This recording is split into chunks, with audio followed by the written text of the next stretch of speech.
Chilling tales for dark nights.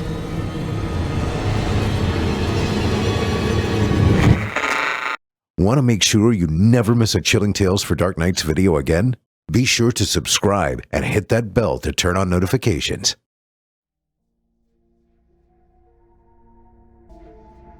My brother died on Halloween. I know what you're thinking.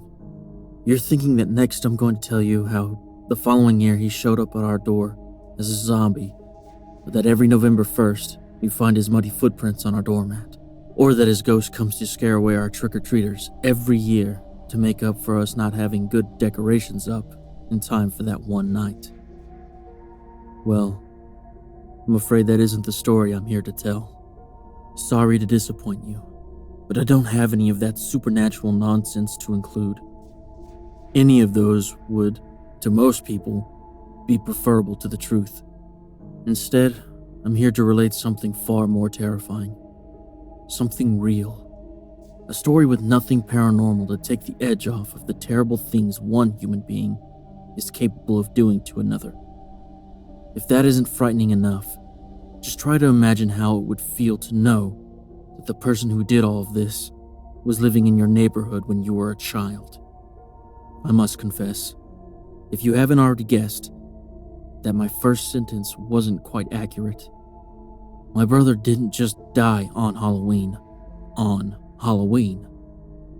My brother was murdered. By all accounts, we lived in a quiet, unassuming neighborhood, in a quiet, unassuming town. The kind of town where people left their front doors unlocked at night. The kind of town where bad things only happen in the news. Our neighborhood bordered the schoolyard on one side, the main road through town, and finally the forest at the edge of town, far to the west, leaving it closed off and generally safe to walk around, even at night.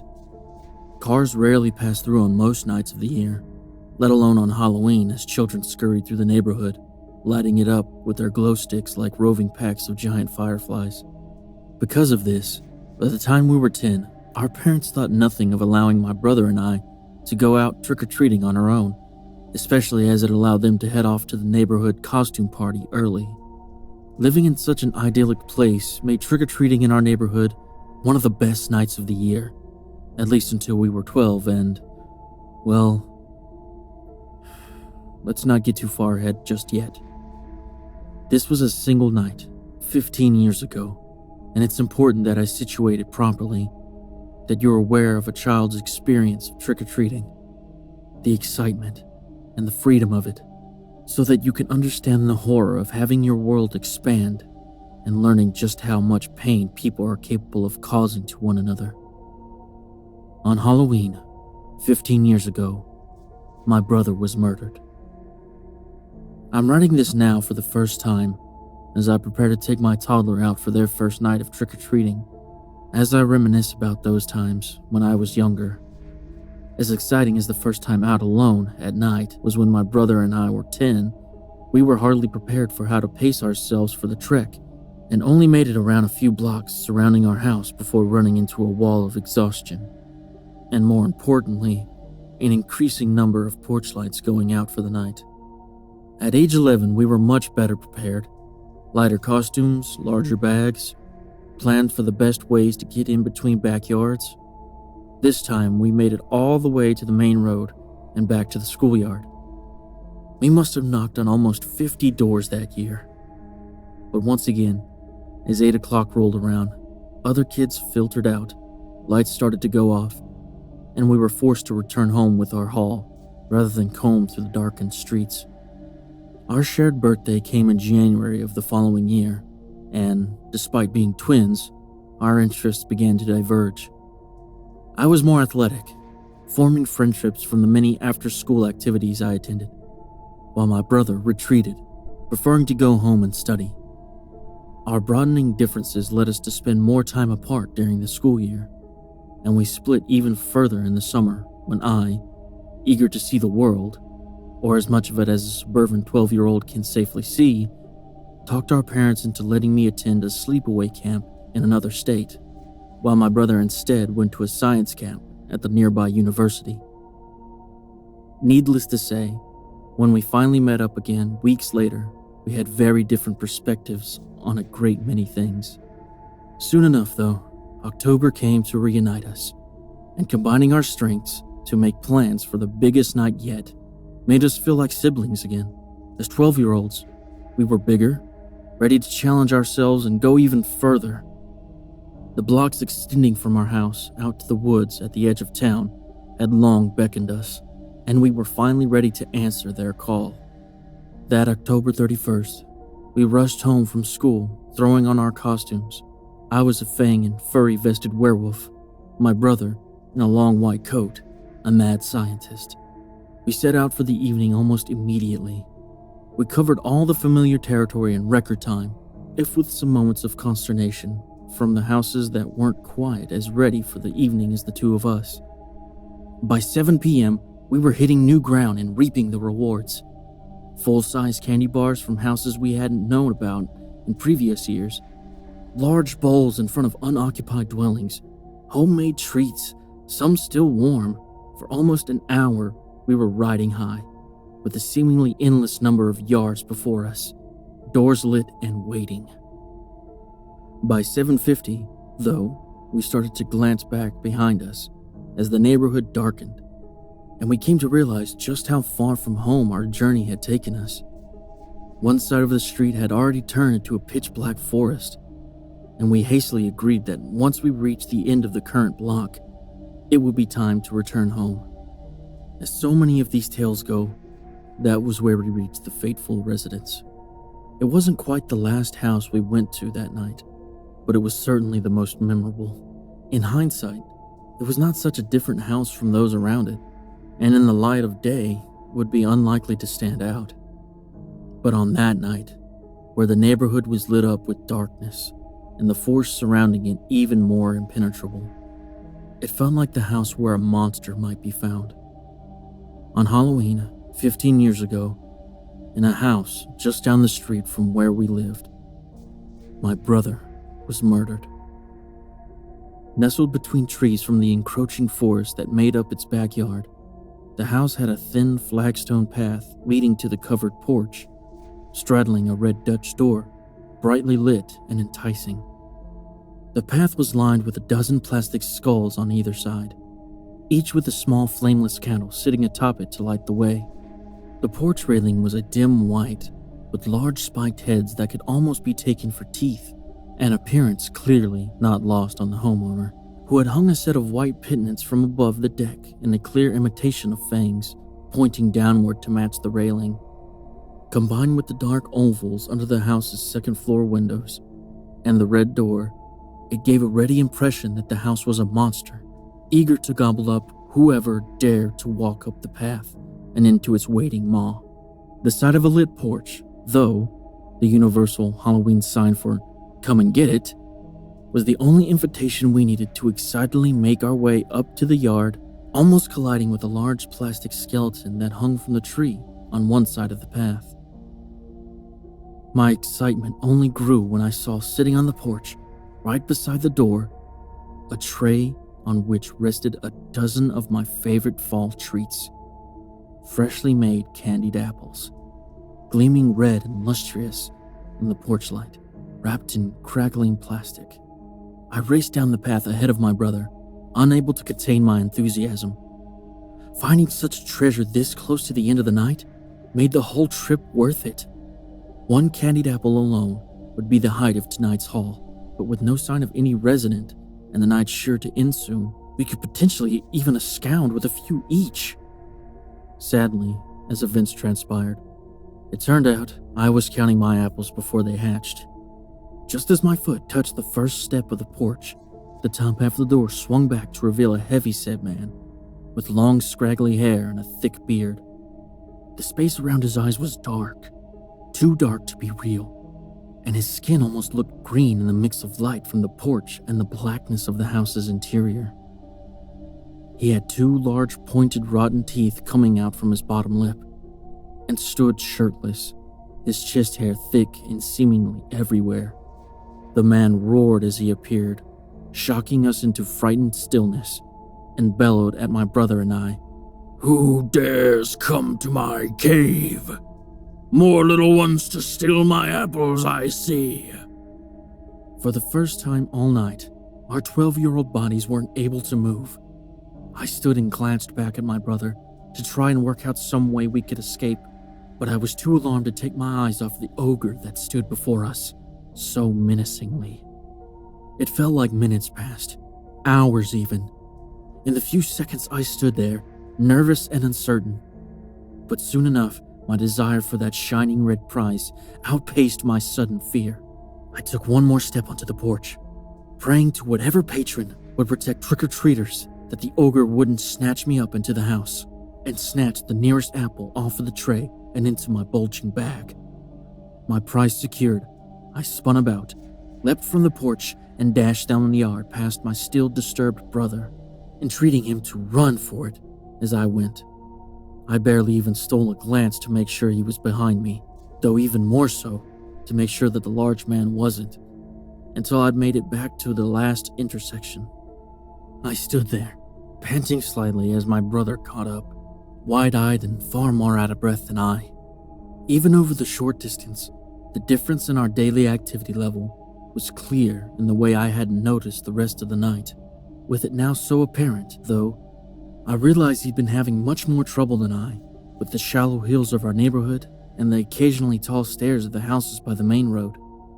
We stared at each other with alarm, divided on whether what we had just experienced was an overdone Halloween trick or one of the most dangerous encounters of our young lives.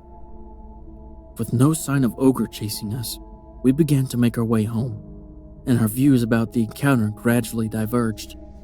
Having been far closer to the threat, I was adamant as to how much danger we had been in and how narrow our escape was.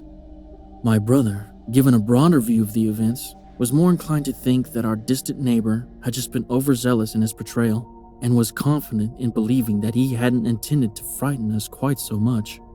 He did feel disappointed in having nothing to show for it, seeing as how I had only had the opportunity to grab a single candied apple, an item that could not easily be split between the two of us.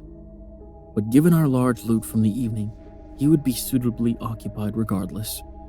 For my own part, I felt myself more aware of the dangerous world outside our sheltered neighborhood than my brother.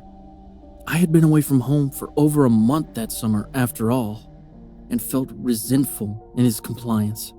We continued the trek home with little further discussion and what little haste our remaining energy could muster, stopping only to check any unattended porch bowls as we passed and harvest the remains before the occupants returned. By the time our home came into view through the trees and rooftops, my brother's watch proclaimed 8:40 p.m., but we could tell how late it was just by looking around us. The streets were now clear of other kids, the lights firmly out on most of our neighbors' houses. Trick-or-treating hours had ended for the evening, and it was definitely time to get inside.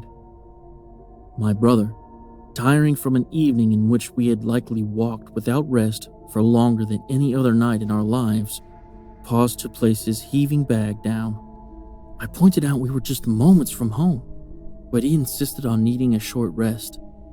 I glanced about nervously at the darkened street, thinking of the ogre and of what other horrors might await in the dead of night. I was tempted to leave him, certain our parents could see us from the windows by now. Or worse, that they would be concerned as to how late we had stayed out.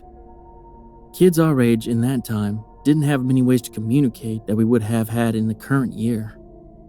I began to make motions toward the house, and my brother relented, rising from the sidewalk and heaving his sack over his shoulder. Unfortunately, it was then that tragedy struck. It wasn't quite the last tragedy that occurred that night, but it was certainly a memorable one, as without it, the other would not have happened. You see, when my brother slung that bulging sack up with just so much force, we both were greeted by the most horrifying, most terrifying, most awful, most despair-inducing sound any trick-or-treater could ever hope to never experience. The screeching rip of my brother's bag giving away, followed by the pounding rain of all manner of hard-earned sweets falling to the ground. We stared, dumbstruck, at the fallen pile like pirates at a slowly sinking ship. Faced with our second and greater dilemma of the evening, several ideas flashed through my head. Should we collect it and wrap it up in the remains of the bag? Try to stuff it into mine and hope it didn't break as well? Run the rest of the way home to get another container and hope it stayed there undisturbed until our return? After a heated argument as to whether it would be my brother's fault for pausing or mine for hurrying him, and much panicked discussion, we finally resolved that my brother would sit there with the pile of dropped goods while I ran home to explain to our parents the delay and grab him another bag before returning back. I would leave my bag with him as well so that I could reach home faster. This turned out to be an ill-fated decision for both of us. Leaving my brother alone at the curb, I rushed home and stormed into the kitchen, zooming past my disinterested mother on the couch, a black and white film of some sort on the TV. I shouted something about needing to get a bag for my brother and that we'd be back together soon, but received no response. I called out to her again, but heard only the quiet TV. I peered over the couch to find my mother asleep. With a relieved shrug, I grabbed my brother's backpack from where he had hastily tossed it on our return from school, dumped it out in the kitchen counter, snatched a couple of plastic bags, and headed back into the night. Not even 10 minutes after leaving him, I was back at the corner at which my brother sat sentinel over our combined hoard, staring out into the night, his back toward me as I arrived. As I neared him, I started to hear an odd, wet crunching sound. I slowed down until I realized it was coming from just in front of my brother, and then sped up as it quickly came to me. He was eating something. Something large. Something red. Something mine. I shouted for his attention, and he nervously spun his head around, lips still sticky and wet. In his hand was my apple, my prize, torn asunder, marks of his teeth clearly visible in the glaze. I yelled at him, threatened him, over how much I had risked to claim that, how selfish and greedy he was, how lucky he was to have even made it away from the house. If it wasn't for my willingness to face the danger, he might still be there, might be the one being eaten himself. How dare he take my reward from me? I became too upset for words and began furiously grabbing piles of candy off the ground as my brother merely sat there, his face a mix of shame, fear, and sadness. He hesitantly offered that he would return to the house to retrieve me another of those treasures. But this merely launched a new tirade from me as to how late it had become and how little he understood of what it meant. Despite our being the same age, in my tantrum, I felt as though I was explaining the meaning of bedtime to a child. Having filled his backpack with as much of his collection as I could recover, I slung it over my back, grabbed my own with a huff, and began to make my way toward home, while my brother stayed, still in the same position as when I had arrived. He could sit there all night, with only his ill-gotten apple for company, as far as I was concerned. When I reached home, however, and saw no sign of him behind me, it was concern I felt. Our mother still asleep on the couch, her snoring now louder than the TV. I left our bags just inside the door and headed back out into the night. When I reached the spot on the curb again, I found it vacant, save for a few fun-sized bars still scattered in the dirt. I knew just where my brother had gone then, and it was not back to our house by some other route. I felt at the time that, for stealing my apple, he deserved any punishment he would receive at that ogre's house. I almost wished it. I headed out towards the forest to find him. My brother, for his part, had left that spot only shortly before I had reached it, and my inability to spot him was due more to the darkness and ample tree cover of our neighborhood than the distance separating us. The distance seemed greater to him in the dark as well, and his progress, even unhampered by the heavy bag, was slower than it had been previously. It was probably just about 9:45 when he, alone, worn out, and turning increasingly timid at the darkness surrounding him, reached the flagstone path of the monster house. The porch light was now out, the house dark, though the candle-filled skull still shepherded him to the door. As I had insisted they would be, the apples were gone, and so was the tray. The door was firmly shut, though like so many in our neighborhood, not at all secured. My brother must have stood there for several minutes, unsure how to proceed. It had happened just as I had told him. There would be no one at the house by this time of night. All the occupants would be out at the neighborhood party, and no more apples for him to bring back to make up for his mistreatment of me. Nonetheless, he knocked on the door, and the top half gave way with only a slight creak. He was surprised, I expect, to be greeted by a pile of scraggly hair sitting on the entrance table.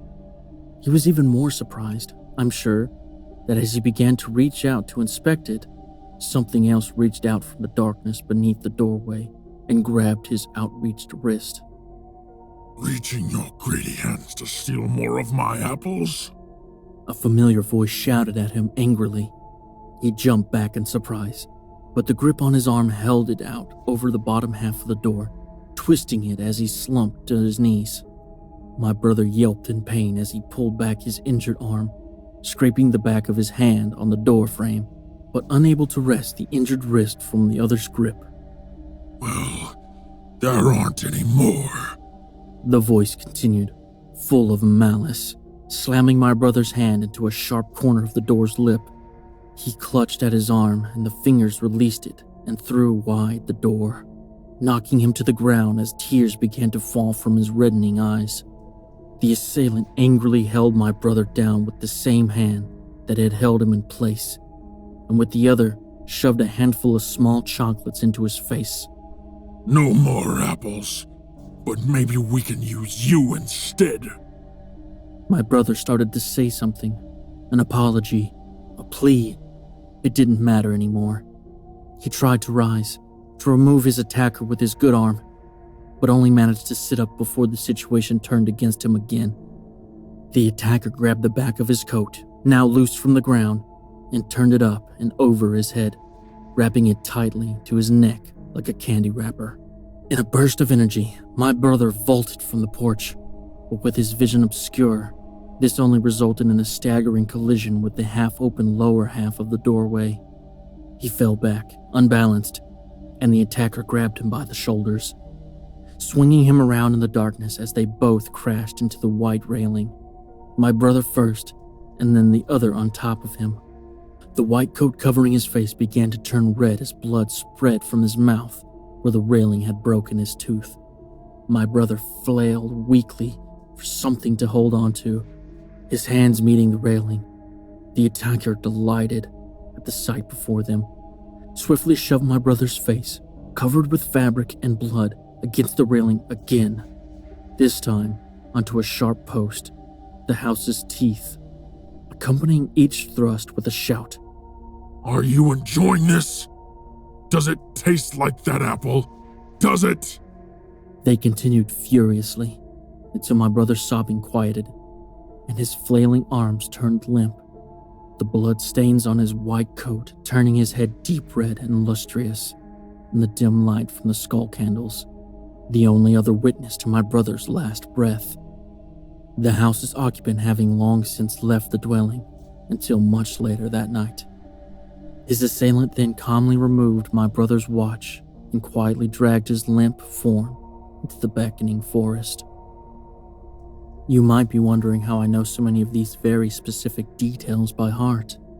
The implements used, the positions the body was forced into, the times of the night, and the order the different things happened. You see, my brother and I took very different routes on the way back to the house, and, as I said, he was in worse shape than I. The simple answer is that I was there to witness it. I must confess, if you haven't already guessed, that even the amended version of my first sentence weren't quite accurate.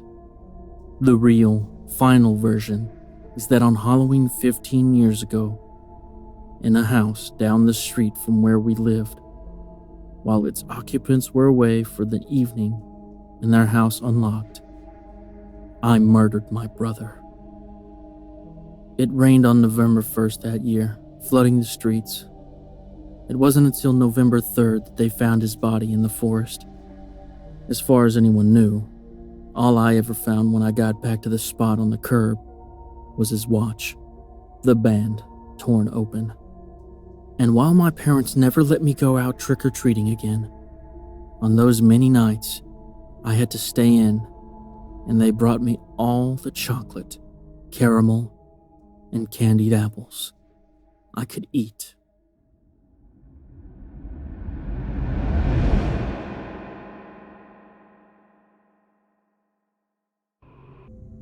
We have this urban legend in my city called the Wrong Way Man. Supposedly, you might see him standing on the side of the road when you're driving. Some say it's always when you're on your way home. I've seen pictures of the Wrong Way Man. They circulate among us by text message. They circulate among students, workers, friends, and family here. Oddly, I've never seen any of those pictures posted online. I'm not sure if it's because of fear, because those who've taken the pictures want to perpetuate the mystique of our local urban legend, or because of something else. I was pretty sure those pictures had been a hoax, just someone dressed up as the Wrong Way Man. Maybe it was the same person, every time. As far as what the Wrong Way Man looks like, he wears his tattered clothing backwards, usually a flannel shirt and jeans. His painted, smiling face looks eerily realistic until he turns to the side and you can see it's a smooth surface. It seems that he shaves his hair off, paints a face over the back of his head, and puts a shoulder-length wig on that covers up his real face. Those who I've met who claim to have spotted the Wrong Way Man say they waited a week before driving home, staying over at a friend's house or at a hotel, or not even bothering to go home to pack a suitcase. I've also heard, though, that you need to wait a month.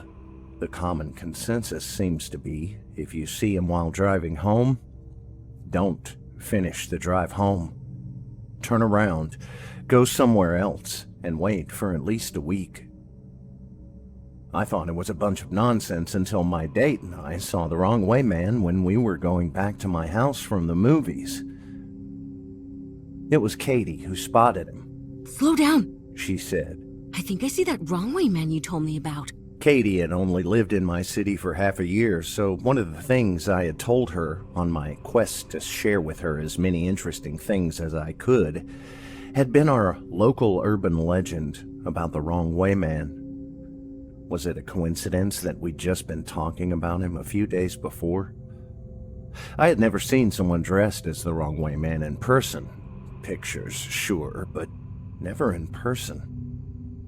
My foot was shaking as I eased up on the gas. It was dark, nearing midnight dark, and there were either no street lights or they were off. My car's headlights lit him up on the side of the road. He was facing us. Actually, he had his back to us. That painted face was facing us.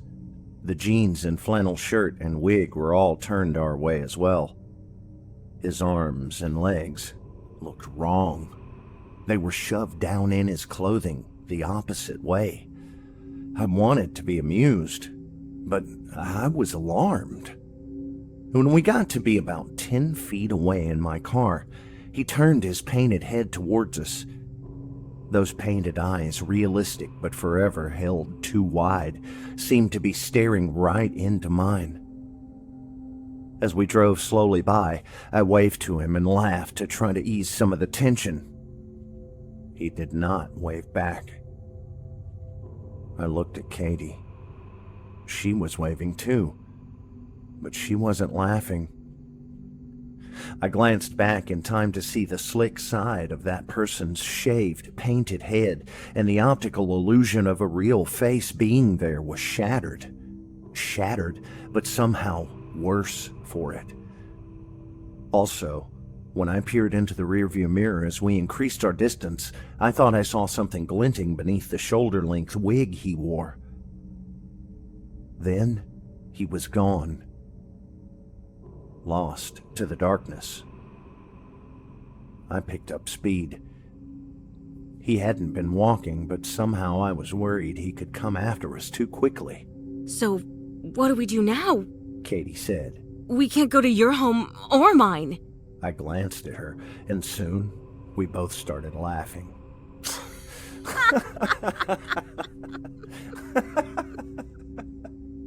Well, after tonight, we'll be able to tell everyone around that we saw the wrong way man and went immediately home. I wonder who was pretending to be the wrong way man. Katie said. I wonder why they were doing it. Do you think we should turn back around and try and talk to him? I'd rather we didn't, I said. They could be dangerous, but I'm sure it's just someone looking to keep the urban legend alive. It's your car, Katie said. But if it was mine... All right. We'll turn back around. My grandpa used to say, if you're in doubt which turn to make, you can always make a U-turn until you figure things out. He used it as a metaphor for life. But as I did my U-turn, my heart was thrashing in my chest. We drove down the entirety of that dark street without seeing that person again. It was a couple of miles long in that direction, so there's no way they could have walked or run the distance so quickly. Katie and I decided that the person dressed as the wrong way man must have left the shoulder of the road for the surrounding woods. The idea of them hiding in the woods as we drove by again made me feel like I had spiders crawling over my flesh. We did another U-turn, and during that whole time I kept glancing around in case that person jumped at us from out of nowhere. But soon we were heading back in the direction of my house with no second look at the wrong way man. Katie and I tried to laugh it out, and we tried talking about other things, but both of us were pretty scared.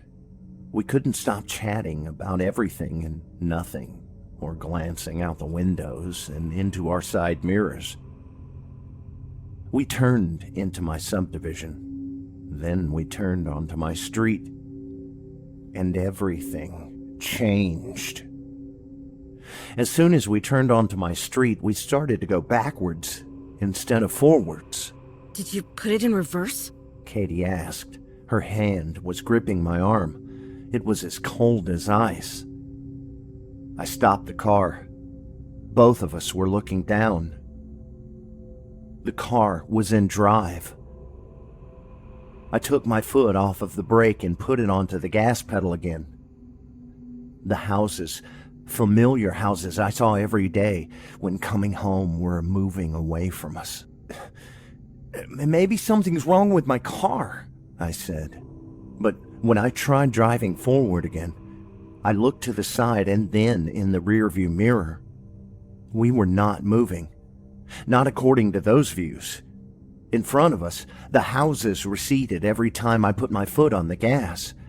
But from the side and rear, it appeared that we were standing still. On my street, everything was well lit. There were tons of streetlights, so we couldn't argue it away as if it had anything to do with limited visibility. Let's get out of here, Katie said. Her voice was almost a whisper. Yeah, I said in a similar way. But how are we going to leave? Put it in reverse. When I put my car in reverse and tried that, we actually moved forward, but to the side and rear, once again we seemed to have not moved, like we were caught just past the entrance to my neighborhood. It was when Katie and I had stopped the car and were debating getting out that we spotted someone coming towards us on the sidewalk. They were approaching us from the front of the vehicle, so I'm not sure how accurate the distance was. It seemed like they were already about 20 feet away. I don't know why it took me so long to realize this, Maybe it was because I didn't want to, but I recognized my neighbor by the back of his head and by his body shape, which was somewhat atypical. I'd seen him often stopped working in his garden while I was driving by. He was walking backwards towards us. When he got closer, he stopped. Then he began shouting, "In play! In play!" over and over again, standing rock still, his back to us. Only later would I realize he had been saying, "Help me," in reverse. I rolled down the window. "Mr. Nelson," I said. "What's the matter?" He stopped shouting. Now that my window was down, I could hear his body creak and snap. Blood poured out of fissures as the joints of his arms and legs changed drastically. When Mr. Nelson's head twisted all the way around toward us, I was sure that I saw the light go out of his eyes. Then, whatever had taken over Mr. Nelson made a first step forward with the new architecture of his body. Katie and I both began to scream at that first step. I rolled up the window as Mr. Nelson loped around on strange inhuman legs. His kneecaps and elbows had become stretched and exaggerated from being reversed. I put my foot on the gas, with the car still in reverse, and through the front windows we seemed to be careening forward, even though a glance out the sides or in the rear view showed us to still be stationary. We slammed into Mr. Nelson. Blood slashed across the windshield. The car rose and fell as we went over his body. To the sides and rear, there was no indication of the car rising and falling. I did not see a lump appear behind us. I kept my foot on the gas, still going forward in reverse. I saw a window of a neighbor's house shatter. A couple I barely recognized crawled out like baby spiders out of eggs, leaking blood and more blood as they scraped themselves against the shards in the window frame. I don't think it was because they didn't know how to open windows.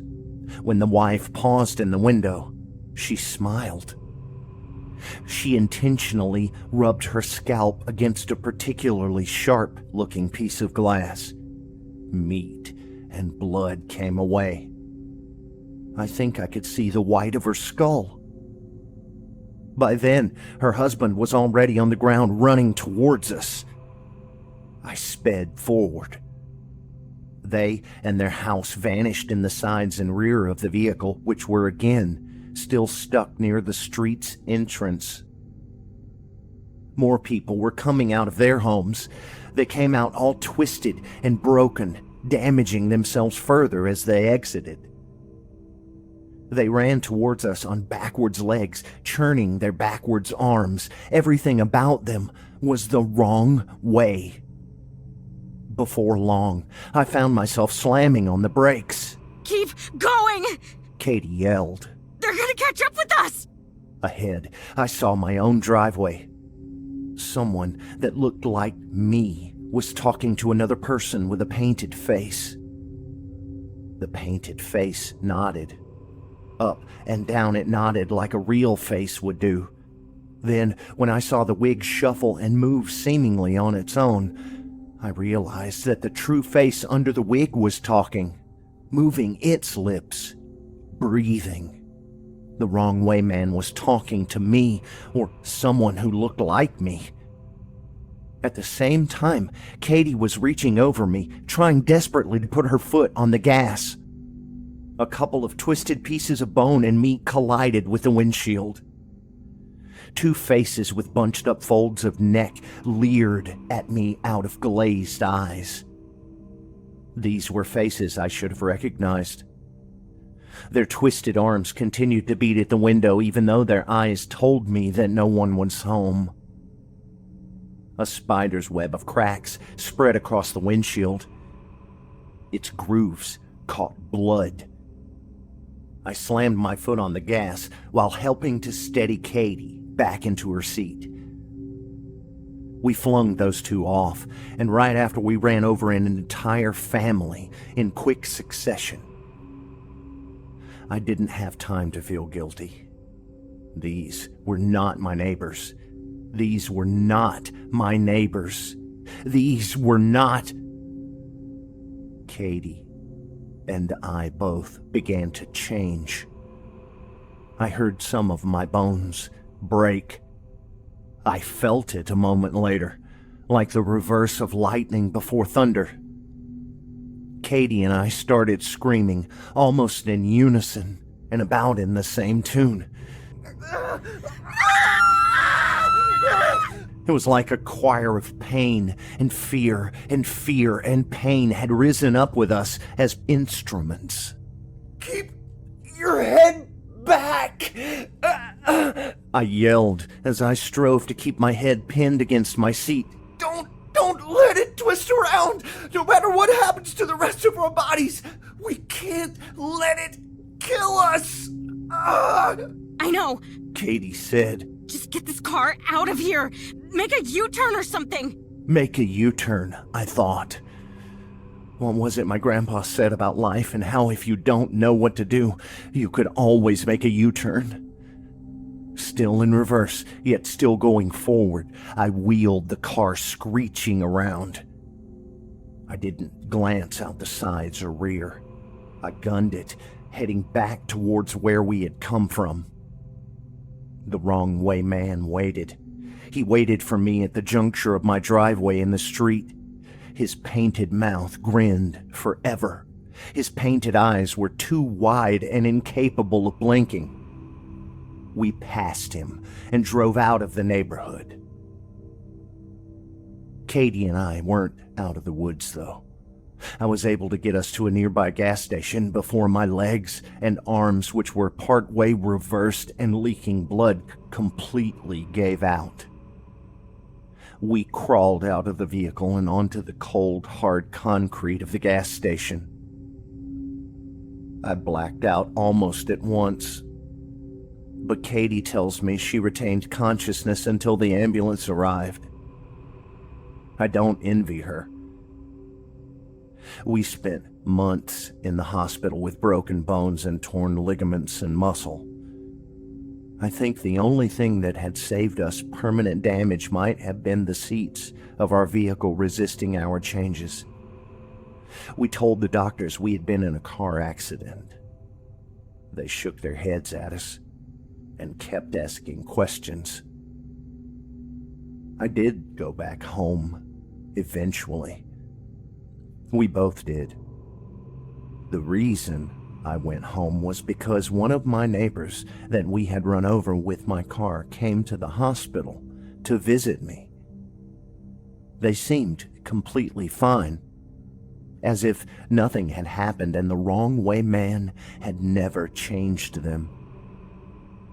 But damage was done to my vehicle and to Katie and me, both physically and psychologically. And while our bodies are on the mend, I don't think we'll ever be the same. I feel the wrong way inside.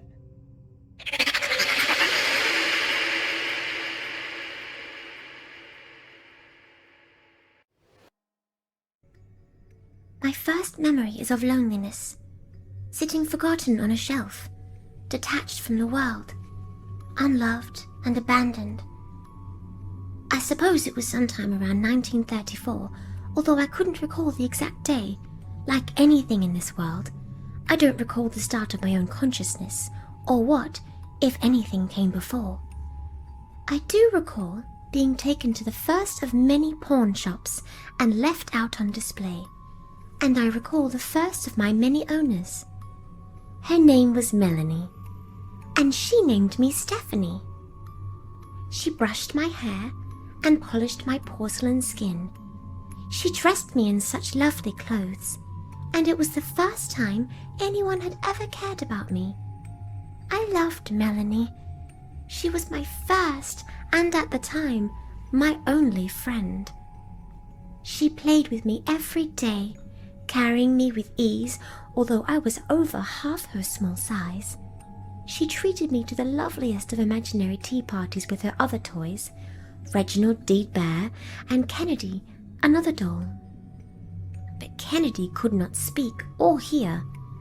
She could not think. She looked like me, but she wasn't the same as me. She was a real doll, a normal doll, and didn't take me long to realize that I was something else entirely. My ball-jointed limbs were never fast, but I practiced when Melanie was gone or asleep. I did it in secret, because I was afraid if I failed in front of her, then maybe she wouldn't like me anymore.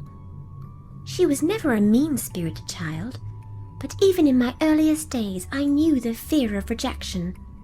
Speech came easily for me, and with practice, the walking came too. A few times I woke Melanie up in the night. She'd sit up in bed, looking around warily as I sat perfectly still. Stillness came naturally to me. In time, I convinced myself I was ready to show Melanie the fruits of my labor. I waited for her to set up that day's tea party with Mr. Bear and Kennedy on either side of me. I would be sitting across the table from Melanie. I would be able to show her what I was, that I could play back, that I could be her friend. As Melanie poured me a cup of imaginary tea, I reached out to pick it up, and for the first time I spoke to her. "Thank you, Melanie."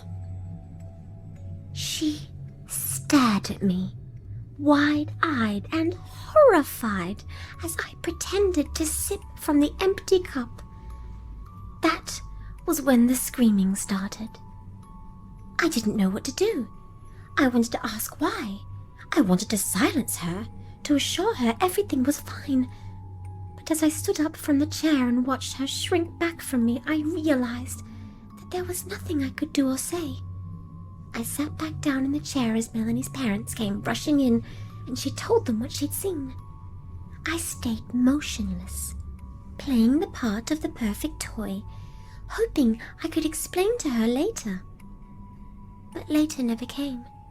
She refused to go near me, and so I was taken away, brought back to the pawn shop, and replaced. The only good thing about pawn shops is that you aren't left wanting for entertainment. The isolation can weigh on you sometimes, but it really isn't too bad. For the first little while, I sat on my shelf, waiting to be taken home by another little girl, hoping that maybe, just maybe, she would accept me. After all, I was better than the other dolls. I could love her back, but I was always passed by, again and again. When the store closed for the night, I would get off my shelf and wander over to the shop's modest book collection, where I'd sit and read. Reading was wonderful. It taught me so much about the world around me. As a doll, there was very little I could do. I'd never explore the world. I'd never have a great adventure. I'd never save a life. I'd never fall in love. Most of the things that people could do were closed off to me. I was nothing more than wooden porcelain, fragile, unsleeping, inhuman, yet alive. I was overjoyed when I was picked up again by another little girl, Sharon, but in my joy, I was not reckless. I remembered how afraid Melanie had been, and I didn't want to ruin my second chance. I was quiet. I watched for over a year, learning about her and trying to gauge whether or not she'd accept me. Of course, I left little hints, just to see if she'd notice. As she slept, I'd change positions, sit somewhere else, create fun little displays for her to wake up to. Sometimes I'd take a book out from her father's study to read. Once or twice, I got so absorbed in it, I'd forget to put it back before she woke up. Sharon got in trouble for that, so I had to stop doing it. While I never spoke to her, Sharon still seemed to figure out just what was going on. She traced it all back to me. And just as I'd feared, she began to distance herself from me. She stuffed me into the back of her closet and forgot about me. until years later when I was sold to another pawn shop. And thus continued the cycle of my life. Someone, usually a little girl, would buy me, and in time, my efforts to drop hints about what I was scared them off. Once, I was even outright thrown into the trash. I fished myself out that evening and spent the night walking to the nearest pawn shop, because I had no intention of being thrown out with the rest of the trash. Life was a miserable affair, and as time went on, I began to question the why of my own existence.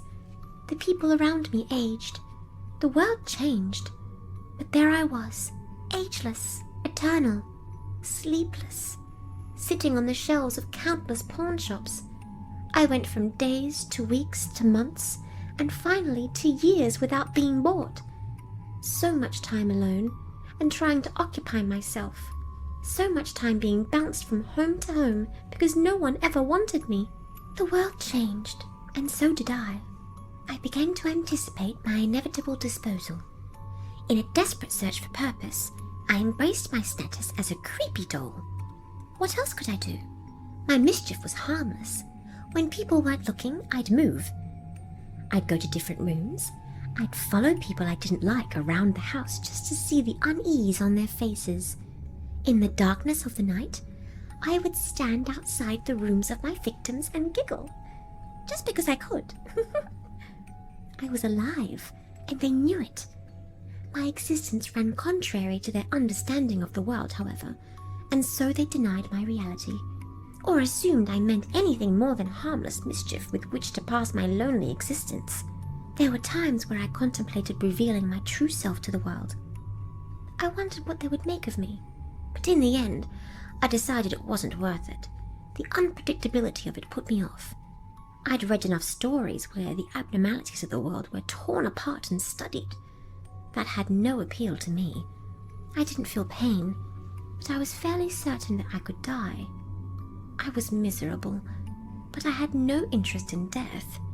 Not while there was so much life still to live. Even when I had no home, I could torment the pawn shop workers as much as I wanted.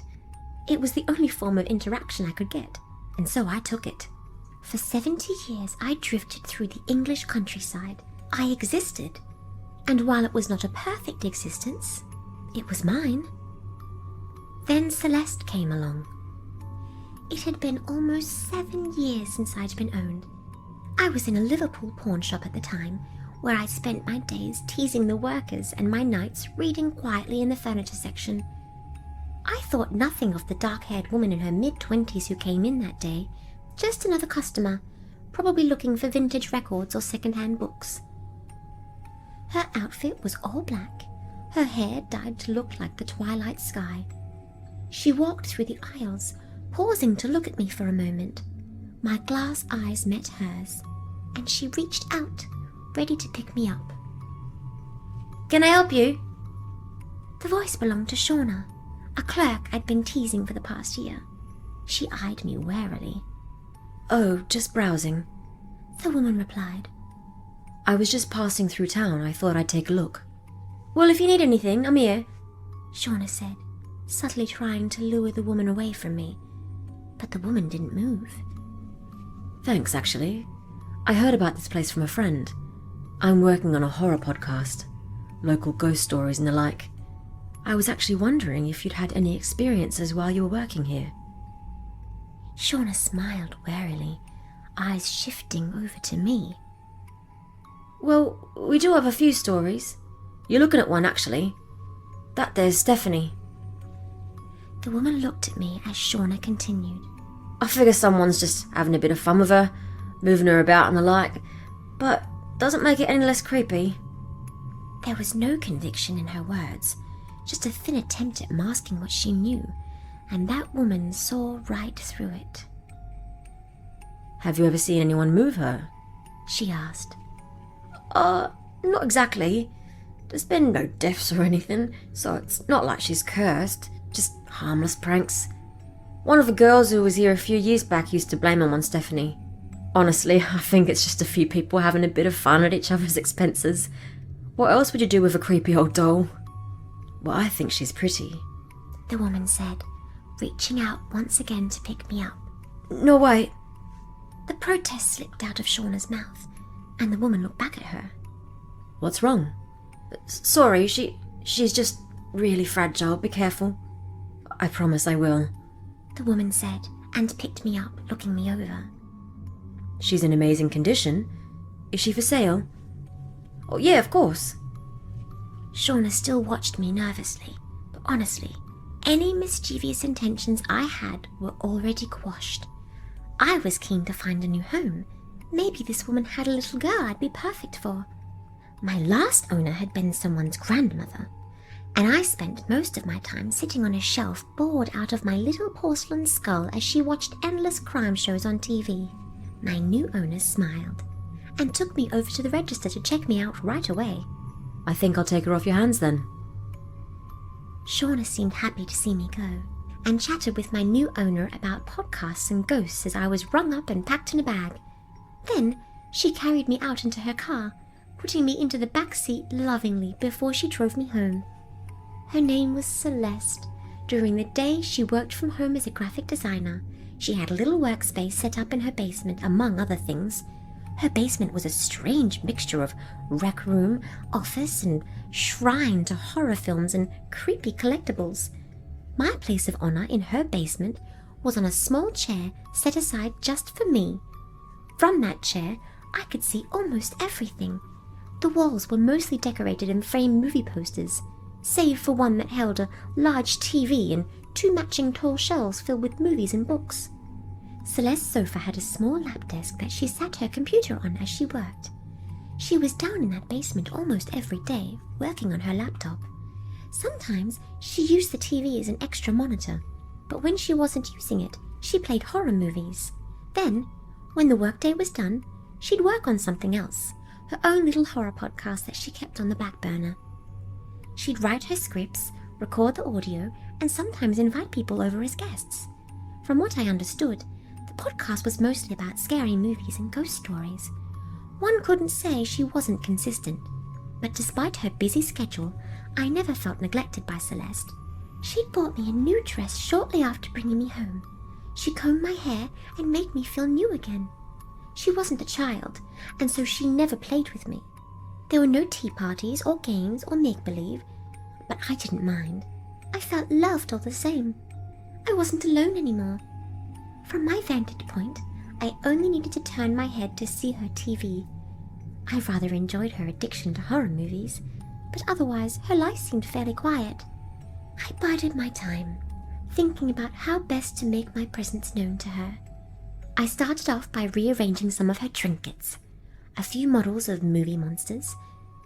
They had been positioned on the shelf, so I put them into a silly little tableau.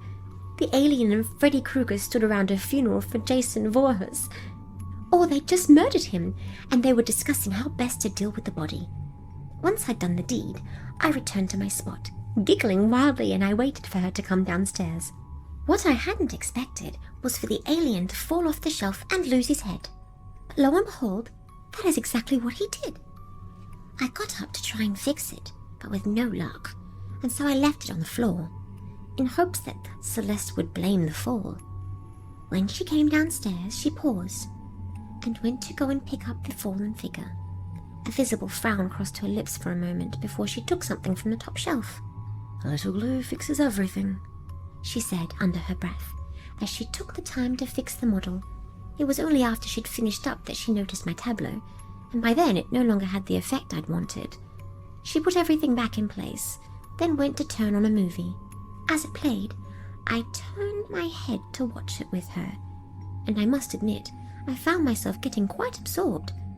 Enough so that when she stood up to get a beer from her mini-fridge, she saw me.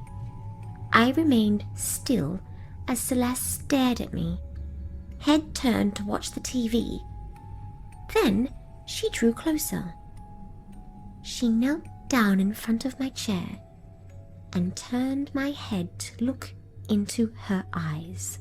For several moments she stared, letting the movie play out behind us. It was the longest anyone had ever looked at me, really looked at me, in decades. It was both uncomfortable and, well, nice. I felt noticed. I felt appreciated. Her fingers ran over my porcelain cheeks. She brushed the hair out of my eyes before finally leaving me to go get her beer. She glanced at me one final time before returning to her movie. It was then that I opted to push the envelope, as it were. The next night, I went to go and sit on the couch. I sat there reading for the longest time until morning, when I heard the shower run. Then, I just kept my stationary vigil on the couch, wondering just how Celeste would react. As she came down to her little den, laptop under her arm, Celeste paused to stare at me. She set her laptop down and picked me up. I felt certain she'd put me back in my chair, but the oddest little smile crossed her lips. She set me back down, and then she spoke. "You're a little troublemaker, aren't you?" she asked. "I'm on to you, Stephanie." I remained silent and motionless. That was what I was best at, and Celeste sat down to work for the day. That signaled the start of my latest game. But for the first time in 70 years, I started to feel like I was losing, and I was okay with that. Every time I moved spots when Celeste wasn't looking, she seemed amused by it. She'd talk to me, as if she expected me to respond. I almost talked back, but there was something in me that told me not to. A strong memory of Melanie's fear, perhaps. "What, you didn't like the couch?" she teased when I moved to another chair. When I moved again, she called me fussy. But she never put me back in my original spot. After a few nights of this, when she went to sleep, I climbed the stairs to sit in her living room. Celeste came down the next morning and stopped dead in her tracks, staring at me as I sat knowingly on the upstairs sofa, as if I owned the place. "Well, well, I guess you're just making yourself at home then," she said and chuckled softly. She sat down on the sofa and put me in her lap. "I guess you were the one giving that cutie at the pawn shop all that trouble, Well, don't be too mean to me, all right? I'm not being mean to you." She spoke so casually that it puzzled me. She should have been afraid, like everyone else. I'd done almost everything short of walk and talk in front of her, but she took it all so calmly. It was like nothing else I'd ever seen. "You're the real deal, aren't you?" she asked after a while. I didn't move. I didn't tell her the truth. I don't know if I needed to. Celeste chuckled, and she set me down on the couch. "Well, if you turn out to be evil, I'll throw you off the roof. That's your only warning, Steph." Steph. I liked that name. I liked my owner. I liked my new life. As time continued to move on by, Celeste grew accustomed to my pranks. I wondered if there was any doubt in her mind as to what I was, if maybe she wondered if I was a prank. But if she did, she never said it. She rarely had guests, but when she did, she often introduced me. Not as a friend, but as a curiosity. I was fine with that. That was what I was, after all. No point in hiding it. A few times, to my surprise, I even saw Shauna again. The first time, she came down to record an episode of Celeste's podcast with her, and she froze when she saw me on the sofa. "Oh, you still got Stephanie?" "Yep. Don't worry, she's harmless," Celeste assured her. "Bit of a prankster, but harmless." Shauna continued to stare before drawing closer to me. "So she's not giving you too much trouble then?" "Not at all. She's great. I'm pretty sure she's the real deal." Shauna didn't look too happy to hear that, and quickly put some distance between us. Of course, the subject of the podcast that day was me. Celeste didn't mention me often, but it seemed like she'd been waiting for Shauna to record that episode with her. Then, of course, there was Mark. My understanding of the situation was this. Mark was Celeste's on-again, off-again boyfriend. I'd heard several over-the-phone arguments between them, and it was probably inevitable that he'd come back. At first, I didn't mind Mark. He smiled often, had short blonde hair and a beefy build. He had several piercings and tattoos. His early visits were timid, almost sweet encounters. Celeste seemed shy around him, but he never seemed threatening to me. He would stay by the door and speak in a soft, crooning voice. Then he started coming inside more and more often. Celeste warmed to him. They laughed together.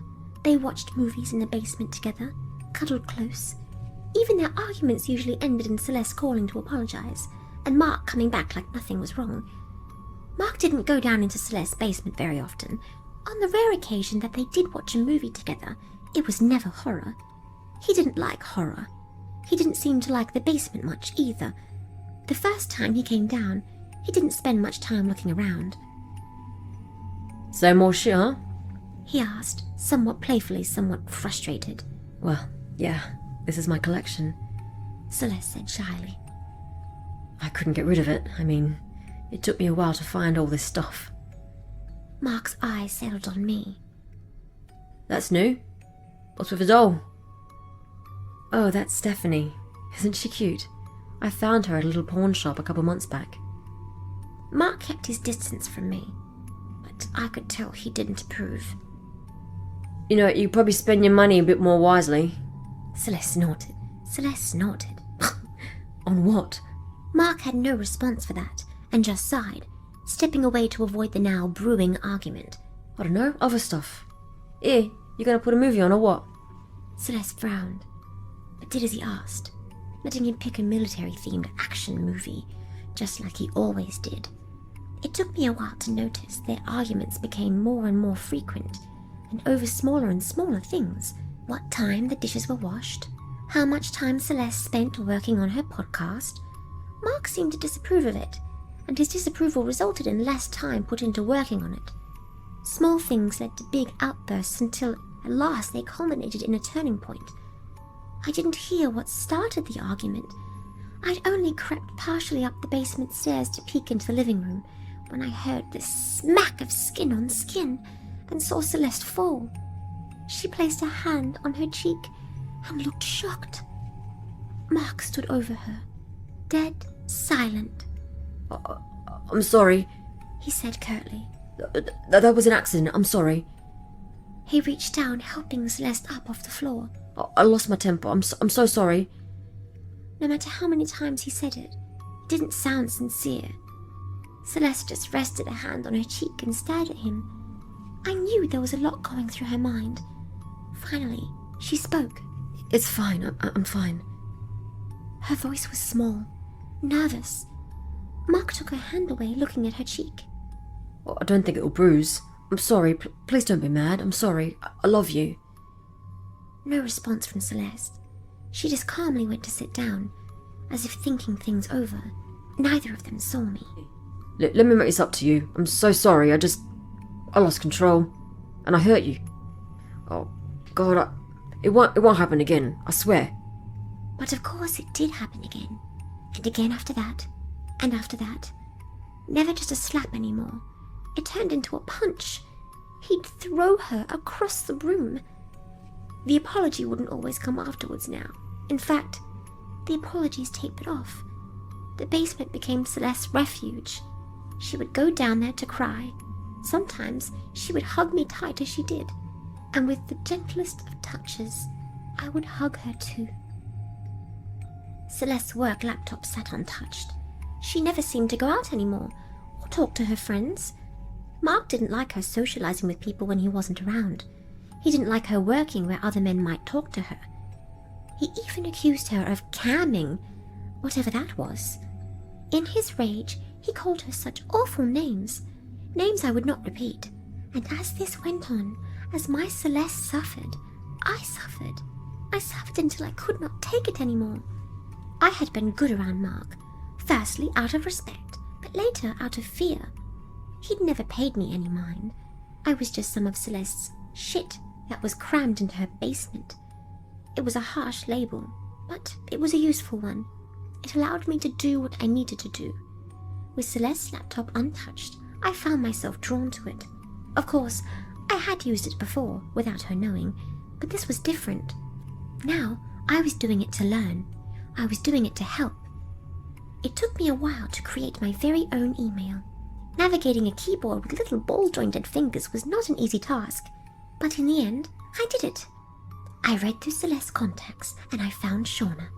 She and Celeste had emailed a bit back and forth to set up her appearance on the podcast. It seemed like they had struck up a bit of a friendship. That was good for my purposes. I had memorized Mark's work schedule, so I knew when he would be out of the house, and I set up my meeting for then. This is what I sent. Hi, Shauna. I'm a friend of Celeste's, and lately I've been very worried about her. I'm concerned for her health and well-being, and fear that she may be in a dire situation. I'm not sure if you've met Mark, her boyfriend, but I've seen that he has been mistreating her. Celeste never seems to leave the house. I see bruises on her face. I know he is hurting her. I know she is afraid to leave. I don't know how much support I can offer her, but I know that you might be able to help. I'm not sure who else to turn to. You're the only one I know that I've seen with her. I need you to talk to her in person, not by email or over the phone. I think Mark is monitoring those. I'm afraid for her safety. I almost signed my name, but I stopped myself. Shauna might not take an email from me very seriously. So I left it anonymous. Maybe they might still figure out who it was. Part of me selfishly hoped they would, but it was a selfish want.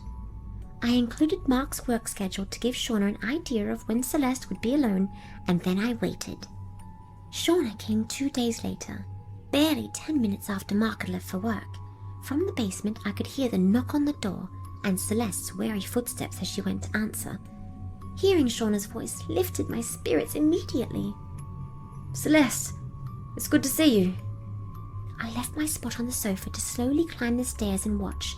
I made it to my usual vantage point just in time to see Shauna examining a very prominent bruise on Celeste's cheek. Celeste avoided meeting her eyes. Jesus, he did this to you. It's nothing, Celeste said softly. I fell. It's fine. Well, whoever emailed me didn't seem to think so. Shauna argued, following Celeste as she tried to retreat into the kitchen. I got an email the other day talking about how they were worried about you. You're not leaving the house. You've got those bruises. The podcast hasn't been updated in weeks. Mark's taking care of me, Celeste murmured under her breath, and Shauna grabbed her by the shoulders, turning her to look her in the eye. That's a lie, she said sternly. Look, obviously something's going on, and people are worried about you. For God's sakes, some stranger reached out to me. I was going to ignore it, but I started thinking, I haven't seen you in months. I haven't heard from you in weeks. And ever since Mark came back, you're different. Then tears in Celeste's eyes confirmed what she knew to be true, and she began to break down, crashing into her friend's arms to sob. If I had a heart, it would have been warmed. Shauna hugged her, for a moment unsure of what to say next. Shh, it's okay. It's all right, let it out. She seemed to hesitate for a moment before speaking again. Look, you can stay with me if you want, she said. Until you can find a way to kick him out of the house. Please, God, tell me he isn't on the lease. No, I didn't. Good. Look, we'll get you home, we'll take some pictures of those bruises, and I'll get the cops on that bastard. I saw fear into Celeste's eyes, but she didn't argue. If anything, I think she agreed. Here, just pack your things, Shauna said. I'm taking you out of here, now. Shauna took a step back, nodding slowly before pausing to ask. Who sent the email? She asked. I started back down the stairs again, knowing what was coming, but I still heard it. One of your other friends? They didn't sign their name, and I didn't recognise the email. Maybe someone saw us while we were out a few months back. I can't remember. I sent a follow-up asking who it was, but they haven't replied yet. I had forgotten to check to see if she'd replied, but that could wait. Celeste's eyes shifted over towards the basement stairs, and I ducked out of view, heading back to my original chair to sit pretty and perfect. Celeste said something, but I didn't hear what it was before the footsteps came down to join me. Celeste stepped into the basement, eyes immediately fixing on me. She stared at me, just like she always had. Stephanie? She asked, I didn't answer. Celeste knelt down before me, staring into my eyes like she had countless times before. She was crying, and I could feel her fear, but it wasn't of me.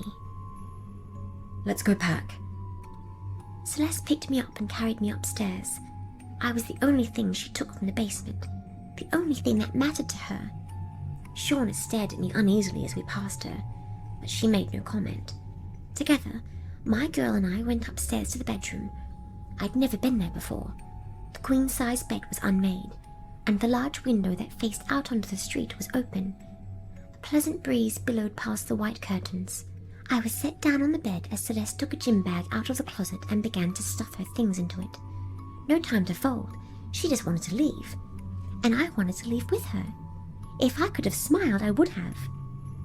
Then I heard it downstairs. The slam of the door. And Mark's angry footsteps. He shouldn't have been home. I timed it perfectly, and yet here he was. Had he come back? Had he seen something? Suspected something? Why? How?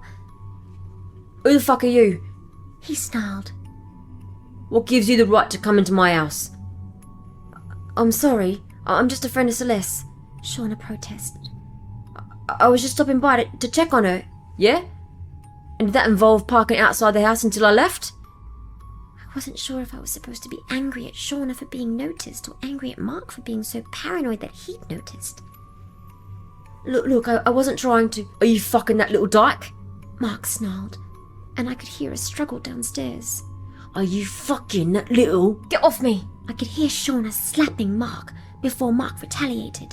I could hear as Shauna cried out in pain before the sound of Mark's booming footsteps ascending the stairs drowned everything else out. Celeste stood frozen in front of her bed, tears flowing freely down her cheeks. Her body trembled in fear as the monster came for her. He stormed down the hall and through the bedroom door. He didn't speak a word. He just threw a punch. Right into Celeste's face. She hit the ground with a strangled cry and curled into a ball as Mark stood over her. What the fuck is this? He growled, reaching down to pick her up. He pinned her against the wall beside the large window that looked out onto the street. You think you're just gonna up and fucking leave me, do you? Celeste choked out terrified apologies as Mark's hands rested around her throat.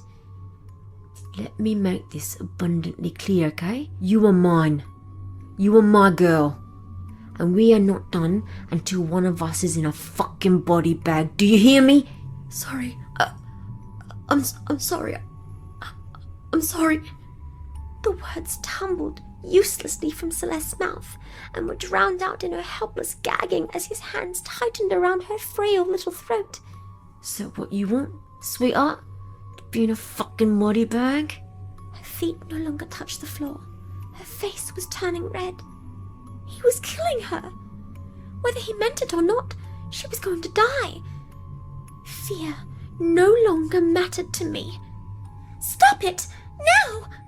It was the first time I'd heard my own voice in years, and it caught his attention. Slowly, I stood up as Mark looked back at me. His grip on Celeste's neck loosened. His eyes widened in terror. Celeste's eyes focused on me, unblinking, but not afraid. Hopeful. Stay away from her! Don't you dare touch her! Mark shrank back against the window, eyes fixated on me before narrowing. Jesus fucking Christ. What are you? I didn't answer. Because I didn't know. I just stood and stared. What are you? He demanded again. I'm just a doll, I replied, and took a step towards him. But if you lay one more finger on her, I'll hurt you. Mark remained still for a moment, and I hoped he'd run, just like everyone else had run. But I could already see his expression hardening as he realized I posed absolutely no threat to him. I had no supernatural powers, no weapons, no ghosts or demons at my disposal. It was just me. Maybe that would be enough, as Mark's hands balled into a fist as he prepared to strike me. There was only one thing I could do. I knew what would happen if I did it, that maybe, just maybe, I could make a difference. Celeste looked at me with a silent look of wide-eyed awe, and now I looked back at her. Then I ran forwards. I didn't have much power, but it was enough. I launched myself into Mark's chest and felt his body slam against the windowsill, and then he tipped over it. Together, we slid down the slope of the roof. I heard Mark screaming, and the last thing I saw was Celeste's face in the window as she screamed my name. My body would shatter. I would die, but I was happy. Some people were worth shattering for. Mark would die with me. Celeste would be safe. I was happy as I hit the ground, and for the first time in my life, I slipped into oblivion.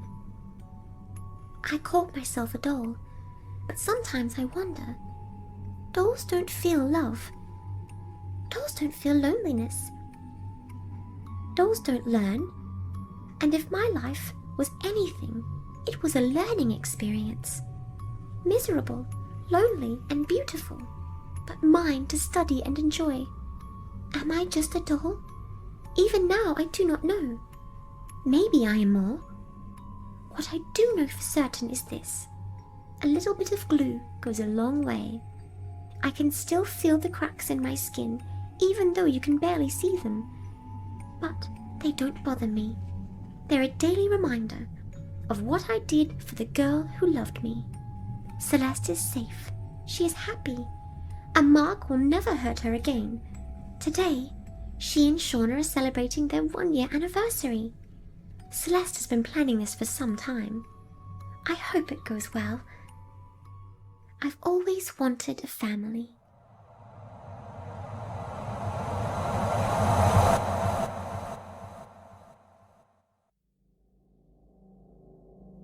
Nicholas Grime looked at the window at the neighbor's house, watching the twitching form dangling from a rope in the tree, the smiling figure holding the axe, and the blood-stained plastic sheet covering the front door. He sighed and looked at his own front yard, where a couple of jack-o'-lanterns sat, and imagined that his own yard had more decorations in it. He loved Halloween, but between work, his son, and a host of other issues, he never had the time to put up a display he was proud of. Christmas was always an all-month affair, with everyone pitching in to make things look nice, but only he really cared about Halloween. So, unfortunately, he always waited until the last minute to put it together, and it never turned out how he would have wanted it.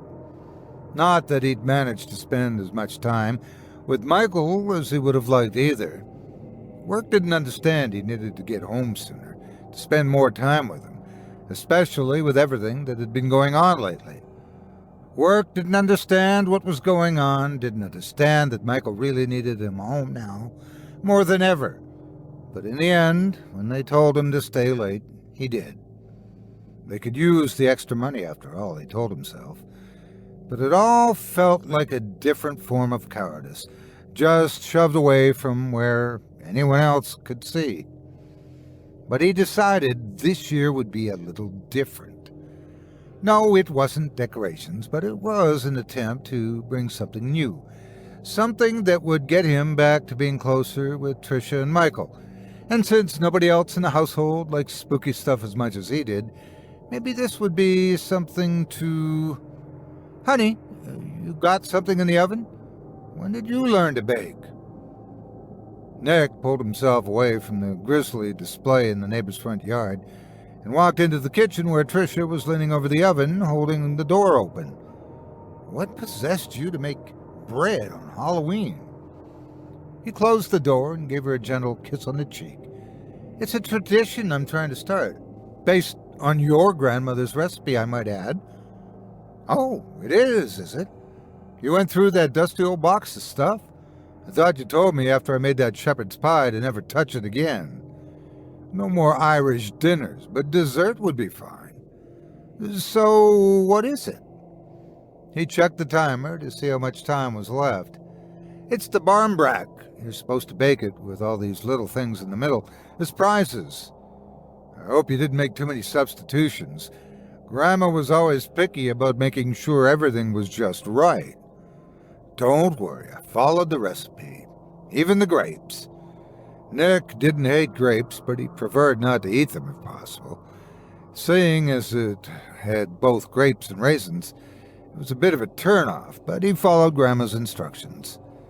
All except the prizes. With the year they were having, especially, with Mike's sleep issues and staying indoors, they didn't need the traditional things that meant bad luck. Plus, he didn't really want to bake a stick in a loaf of bread. That would have just been horrible to bite into. Trick-or-treating went well. Michael, still young enough at 10 to enjoy everything, but just old enough to start wondering if it was worth going anymore, came home with his pillowcase overflowing with candies of all kinds. Even Mr. Renfro down the street had been more generous than usual and gave big-sized bars to everyone. Nick had had a wonderful time walking with him. Michael wore a Captain Nitro costume, but Nick didn't have one at all. He had another casualty of the season, like everything else. He would love to have something really spectacular, really wow everything, but his technical skill was severely lacking, and he couldn't bear to just buy something from a store. Michael didn't have that kind of perfectionist attitude, so the store-bought Nitro costume was just fine. And at least somebody could feel like a hero. From the scant amount of the show he saw, Nitro delivered on his promise of courage and fortitude. They came to their door just in time to see Tricia send 2 more trick-or-treaters on the way. Entering into the safety of the warm house after being out in the cool, slightly rainy Indiana night gave a wonderfully cozy feeling, despite all the ghoulish figures walking in the streets. 2 cups of coffee and a mug of cocoa with marshmallows later, they digged through the treat bag, talking about all the decorations they'd seen and who they'd recognized from school walking around the neighborhood. A quick glance at the clock, and Nick realized he'd have to hurry, what with tomorrow being school and all. "Hang on, Michael. I made something special for tonight." He went into the kitchen, where the bread he'd made earlier was under a blanket. He returned to the family room, where everyone was sitting, and pulled the blanket away. Michael looked it slightly excited, but mostly puzzled. "What is it, Dad?" "It's called Brambrack. It's an old tradition I wanted to try and bring back. Your mom's grandmother used to have this as a child before she came over from Ireland." He picked up a knife and cut a piece. Basically, each piece has something special inside it. A little prize. Go ahead and see. Nick gave himself a slice and gave one to Tricia and Michael, then reclined on the couch as they ate. Tricia was the first. She bit into a piece, and there, sticking out of the bread in her hand, was a shiny little ball. She grabbed it and popped it open, and inside was a little slip of paper. And she read it. "I'll see new sights before the end of the year." "Oh, thank you, honey." And she gave him a kiss. Nick got his next. His was inside a piece he bit into, and he spit out the ball and read the fortune inside. "You'll discover hidden talents that do great things." "Cute." Tricia looked at the writing. "These look handwritten. You didn't make these yourself, did you?" "No, I found a shop that did it online. It took a little doing, but there's a place that specializes in little Halloween knickknacks like this. What's yours say, Michael?" "Michael?" Michael sat by the coffee table, holding the little bit of paper from the ball in his hand. He stared at it wide-eyed. Then he got up and went off to his room, leaving the paper behind. Tricia looked at it, gasped, and ran after him. "Michael! Michael! It's okay, sweetie. It's just a piece of paper. It's just in good fun." Nick, confused, grabbed the little slip from the coffee table and looked it over. "Your dreams will come true." "Is he all right?" Tricia sighed and climbed into the bed. "I think he will be. He was just talking about the castle again." Nick bit his lip. He thought the castle was over and done with now. Michael hadn't mentioned it in weeks. It was the most prevalent of his nightmares, and the one he'd talked most about in therapy. Nobody could really provide an explanation other than maybe he was concerned about progress in school, and that's how his mind rationalized it. But Michael was a straight-A student and enjoyed his classes and his teachers. His friends were all good kids. Well, Brian was a bit of a troublemaker, but that was it. What did you say to him? Tricia rolled over and looked at the alarm clock on her side of the bed. I told him it was just a toy, and all it meant was that good things would come to him. Dreams coming true isn't meant to be a bad thing. True, I only want the best for him. You could tell him that yourself, you know. I think he'd love to hear it from you. He sighed. Sometimes I just wish I knew what to say. I want to make sure he knows I love him, but I just can't make it sound right. It doesn't have to be perfect, Nick. It just has to come from you. When I can find it, I'll let you know. Stop beating yourself up. Just, if he needs you, go see him, okay? I'll try. Well, good night and happy Halloween. She repeated it back to him, kissed him, and after he got his CPAP mask adjusted, they went to sleep. Normally, wearing the CPAP made Nick ignore almost every noise imaginable, but something made him wake up. He looked over at the clock, 1:30 a.m. He was about to roll over and go back to sleep when he heard a nagging feeling that something was wrong.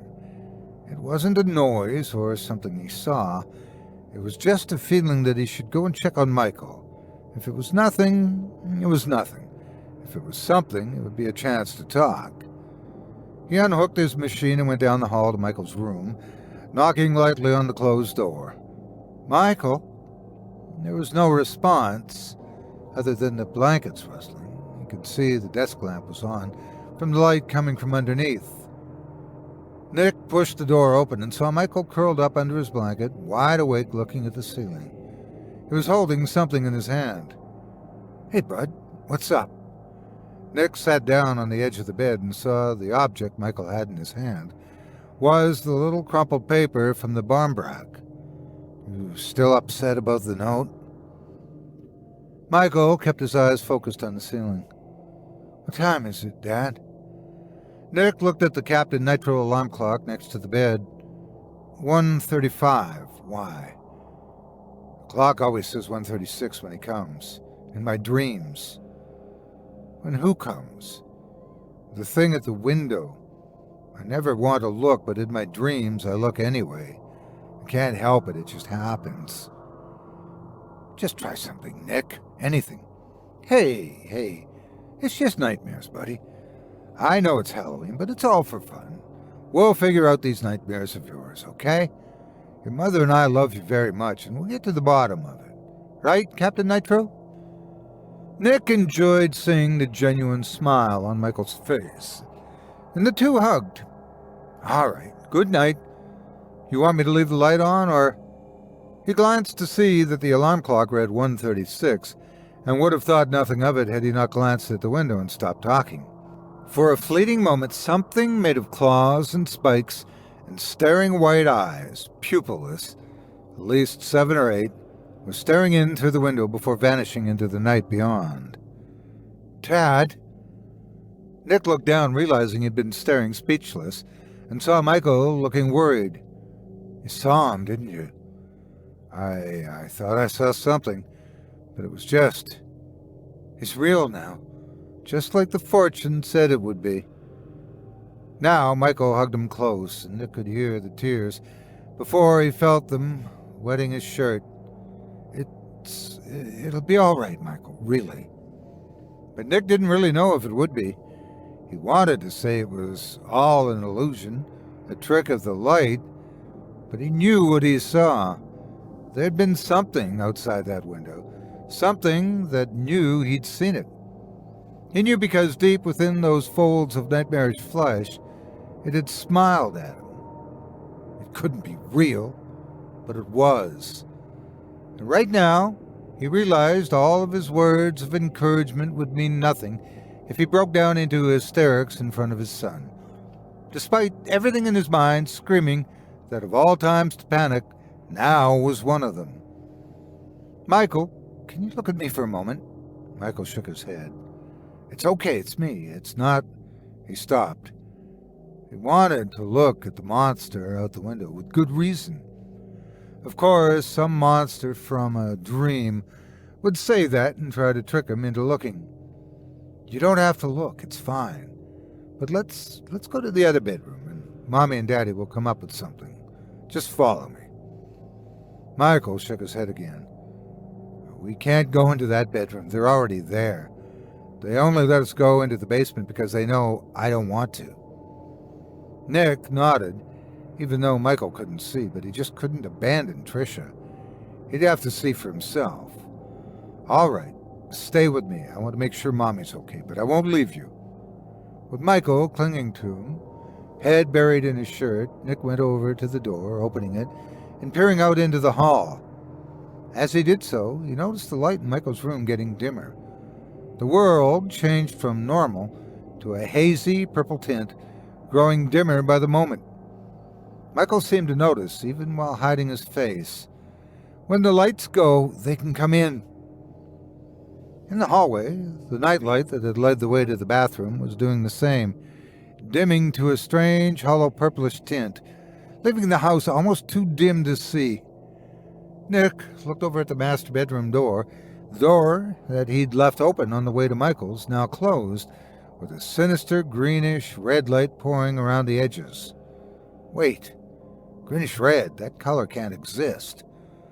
The way to the basement lay on the way, but despite his son's protests, Nick had to know. He couldn't leave Tricia behind. He opened the master bedroom door.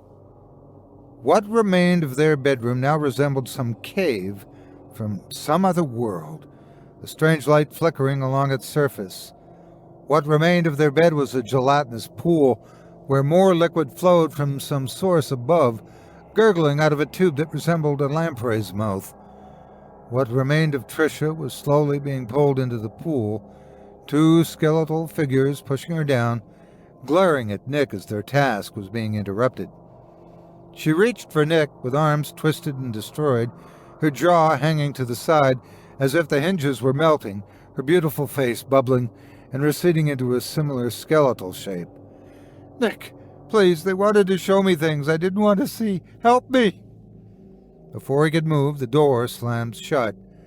Nick became aware of how dim the hallway was getting. He turned to see shadows beginning to extend out from all the doorways but the basement door, forming into shapes that were more or less humanoid. Wasting no more time, he opened the basement door and pulled himself and Michael through it. The basement was no better lit than anywhere else, and the normally solid wood steps had been replaced with rickety boards, gaps in between where hands could easily reach through and grab an unsuspecting pair of feet. Even as the world and all its rules seemed to vanish around him, the sight of Tricia being pulled into the pool made his eyes water, and a lump formed in his throat. "Michael, I'm sorry. I couldn't save Mommy." For the first time since all this began, Michael removed his face from Nick's pajama shirt and looked up. "I know, but in my dreams you're pulled into that pool too. I'm glad you're here so I don't have to be alone for this part." Nick held his son's hand tightly and they descended. Nothing grabbed at their ankles, but below he could hear the sound of something large, growling and moaning, sliding around on the concrete floor. But he held himself together as best he could. Michael couldn't know just how close he was to despair. It should have been him instead of her. She would have known how to keep things going. At the bottom, the basement did not resemble the finished structure he knew all too well. Instead, it opened into a yawning series of concrete brick hallways, all leading off into darkness. "This is the labyrinth. We have a little bit to do to try and find the exit and get to the castle, but we only have a few minutes before the Guardian starts to chase us." Nick knelt down, held Michael's face in his hands, and looked him right in the eyes. "We're going to be fine, Michael. The alarms in his own head were saying otherwise, but he couldn't help but repeat that to him. "You've been here before, right? Do you know the way through?" Michael shook his head. "I've gotten close, but I've never made it. The Guardian always gets me right before the end. That's usually the last thing I remember before I wake up." Nick smiled, though he didn't feel it inside. "Do your best, champ. We'll get through this time. We've got to." He wasn't kidding himself either, as the staircase they'd come down was now gone, replaced only with a torch-lit tunnel lighting the vaguest edges of something large, slimy, and hungry. Why it didn't attack them now, Nick didn't know, but as long as they were alive, he didn't care either. "Let's go, Michael. Run." Michael took a path, Nick following close behind. Occasionally there was a twist, a turn, a three-way intersection, staircases up and down, and he trusted his son to remember as much as he could from countless nights of terror, endlessly racing down these hallways of stone. With no watch, no clock, just the sounds of them twisting and turning through the maze, there was no way to tell how long they'd been in there. Had it been just a few minutes or closer to a half hour? Whatever it was, it didn't matter once they heard a rumble and a horrible noise from behind them. "It's coming, Dad." How could it fit through these hallways? The space was barely big enough for them to walk through single file, and whatever was behind them was far larger than that. But then, this was a dream coming true. Anything was possible. Nick was sure. More dead ends, more intersections. The only thing that changed was the ceiling opening up, revealing a dark, storm-addled sky, lightning and thunder crashing over a ruined blank landscape. Some distance away, just as Michael had said, was a castle, a looming monstrosity with towers supported by nothing in particular, mishmashed into something that more or less existed just to terrify. Another guttural roar followed by the sounds of brick being smashed as something raged behind them. Was it bursting through the walls, ripping them apart as it pulled itself along? There was no visible sign of it, but he knew it was getting closer, and if they didn't get through, it would catch them. It probably knew these hallways quite well, one way or another. Around the next corner, Michael stopped. "Michael, what's wrong?" "This is as far as I got before. I don't know how to get past him." The maze opened up slightly into a boxy room where a thin man sat on the ground, cross-legged on an old tattered rug. The room was a dead end, but there were strange symbols on the walls where ways out would reasonably be. "Who is this, Michael?" "I don't know, but all I know is he always lies." The man looked at Nick, dry, waterless eyes staring out from under a bowler hat. "He's quite wrong about me." The roaring was getting louder. The castle itself seemed so close from here that this had to be the final step to leaving the maze. If what Michael said was true, and he had no reason to doubt him, then Nick just had to get the answer for them to find the right exit. Which exit here will lead to something that will kill us? The man didn't raise a hand or say anything. It was worse than any answer would have been. Which way will lead us to the castle? The man, in turn, pointed to each of the symbols on the wall, as well as straight up and down. That didn't make sense. By process of elimination, knowing these were all dead ends, what other way could there be? "Michael?" Michael, who was pushing on wall bricks like they would lead to a secret passage, turned to Nick. "What is it, Dad?" Nick spun to face the way they'd come in. The corridor looked different. There'd been a turn there before, but now it looked as if it went straight on into darkness. The roaring and bellowing were still coming from that direction. "This way." "We can't go that way. That's the way back to—" "I know, but trust me, I think it's the way to go. Come here."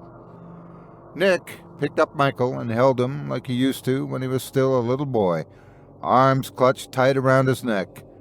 The weight was heavier, but he didn't mind. Not right now, at least. "Keep your eyes shut. I'm going to run. Don't look until I say so, all right?" I don't know what's going to happen, but I don't want you to have to see." Michael nodded, and with that, Nick began to run. The corridor stayed narrow, but it remained a straight line. He noticed the horizon blurring, and a moment later a road appeared, leading up to the castle, which now appeared above them. He looked back and saw the room with the thin man in it, but something large had appeared behind him, shrouded in the growing darkness. "Thank you, sir. I've been looking forward to this for some time." Even Nick had to briefly close his eyes as he charged forward, hearing the screams from behind him. That turned out to be a mistake.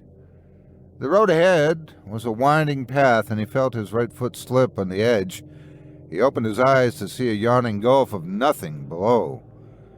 Unfortunately, nothing could stop his momentum from falling, but at least he could twist himself so he wouldn't fall off completely.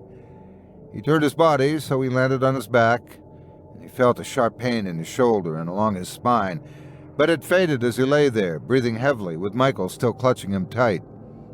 "It's okay, Michael. You can open your eyes now." Michael did so, and for a brief moment he saw his son's eyes and wished he could take away all the fear from them, even if it was tempered with relief. That ended when talons gripped his son on the shoulder, pulling him off and away.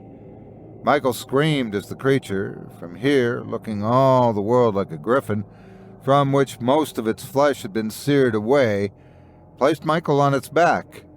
5 skeletal hands emerged from its back to secure him, like a hellish seatbelt. It charged off toward the castle.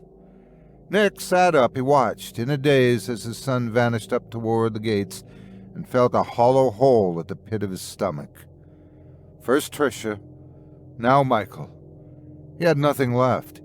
He couldn't stop any of this. He slumped back, feeling the terror and the fear bubble to the surface, shoving him to the ground in a fetal position. He felt his grip on sanity slipping. Something fluttered in the dust in front of him. It was a piece of paper that Michael held from the Brambrack. "All your dreams will come true." What was it Michael had said? "I'm glad I don't have to be alone for this part." No, there was still a chance. Michael didn't have to be alone. He got up out of the dust and felt the strength returning to his legs. The walk to the castle didn't seem as long as it should have taken, but the gate was open and he went inside. Nothing about it made sense.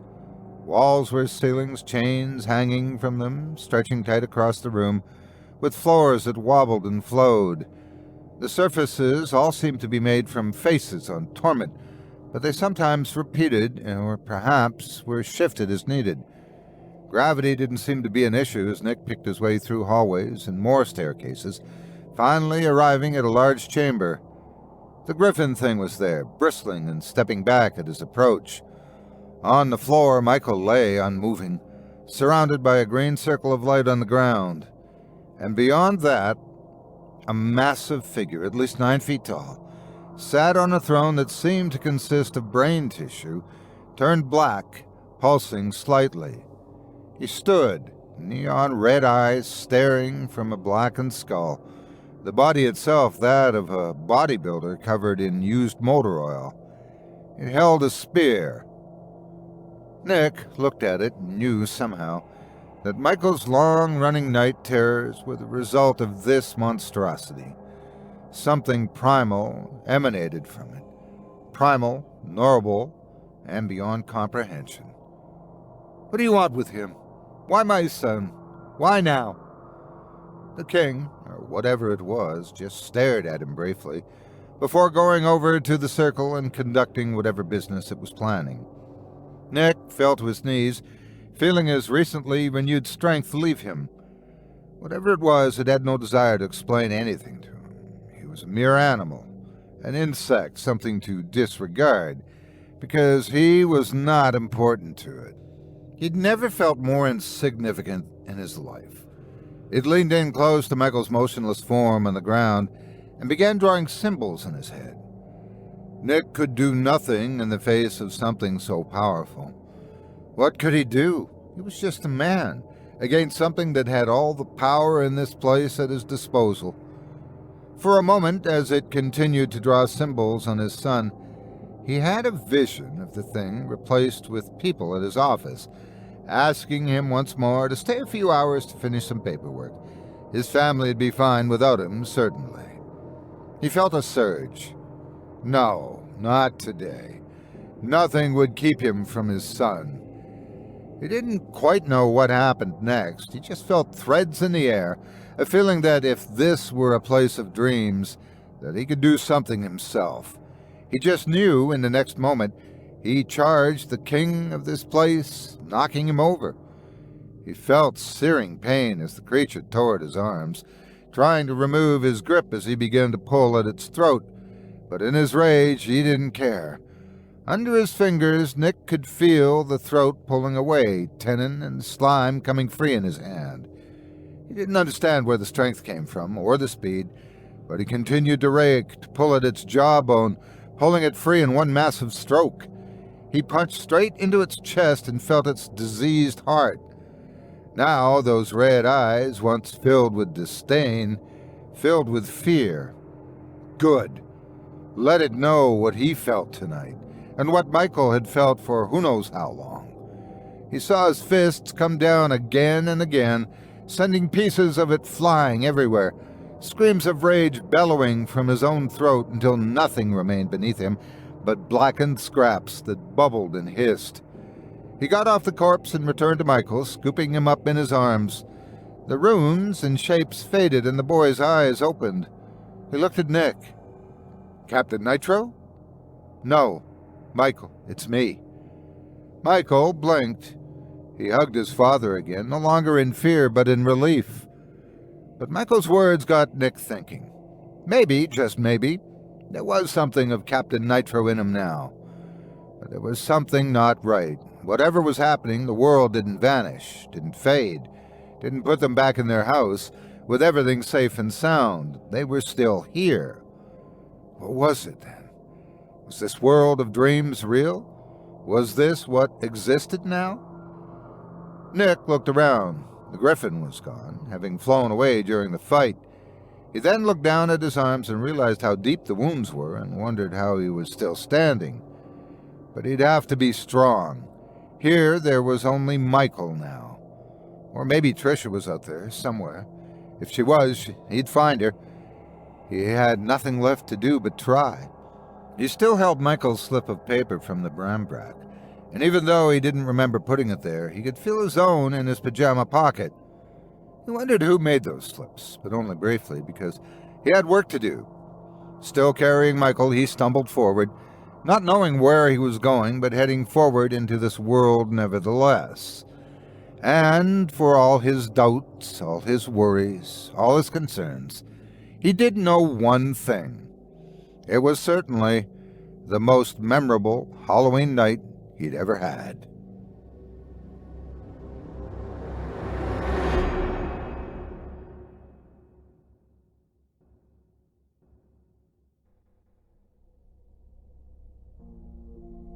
Sebastian's hand adjusted on the gun. His palms were sweating. A year ago, he wouldn't have even imagined things like this were real. A year ago, the whole world seemed different. It was different. Horrors like the thing in front of him were the stuff of movies, tales told to frighten people on a night just like tonight. His eyes flicked to the window as the gleeful sounds of laughing children and parents commanding them to slow down drifted up from the street below. Then he looked back at the person in front of him, the person that was staring at him, their face a mask of terror as their fingers traced the blank wall behind them, all too aware they had nowhere to go. The person that looked just like him. "It's over," Sebastian said. It wasn't the fact that the frightened thing before him wore his face that led Sebastian to this point. It was the unspeakable horrors it committed while doing it. The children, those poor children. Sebastian twitched, the images of their remains flashing like a macabre slideshow behind his eyes. He jabbed the gun aggressively towards his living reflection. "You're not leaving this room." The creature stopped its nervous fidgeting then and glared at him. "You mean "You're not leaving this room," it said through his own lips, pulled back into a sneer. It started to change then, its flesh stretching and pulling like it was made of putty. Sebastian watched with disgust as his own face disfigured itself, his eyes bulging, ears falling away, hair dropping out in clumps and cascading to the floor. "Why don't you just pull the trigger?" a voice said from Sebastian's right. He turned and stared at the man who had spoken, the man who had taken this surreal journey into madness with him, Elliot. "That thing took my Elsa. You saw what it did to her. Shoot it." "It's not that easy to shoot yourself in the face," Sebastian barked. He twisted the gun in his hand and offered it to Elliot handle first. "You do it." When he looked back at the thing that wore his face, it was no longer his own reflection looking back. The person that raised its hands to them defensively was now Elliot's mirror image. "I can pick someone new," the thing said. "Walk past a camera, look right into it, give hard evidence to the police that you're innocent. If I die, though, they'll go on believing you a monster, a cannibal." It laughed nervously. "The court of public opinion already does," Sebastian said.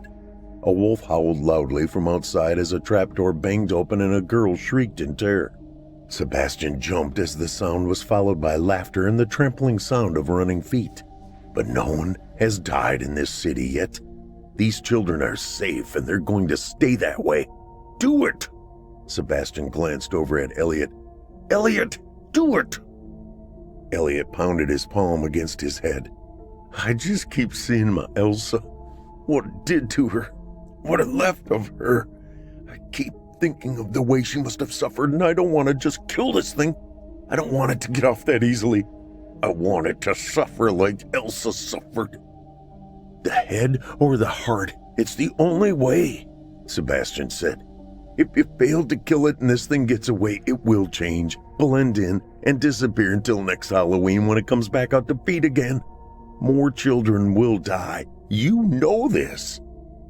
Elliot violently smacked himself in the head again. The thing across from them was just watching intently through its own version of Elliot's eyes. "I do know that," Elliot said, thrusting the gun out towards the thing that wore his face. "I do know that. But just because we have to shoot it in the head or the heart doesn't mean we can't shoot it in the arms and legs first." The false Elliot's eyes widened as the muzzle flashed. It dove forward, but the bullet hit it in the shoulder and spun its body around. Blue blood sprayed the wall and the thing shrieked, a shrill sound that wasn't human in nature, a sound that would be dismissed as part of the holiday atmosphere. Elliot's doppelganger's face twitched and spasmed.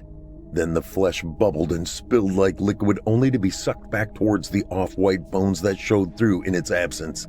The shoulder and arm reacted the same, tearing right through the shirt that housed it and reaching towards the ceiling like a fleshy serpent.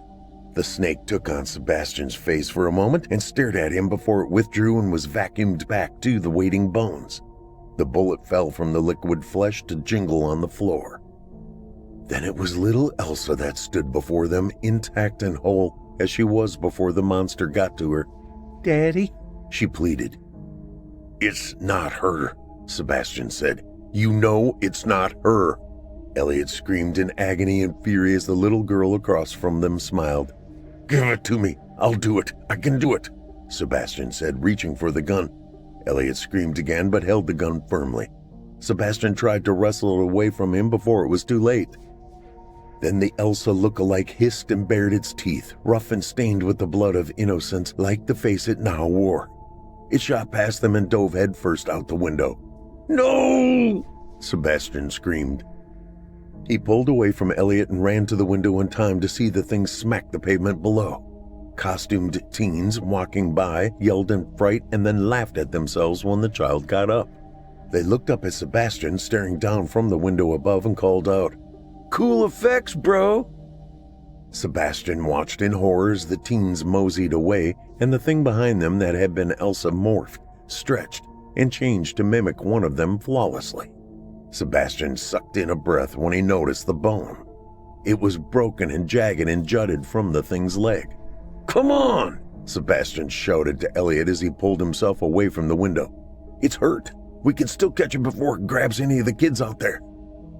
He glanced at Elliot, who was still clutching the gun and trembling with tears rolling from his eyes to wet his stubbled face. He jammed an index finger in his mouth and bit down on the knuckle, growling through his teeth as Sebastian stood by watching. I couldn't shoot my Elsa after everything she'd already been through. I couldn't. That fucking thing knew that. We need to make sure no other children end up like Elsa, Sebastian said. This is why you came with me, Elliot.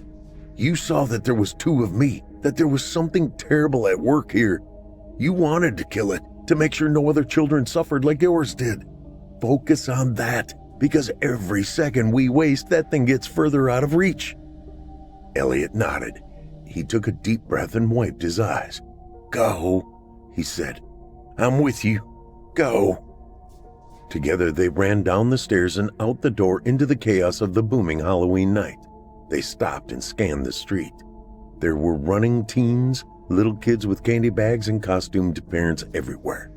Sebastian realized that the thing must have changed again because the teen he saw it become wasn't among the crowd. It could be anyone, Elliot said, stuffing the gun in his jacket pocket. Watch the legs, Sebastian said. There's a broken bone. I don't think it will right itself with the changes. I think it's truly injured. I hope it hurts, Elliot said bitterly. I hope it hurts like hell. Me too, Sebastian admitted. He could feel someone staring at him. Looking to his left, he saw one of the parents, the father of a miniature Frankenstein, eyeing him with curiosity. Sebastian flashed a quick smile and gave a friendly wave, then turned away. He realized they might recognize him from the news, and he wanted to seem as non-threatening as possible. If he got made as the child killer from TV, it would ruin everything. Sebastian no longer cared if he was thrown in jail or beaten to death or both, but he wanted to make sure that it didn't happen until the real killer was dead. It was the only thing that mattered anymore. He couldn't trust Elliot to do it on his own. He was too unpredictable. Sebastian looked around for a disguise that would help him go unnoticed. On the ground by a tree, he spotted a hard plastic witch mask with an elastic strap. He hurried over and scooped it up. Sebastian frowned when he saw that it was discarded because it had cracked. Still, it was better than nothing. He pulled the elastic strap over his head and grumbled when the broken plastic pinched the skin of his face. He adjusted it, only to be scratched by the broken mask. Cussing quietly, he looked back at the stranger who was now holding his child close to him, and he waved again before quickly moving along to get lost in the crowd just like the man he was hunting. Was it even a man? He didn't give a damn what it was. It was evil and needed to die. Elliot caught up with him and said, "Which is a good look for you.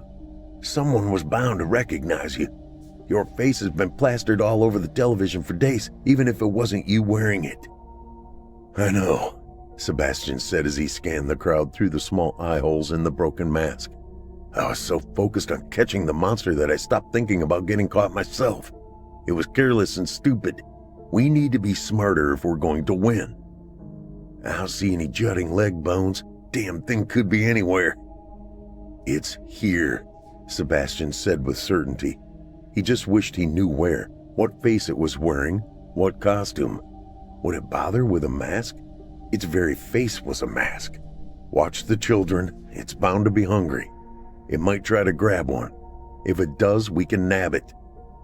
Do people actually say nab? It seems like such an unnatural word. Seriously? Sebastian glared at him through the broken witch mask. Elliot shrugged.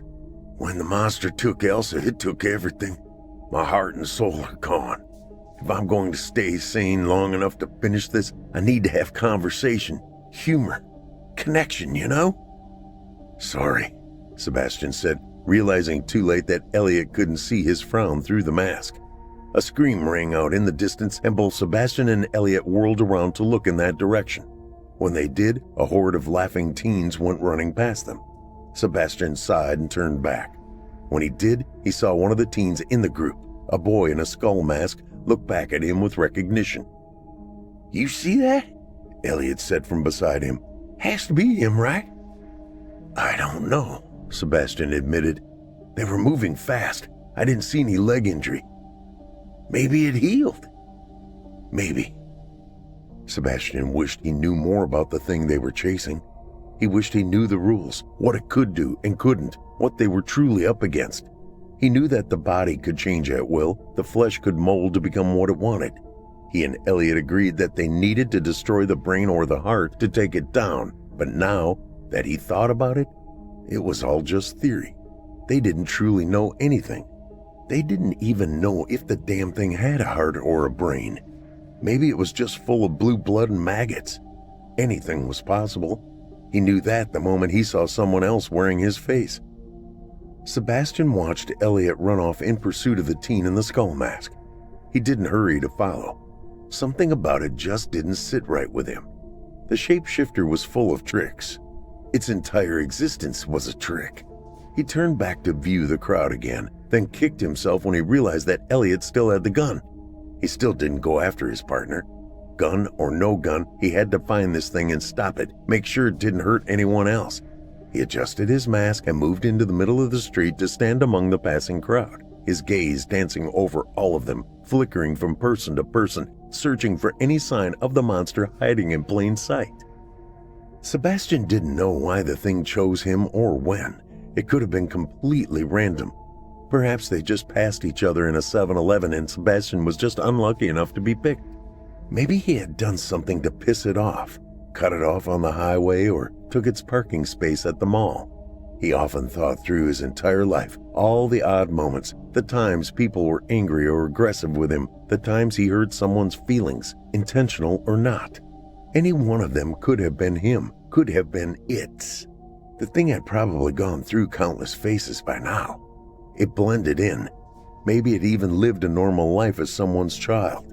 Maybe Sebastian had pissed it off on the playground, a grudge that would never die.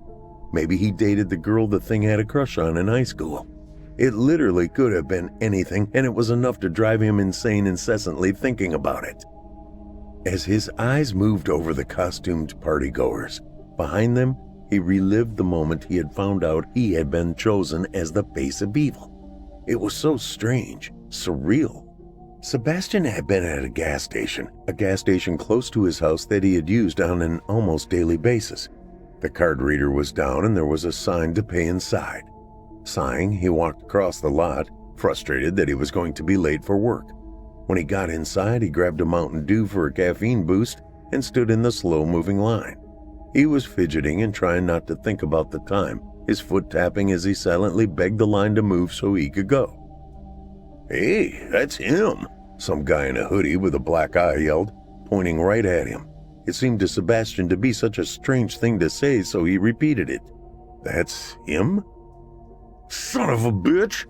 Someone else practically snarled at him. Sebastian looked at them with confusion. "Me?" "Get him!"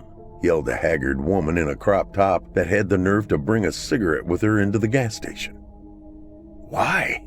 Sebastian asked quietly, then louder when they closed in and he realized that they meant it. He ran out the door, bell jingling behind him, the angry mob in hot pursuit. When he got to his car and slammed the door, the gas station clerk banged into it and pounded on his window. Sebastian was shaking as he fumbled with the keys. He had no idea what was happening or why. "Leave me alone!" he screamed. "You're all insane!" When he drove away, he realized he wasn't going to get far since he didn't actually get the gas he went there for. He also realized that in his fear for his life, he had accidentally stolen the Mountain Dew. He would have gone back and paid for it if he didn't believe they would rip him to pieces for doing so. Sebastian couldn't figure out what was going on. He drove to work, deciding to get gas later. When he entered, the woman at the front desk looked at him like he was wielding an axe. She trembled and took out her phone. "Are you serious?" Jack said to him. Jack and Sebastian had worked together for the better part of a decade. They even hung out outside of work from time to time. "Serious?" Sebastian questioned. "You're just gonna show up here?" Jack asked harshly. "It's all over the news, you freak. We know what you've done." Someone came charging at him, madness and violence written all over them. Sebastian turned and ran. "What have I done?" he said out loud as he ran. "Murderer!" a woman screamed before throwing her fountain drink at him. It crashed into the car door as he slammed it shut after clambering in. As Sebastian drove away, he heard the sirens. He knew he couldn't go home. They would be looking for him there even if he had no idea why. He couldn't go anywhere he normally went, anywhere they would expect him to go. They would be looking for his car as well, probably already had an APB on it. He was almost out of gas anyway. Sebastian drove onto the parkway and ditched the car, rolling it off on an embankment. He stuck to the hiking trails, terrified and confused. He stole a backpack from some campers and put on clothes and a hat that he would never have worn before. He had grown a beard and hoped it would be enough. When Sebastian rejoined society, it was for food. He was standing in line when he saw the TV, the news report, the tales of the terrible things done to those children and the picture of the killer. The picture of him. Sebastian felt nauseous. He ran to the bathroom and vomited what little he had had to eat in the past few days. The thing that everyone thought he did was the worst thing he could ever imagine, and the worst part was he saw the report himself, the surveillance footage, the screenshot, and it was definitely him. He didn't understand how it was possible. He knew it wasn't him. It couldn't be him. He didn't have any blackouts or lost time. He wasn't capable of violence, certainly not violence upon children, but no one was going to believe that. Why would they?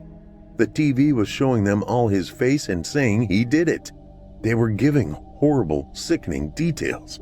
If Sebastian didn't know better, he would chase him down with a pitchfork too. Somehow, for some reason, someone had set him up and he needed to know who, to know why they chose him, what he had done. His life was over. He was never going to get it back. He needed to understand why. It was that need to understand that drove him to this very moment where he stared at trick-or-treaters through a broken witch mask prepared to commit the type of violence they all already believed him capable of. When he had left the gas station, Sebastian knew he had to get away and he had to be careful, consider every single move he made, or he was going to get caught and killed before he could discover the truth.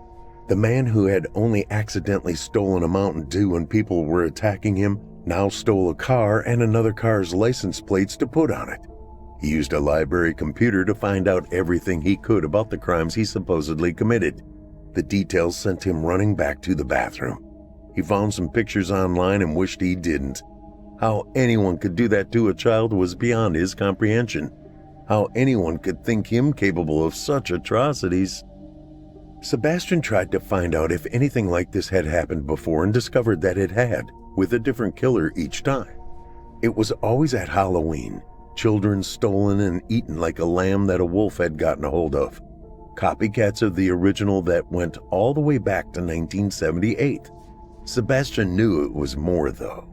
It was something else, because he knew that he didn't do this, but there was no denying that the still frames and footage was of him. It could be a deep fake, but that technology was pretty new. What if none of the people caught and sentenced to death had committed the crimes? They weren't using deep fakes in 1978. What the hell was going on then? Sebastian realized that the killer was on the move, going from city to city, state to state, leaving open carcasses in their wake. It helped him to realize where it was going to go next. He traced his finger across the map on the screen following their path. The police could do the same thing, but they were looking for him and he had been seen here. He had to hunt the killer while the whole world hunted for him. It shouldn't be hard to find him. He was looking for himself. Sebastian finally did find the thing when it found Elsa. He got to see up close and personal what it did to its victims then, to its food. He had never seen so much blood and from someone so small. It was the sheer shock of it that kept the bile down.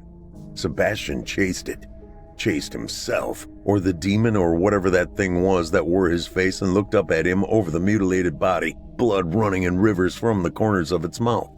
It chewed violently like it didn't have the teeth for it. Sebastian tried to shoot it. It was bizarre, like a bad dream, shooting at yourself.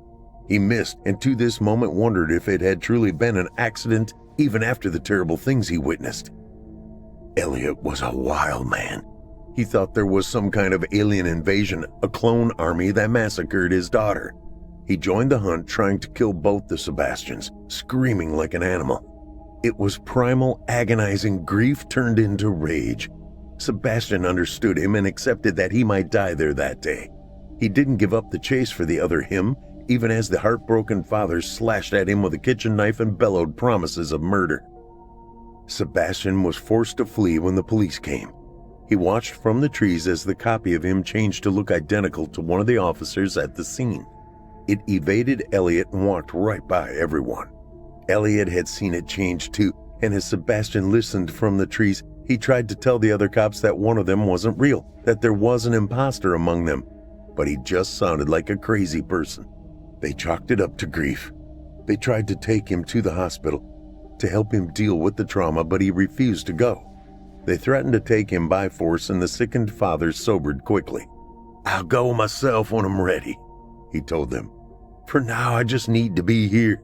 Please, I need to be here." Sebastian waited until the cops were long gone before he came out of hiding, only to discover that Elliot was waiting on him, butcher knife in hand. Sebastian raised his arms defensively. "I tried to stop it, to kill it. You saw me.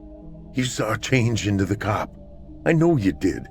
It stole your daughter and it stole my face, and with it, my entire life. I've got nothing left." "Then let's go," Elliot said, his eyes blazing with the fire of vengeance. "Let's kill it. I want it to suffer, to feel pain as terrible as the pain it left me with. Help me do it." They tracked it for days, caught up to it twice, and still had yet to bring it down. Judging by what Sebastian had read, the killings happened the whole week leading up to Halloween, the final murders being Halloween night. That meant if they didn't find this thing tonight, they would have to wait another year. Sebastian didn't know if he could evade the authorities that long. He would end up on death row just like the people before him, people whose lives this thing stole in order to continue feeding itself gluttonously on the meat of the innocent. Sebastian couldn't stand the thought. He couldn't let it get away again. So many years, so many children, so many lives ruined. No, it had to end tonight. Sebastian was still in his mind, following the walking families and running kids, listening to the screams of terror and the laughter of people having fun getting scared, when something caught his attention. A 3-foot-tall Spider-Man was yelling that someone stole his candy. When Sebastian looked that way, he saw a bigger kid in full medieval regalia laughing at the smaller child and waving his bag of candy at him as he slowly backed onto the dark side street behind him, shrouded by trees. It could have been just ordinary run-of-the-mill bullying, but the way he seemed to be intentionally luring the other child away from the crowd struck fear into Sebastian. He had to be sure. Sebastian moved between people, weaved through the ever-moving bustle and flow of Halloween night partiers, and hurried over to where he saw the children arguing. As he was drawing near, Spider-Man followed the warrior into the darkness and disappeared from sight. Sebastian practically shoved people out of his way as he raced to make sure the pint-sized superhero didn't wind up like Elsa and the others. "Move!" he shouted. "Move, damn it!" When he got to the side street he had seen the boys go down, Sebastian found nothing but dark houses unwilling to participate in the holiday, not a decoration in sight. Aside from the gloom of the occasional street lamp, everything was bathed in shadow. It was like stepping into a different world after fighting his way through the festive crowd on the main road. The contrast alone was enough to take Sebastian's breath away and make his heart beat faster. He saw something on the ground up ahead, but he couldn't tell what it was in the dark. He approached it with caution, his eyes watching the shadows nervously as he went. When he reached it and bent down for closer inspection, Sebastian sighed. His chest felt tight as he grabbed the Spider-Man mask in his fist and stood back up. "Where are you?" he said quietly as he took a step further, then another. He looked at the houses for some sign of where the child had gone. As he walked, he silently prayed for the kid, hoping to God that he wasn't being ingested. Sebastian took 2 more steps and froze. He heard a gunshot. It came from the other direction, the way Elliot had run. Sebastian looked back that way and then looked once again at the dark houses, neither child anywhere that he could see. "Shit," he said, kicking a nearby tree. "Damn it." He said another silent prayer as he turned and ran back the way he'd come. As he hurried between the costumed partygoers, screams pierced the night that didn't sound like kids having fun. They were blood-curdling, filled with real terror. Then people were shouting. As Sebastian drew closer, he heard people crying. Sebastian slowed down. He walked between the monsters, ghouls, ghosts, and heroes. Someone was lying on the ground. People were squatting nearby. Others were pacing. Some were hugging, sobbing. There were sirens in the distance. Time seemed to slow, the sound of the howling holiday night being sucked away into a vacuum. Sebastian grabbed a vampire's shoulder and moved them out of his way. Instinctively, he put his hand over his mouth, covering the witch mask. On the ground before him was the boy in the skull mask, his chest pumping crimson like a gimmick Halloween fountain. Beside him, Elliot was on his knees. The gun was on the ground by his leg. "He just walked up and shot him," a crying woman in a Wonder Woman costume said. "He just shot that boy for no reason." Sebastian looked at her and then glanced back down at Elliot, who was crying and pressing his hands over the young man's blood-pumping chest, trying his best to put pressure and staunch the flow. Elliot must have felt his gaze. He looked up at Sebastian. I thought it was him," he said. "Oh, God, I thought it was him." Sebastian said nothing. He didn't know what to say, and he wanted to be careful. If he spoke like he knew the shooter, he could be seen as an accomplice. Before long, they would recognize him. The real monster would escape if he hadn't already. As he stood there in silence, though, tears fell from his eyes and disappeared into his beard behind the green plastic mask. "This was somebody's kid, like my Elsa," Elliot sobbed as he pushed on the teenager's chest with all his might. "I took somebody's kid." Sebastian stepped backwards and let the vampire fall back into place, comforting a nearby mummy. He felt for Elliot, but there was nothing he could do for him now. He should have gone to the hospital the first night when the police wanted him to. Sebastian should never have let him come. For that, he felt responsible. If the guy wasn't completely lost before, he would be now for sure. Elliot didn't deserve to go to prison, but Sebastian didn't see any way he would end up anywhere else. Sebastian didn't want to join him, and he would if he hung around. He reached a hand under the cracked plastic mask and wiped his eyes. Then he hurried back the other direction. "I should have stayed," Sebastian thought. He knew he was on the shapeshifter's trail, but he left to see what the gunshot was, and now 2 boys were probably dead instead of just 1.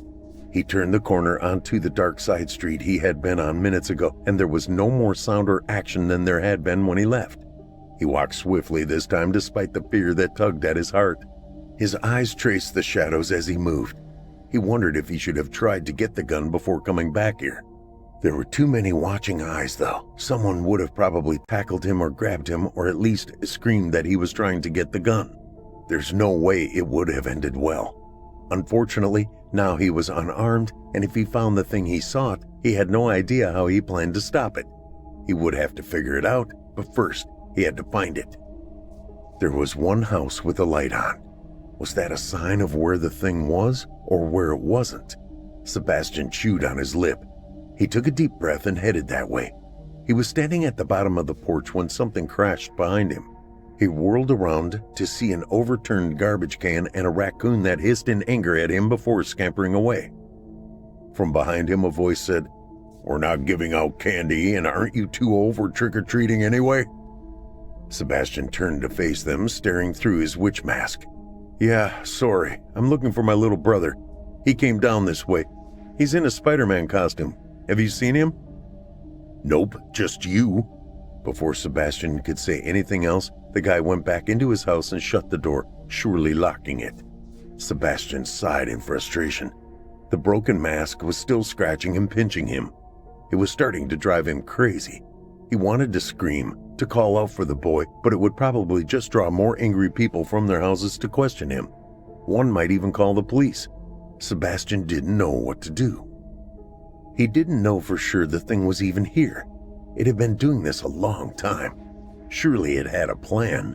Maybe there was a car and it took the boy somewhere else. Maybe it had access to one of these houses. It could have killed the person that lived there, or maybe even lived there himself during the off-season. Sebastian had no idea. It could have been... Wait, what was that? Sebastian spotted something out of the corner of his eye.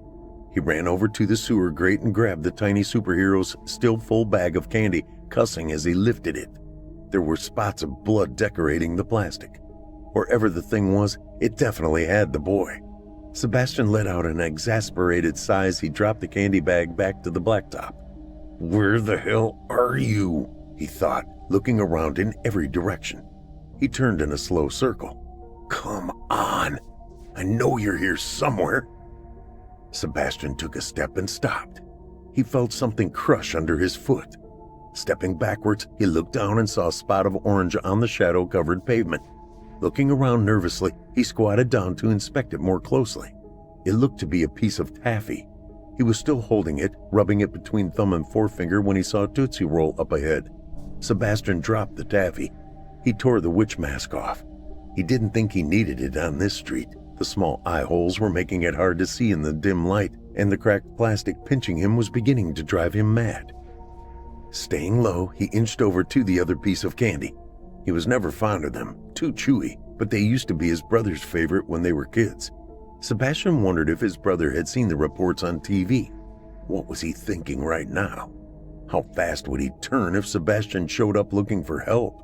As fast as everyone else, he thought. No matter how close people were, there were lines you couldn't cross, and hurting children was one of them. If the roles were reversed, Sebastian knew that he would never give anyone the time of day if they tried to explain themselves either. If they came up with some insane story of a shape-shifting monster, he would probably just punch them in the face.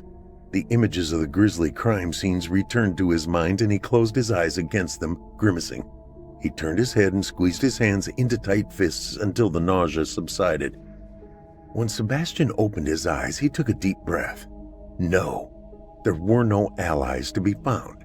After what they said he did, what the thing he was chasing actually did, there wasn't a soul in the entire world that would allow him 2 minutes to speak. Elliot was the best he could hope for, someone who had seen the truth with their own eyes, and he was most likely already on his way to jail or the hospital. It was suddenly clear to Sebastian just how alone he was and would always be from this point on. Focus, he told himself. Was the candy dropped before the bag landed where he found it, or could the kid have kept some? Maybe it was a trail. That would be smart. Sebastian's mom used to tell him things like that when he was young. She was terrified of him being taken and always had all these safety measures and plans in place. To this day, he tended to hold his key between his fingers when he walked alone at night, just in case. He was doing it now. He supposed this kid could have had a similar experience, or maybe even seen something on TV. A trail of breadcrumbs. That was a thing. He was sure of it. Sebastian looked ahead, squinting through the dark for another piece of candy. He grinned when he saw one and moved quicker now. Maybe it wasn't too late and he could still find the kid. There was a roll of Smarties that looked like they had already been stepped on, and up ahead was a Mr. Goodbar. They had always been one of his favorites. He remembered being a kid and dumping his bag out and feeling like he had found a gold bullion when he saw the familiar yellow wrapping. The candy kept going, and so did Sebastian. He was so focused on it that he didn't even think about the fact that he was going off the road. He followed the trail through grass and dirt around the side of a dull greenhouse before he realized what he was doing. He tensed and slowed down as he neared the backyard. He couldn't see anything back there. The streetlight didn't reach, and it was impossibly dark. Leafless trees caught in the autumn breeze swung at him like skeletal arms. Sebastian wanted to call out to the kid, but he feared it wasn't the boy that would answer. Also, he had already encountered one less than friendly person on this street and didn't need to wake another. Just because the house was dark didn't mean that no one was home. His eyes were on the ground, pinned to the candy. He hadn't noticed if there was a car in the driveway. His fingers toyed with the witch mask in his pocket for a moment. Then he took it out and put it over his head, letting it hang around his neck and rest on his chest. That way it was off of his face, but he could put it on quickly if he needed to. Then he took a deep breath and, holding his keys between his fingers, he surged forward into the darkness that was the backyard. He was holding his breath, taking one step at a time. His eyes were now glued on the darkness before him, the candy forgotten. He saw nothing but shapes, what he imagined was a shed in a nearby tree, a large propane grill, all ordinary things. He wished he could see the details. Then he heard it, the chewing and slurping, the swallowing and coughing, spitting and tearing of the monster feeding. Sebastian looked down towards the sounds, and two golden eyes like bright high beams shined at him in the dark. The light from those terrible eyes gave him the image of those awful rotting teeth spilling blood. The meal itself was shrouded in darkness, and Sebastian was now incredibly thankful that he couldn't see the details. The smell alone was enough to turn his stomach. He thought of the boy in the Spider-Man mask and found himself quickly wiping his eyes. The monster didn't stop for him. It continued to eat on all fours like a dog. Sebastian was suddenly overcome with anger. It overpowered his revulsion, or was empowered by it. He wasn't sure, but before he even realized what he was doing, he was launching himself at the creature, car keys jutting out from between the fingers of his fist. The thing finally left its meal and rose up to meet him. They fell into the dark, a tangle of limbs. Sebastian was trying to stab the thing, and it was trying to throw him off. They hit the grass, still struggling. Sebastian's back landed in something sticky, and he couldn't hold back his scream. A light flicked on in one of the upstairs windows of the house. Sebastian's keys found flesh, and the thing that ruined his life cried out. It was high-pitched and strange, almost like the squeal of a possum. Then teeth found purchase on Sebastian's shoulder. They were dull and hard and worked with incredible force to crush their way through the meat and bone. Sebastian moaned and whimpered, the pain almost unbearable. When the teeth released his butchered shoulder, he found himself looking up at a young woman with red hair and freckles. He wondered who she really was. Sebastian looked away from the monster and the new face it wore to glance at the house behind them. More lights were on now, and he could hear movement from within. He knew the thing would make its escape in a moment, so he looked back at it, or the girl that it wore. "Tell me why," he said. "Why me? Why did you choose me?" The girl's freckled face shifted, twisted, bubbled, and pulled until it was Sebastian's own face staring back at him. It smiled. Then the face returned to the red-headed girl. "Why not?" she said plainly. A door slammed. The girl bent over Sebastian and took the witch mask from around his neck. He didn't fight her. He was too busy watching as her body rippled like liquid and his keys fell from her side into the bloody grass. "What the hell's going on here?" a woman said from behind him. "Who are you, and what are you doing in my yard?" Sebastian looked back at her and found himself squinting into a flashlight beam. He shielded himself with a bent arm. His lips moved, but before they could make a sound, he heard another female voice. "It's the guy from the news. I followed him here. He grabbed another kid. Please, you have to call the police." The beam of light moved off of Sebastian's face and he turned, his eyes following it to the grass beside him. He wished he hadn't looked, but it was too late. The woman screamed as Sebastian turned his head and vomited, adding to the mess on her lawn. He heard her doing exactly as she was told. She spoke quickly, frantically. Sebastian knew the cops were already nearby after what happened with Elliot. It wouldn't take them long. He tried to scramble to his feet and slipped in the gore of the monster's meal, falling back into the remains with a choked sob. In the quickly passing glow of the homeowner's flashlight beam, Sebastian saw a red-headed girl smiling at him. She turned and walked towards the road, putting his witch mask on as she went. "Stop her!" he cried. "She's a real killer. You can't let her go." "Shut up, you monster!" the woman from the house yelled at him. "I watched the news." "Why would she catch me, tell you, and just leave the scene?"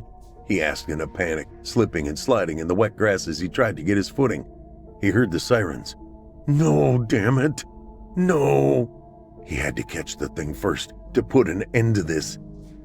"She was probably scared or sick or both. You're going to hell. They're going to put you in the chair, you hear me?" the woman said as Sebastian stumbled past her. He could feel the wetness of the fresh kill all over him, and he felt his sanity slipping. He just wanted to scream and sob forever, but instead he charged towards the road. When he reached it, he found it to be brightly illuminated now by the spinning lights of several police cars. Sebastian skidded to a halt, but he looked around, his eyes darting every direction, searching for the redhead.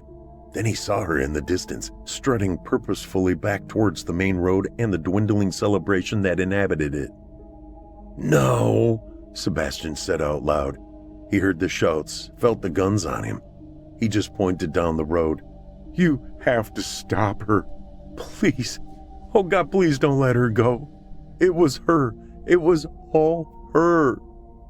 Then he was hit hard, his feet taken out from under him. His arms were twisted behind his back and his wrists seized tightly. People were yelling at him, telling him how awful he was and how he was going to rot in prison. Sebastian just stared down the road at the fading image of the girl in the witch mask. He blinked and she was gone. Then he was being dragged to his feet and forced inside a car. The door slammed shut and he jumped. When the police officer got in the front, Sebastian started pleading his case again. You have to believe me. I don't care about myself. You can take me to jail all you want, but you have to get the girl, okay? Arrest the girl. She's not who she seems. She's not even human. Please. Shut the hell up, the cop commanded. The car started moving and went to the main road. Sebastian stared out the window as they passed the many sullen people in costumes, all looking shaken and traumatized since Elliot had ruined their festivities, canceling Halloween with one terrible mistake. They shuffled along like so many zombies or ghosts, heads hanging down. One such head turned to look back at him through a cracked witch mask.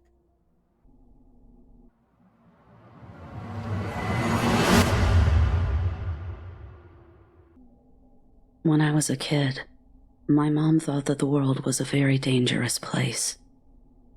It wasn't just her either. All parents seem afflicted with this strange mania that made them believe that around every dark corner, in any shadow, lurked something unspeakable ready to snatch up wayward children that stumbled into its grasp. We were told the rules over and over and over. Never take candy from strangers. Always come in before the streetlights turn on. Never go anywhere with someone you don't know, even if they say they were sent by your parents. Always use the buddy system. The 4 commandments of parents, alternating with absolute statements. Never, always, never, always. We would nod solemnly as we were told these rules, but inside we were thinking, so what? No strangers ever offered us candy. You couldn't see outside after dark anyway. No one tried to convince us our parents had been in an accident, so we should go with them. And as far as the buddy system, that could rarely be verified, so we just came and went as we pleased. We felt like it was parents that made it hard to be a kid, not these countless threats that were, as far as we were concerned, imaginary. I remember a visiting neighbor who told Mom about the newest fad in child abduction, the altered appearance trick. A kidnapper would grab an unattended child in a public place like a market or department store, take them to the bathroom, cut or in some remarkable cases dye their hair, change their clothes, and walk out of the store in plain sight with a brand new child that now didn't match the hysterical parent's description. I thought it was bullshit. Although at 9 years old I'd rather die than use that word in my mother's presence. But she ate it up, her mouth open in terror. Who would do such a thing? She asked the neighbor lady, who wrinkled up her nose and said, "Preverts." I didn't know what a prevert was, but I assumed it was on the same level as strangers, which ranked just below Satan himself on Mom's list of people to avoid. You could practically hear the emphasis in her voice when she said the word. An all-capital letter sort of word. Strangers. Halloween was the worst for parental panic. All those masks, each one covering the face of a potential stranger. All the children in town knocking on every door for a stranger to give them candy. The year the newspaper claimed someone was hiding razor blades in chocolate bars was a total nightmare. My mom dumped out all of my candy as soon as I got home and went through each piece with painstaking, almost obsessive thoroughness, which meant that by the time she was done, it was already bedtime, and I'd only eaten 2 or 3 candies. Another thing I considered bullshit and kept my mouth shut about. But the summer I turned 10, kids started getting sick. Not all at once, just one here, one there. We were all on summer vacation, so the first assumption was there was a nasty stomach bug going around, jumping from kid to kid as we attended each other's birthday parties and swimming pools. None of my friends had gotten it yet, but from what I heard in our children's version of the grapevine, it started with vomiting. Lots of it. Then fever, sweating, followed by hallucinations. These kids babbled crazy stories until their fever subsided. Then they were fine. Well, mostly.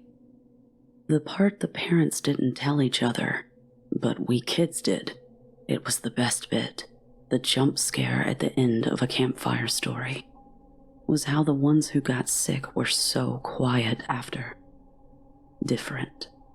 A lot of them even claimed what they saw in their fever dreams was real. One boy, Tommy Anderson, supposedly spent 3 days begging his parents to believe that a 6-headed dog had chased him all the way home the first day he got sick. When they ignored his pleas and instead drilled him about where he'd been before his panic dash to the house, Tommy clammed up, probably to avoid punishment for breaking the buddy system commandment. The kids who'd been there to visit after he got better told anyone who'd listen how he barely said anything while they were there, just stared at his bedroom wall with dead eyes. There were other stories, other kids who got sick, but after a while it was just boring. It all went the same way, like when classmates came down with chicken pox. The first few were new, rare, and exciting, but after the 7th kid started barfing and ranting about snakes slithering across his ceiling, it was old hat. Summer was too full of promise to worry about some dumb virus that hadn't touched you yet.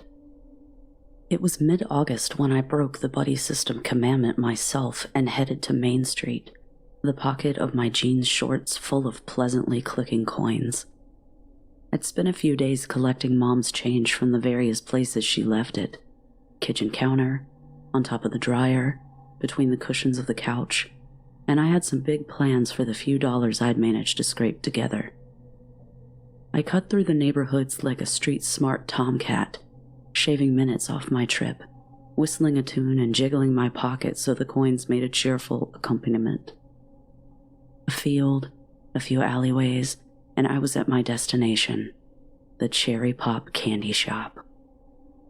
The Cherry Pop Candy Shop was a staple summer destination. Its jolly storefront seemed to shout at you from between the other bland brick businesses. Come in, come in, come in. The glass door proudly bore a hand-painted logo, all fire engine red and sunshine yellow, with giant juicy cherries replacing the O's in pop and shop. I admired it as I always did when I pushed the door open that day in August, the bells above my head tinkling their announcement of my arrival. Behind the counter, Stanley grinned at me. "Thought I'd be seeing you here soon," he said jovially. "Been setting aside some candy necklaces just for you, Wendy, my dear." Stanley was nice. He owned the Cherry Pop Candy Shop, and he always remembered what sweets we liked best. Candy necklaces were my favorite. I'd eat them straight from around my neck until nothing was left but damp, limp string. I had to save up. I jiggled my pocket again so he could hear the coins clinking together. "Mom's been stingy on the change this summer." "What? Don't you do chores for allowance?" Stanley leaned his elbows against the counter and surveyed me briefly. "Mow the lawn or something. We got lots of rain in June. Grass is sprouting up something fierce." I was only halfway listening to him, my attention now on the jars of candy on display like cases of bright, glittering jewels. "Mom says that's boys' stuff," I answered, trying to decide between Fun Dip and Pixie Sticks. Your mom's got some funny ideas. She should just put you to work. You look like you could handle it. Grown up an awful lot this summer.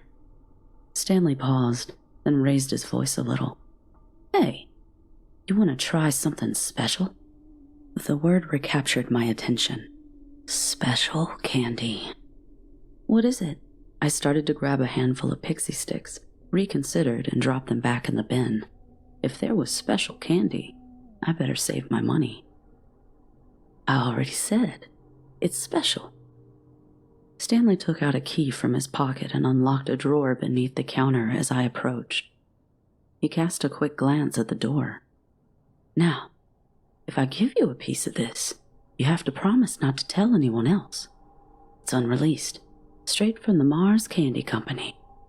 If they find out I'm giving out free samples, they'll have my hide. I won't tell, I said immediately. His hand was still in the drawer, grasping something. He was scrunching up his face at me, trying to decide if I was trustworthy enough. I don't know, Wendy. I hear from the other kids you can't keep a secret. Well, they say you're a blabbermouth. Who says I'm a blabbermouth? I demanded. That's bullshit.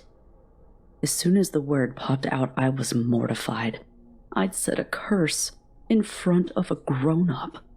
It was nearly as bad as if it had been my own mother. I clapped my hand over my mouth in horror. Stanley started laughing. Not a polite little laugh either. A full-on belly laugh that almost had him bent over. Okay, Wendy, okay, he chuckled. I believe you. Such conviction. I hope I never get on your bad side. You're going to be a hard lady to handle someday. I wasn't quite sure what he meant, but he was pulling the special candy out and locking the drawer again, and that's what mattered. Stanley set it on the counter in front of me with the flourished presentation of a stage magician. Ta-da! It was a row of little circular discs, pastel-colored, pale pinks and greens and yellows. The packaging was plain, clear plastic, no logo. The ends were twisted so it couldn't fall open. It was generic, boring, and I felt like I'd seen it before. What a letdown. Those are just Smarties, I said at last, my voice thick with disappointment. Stanley shook his head earnestly. No, there's so much more than that. He delicately took the end of the packaging and began to untwist it. He dumped 4 of the candies into his hand and held his palm out toward me. Try them. I promise. They're fantastic. And you'll be the first person in town who got to eat them before anyone else. That got me. I wouldn't brag about it, of course. Stanley had sworn me to secrecy, and I'd rather die than be a blabbermouth like the other kids said. But I was never first at anything, so I scooped the 4 candies out of his hand and dropped them greedily into my mouth. They were sweet, almost cloyingly so. My teeth ached as I chewed. I was once again disappointed to realize their texture was powdery soft. Even with their extra sweetness, these were definitely just repackaged Smarties. But Stanley was smiling at me. A big, wide, eager smile. And I couldn't tell him the truth, that I thought someone had ripped him off. They're really good, Stanley, I said, feigning enthusiasm. Wow, I mean, for real. Super sweet. Stanley's grin grew wider. He nodded. Good, good. Do you want some more? Before I could respond, he had dumped more of them into my palm. I ate them obediently because he was just so excited, so pleased to share this special secret candy with me. And like I said, I was never first at anything. I hoped he wouldn't give me any more, though. I was starting to feel sick. Really good, I said again. I smacked my lips, trying to get the sugar-sweet taste off of my tongue. Do you think I could have a glass of water? Stanley's grin faded. His mouth turned down at the corners. You didn't like it, he said sadly. My special candy, you didn't like it. Oh no, I said, stomach rolling. I did. I liked it a lot, but I just want... When I said the word want, a sudden jet of vomit burst out of me like hot lava. At the last second, I had the sense to bend down and put my hands on my knees. The puddle of sick landed between my feet on the floor. A long moment of silence went by. Oh, look at that naughty girl, Stanley murmured, almost to himself. I'm sorry. I heaved again, but nothing came up. My face was burning with embarrassment. I hadn't been sick in public like this since I was 4 and caught the flu during Christmas. I'd spent most of the holiday in my grandmother's living room with a bucket, weeping because I couldn't play with my presents. Well, I can't have anyone else in here with that nasty mess on the floor. Bad for business. Very bad. Stanley left his spot from behind the counter and swept past me, clicking the lock on the front door. He flipped the open sign to closed and turned back to me with his hands on his hips. Now who'd want to buy candy with that nasty mess on the floor, Wendy? I'm sorry, I said again. I was near tears, but to cry would cost me the last shred of my dignity, so I held it back, as well as the urge to vomit again, and met his gaze pitifully. Can I have some ice water now, please? Stanley sighed as though this were a ridiculous request. Come with me. I have some ice water in the back, nice and cold. Should help. He took me by the hand and began to lead me past the candy counter. I stepped clumsily over my pile of sick and followed him, begging myself not to throw up anymore. Stanley pushed open the swinging door between the store and his back office, pulling me inside. I tripped over my own numb feet and jerked out of his hold to stop myself from sprawling on all fours. When I looked up at the room, everything was wrong. What I expected to be some kind of office was a nearly empty room. Sterile. Just a few broken candy crates in one corner. The walls were dull gray cement, but they seemed to be melting, oozing. And the door he was leading me to was impossibly small. A door meant for dormice that was pulsing like a languid heartbeat. I can't fit in there, I mumbled, my tongue thick in my mouth. Sure you can, Stanley insisted as he reached for my hand again. Come on, I'll get you some water, just like you wanted. As his hand grew nearer, almost in slow motion, it seemed to morph into an oily bundle of worms, all squirming together in a disgusting wet mess. I could feel my face pounding with red-hot heat. Sweat had begun to prickle on my forehead and under my arms. Don't touch me, I screamed, backing away. I didn't want to bump the walls because I was sure they would make me melt too. I didn't want the worms to wrap around my wrist in their slimy grip. I didn't want to have to force myself through that terrifyingly tiny door. I saw Stanley make another move toward me, but now his face was long, drawn, pointed in all the places it shouldn't be. His eyes narrowed to evil little slits. I shrank from him, knowing if he touched me, I would shatter into 1,000 painful, jagged pieces. I want my mom. I'm not sure how much of that was really what I said.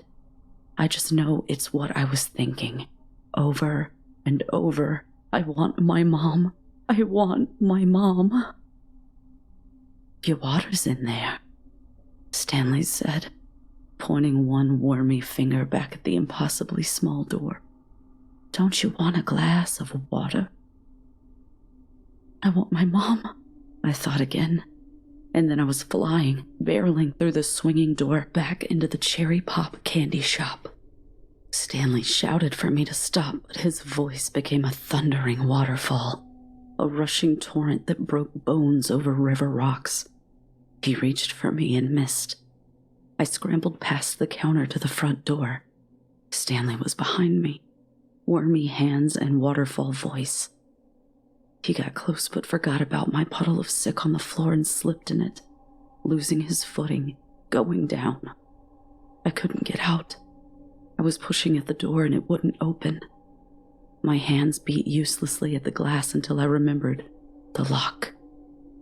With surprisingly deft fingers, I turned it and launched myself into the outside world.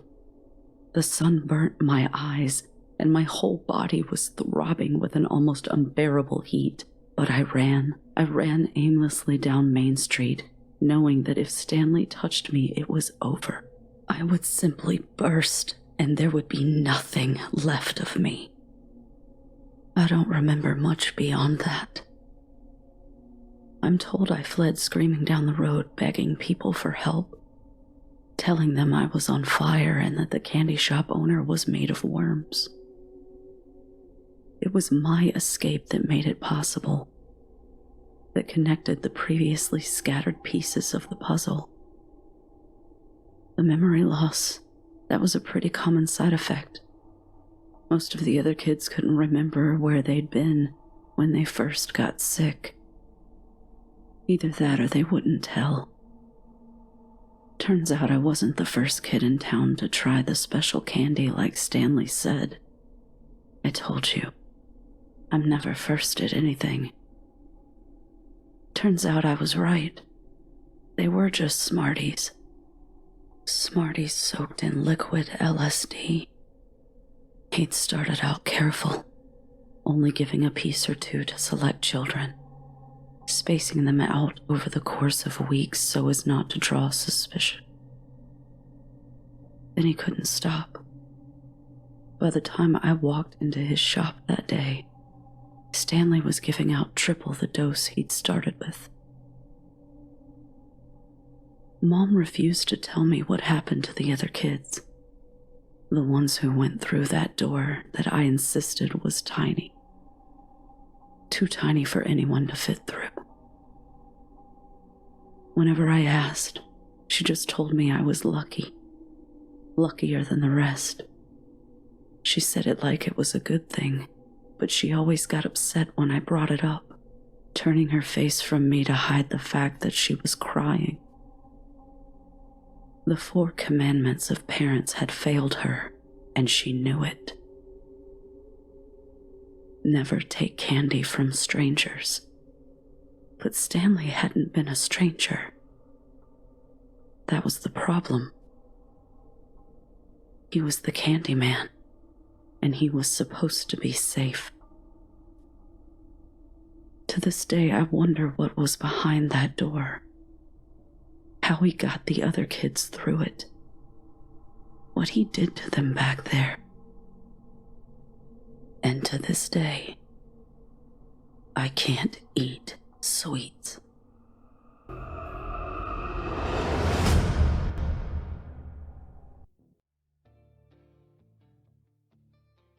You never realize quite how fucking awful your hands can be until they're shoved 2 inches from your nostrils.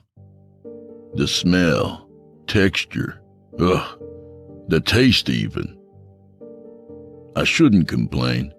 My girlfriend Tylee says I always shit on anything nice that she tries to do for me. So I was determined to make an effort to prove her wrong this time. She was taking me on a surprise date. There had been a bit too much distance between us lately than either of us would care to admit.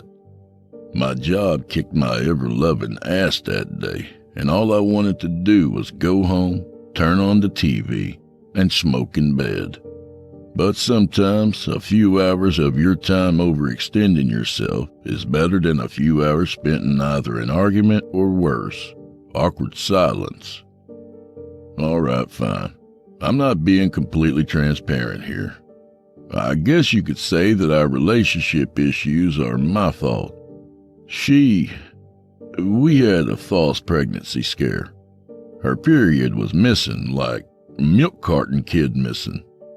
We took tests and they were all negative, but it didn't matter. Not when her mother got 3 months of false negatives when she was pregnant with her and her brother Tom. The soonest the doctor could get her in was in 9 days.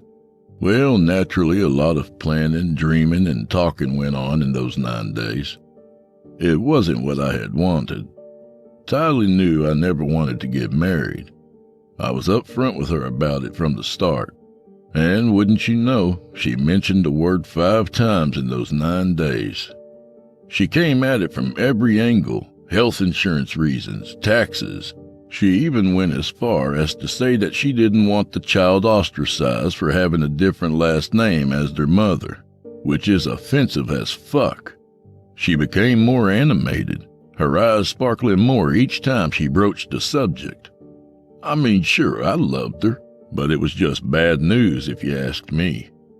As hard as I tried, she could tell I wasn't as warm to the idea of having a baby as she was.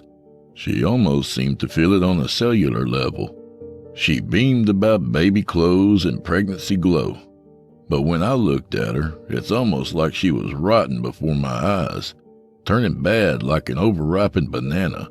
I saw stretch marks and sagging breasts. They say they're never the same after childbirth, you know.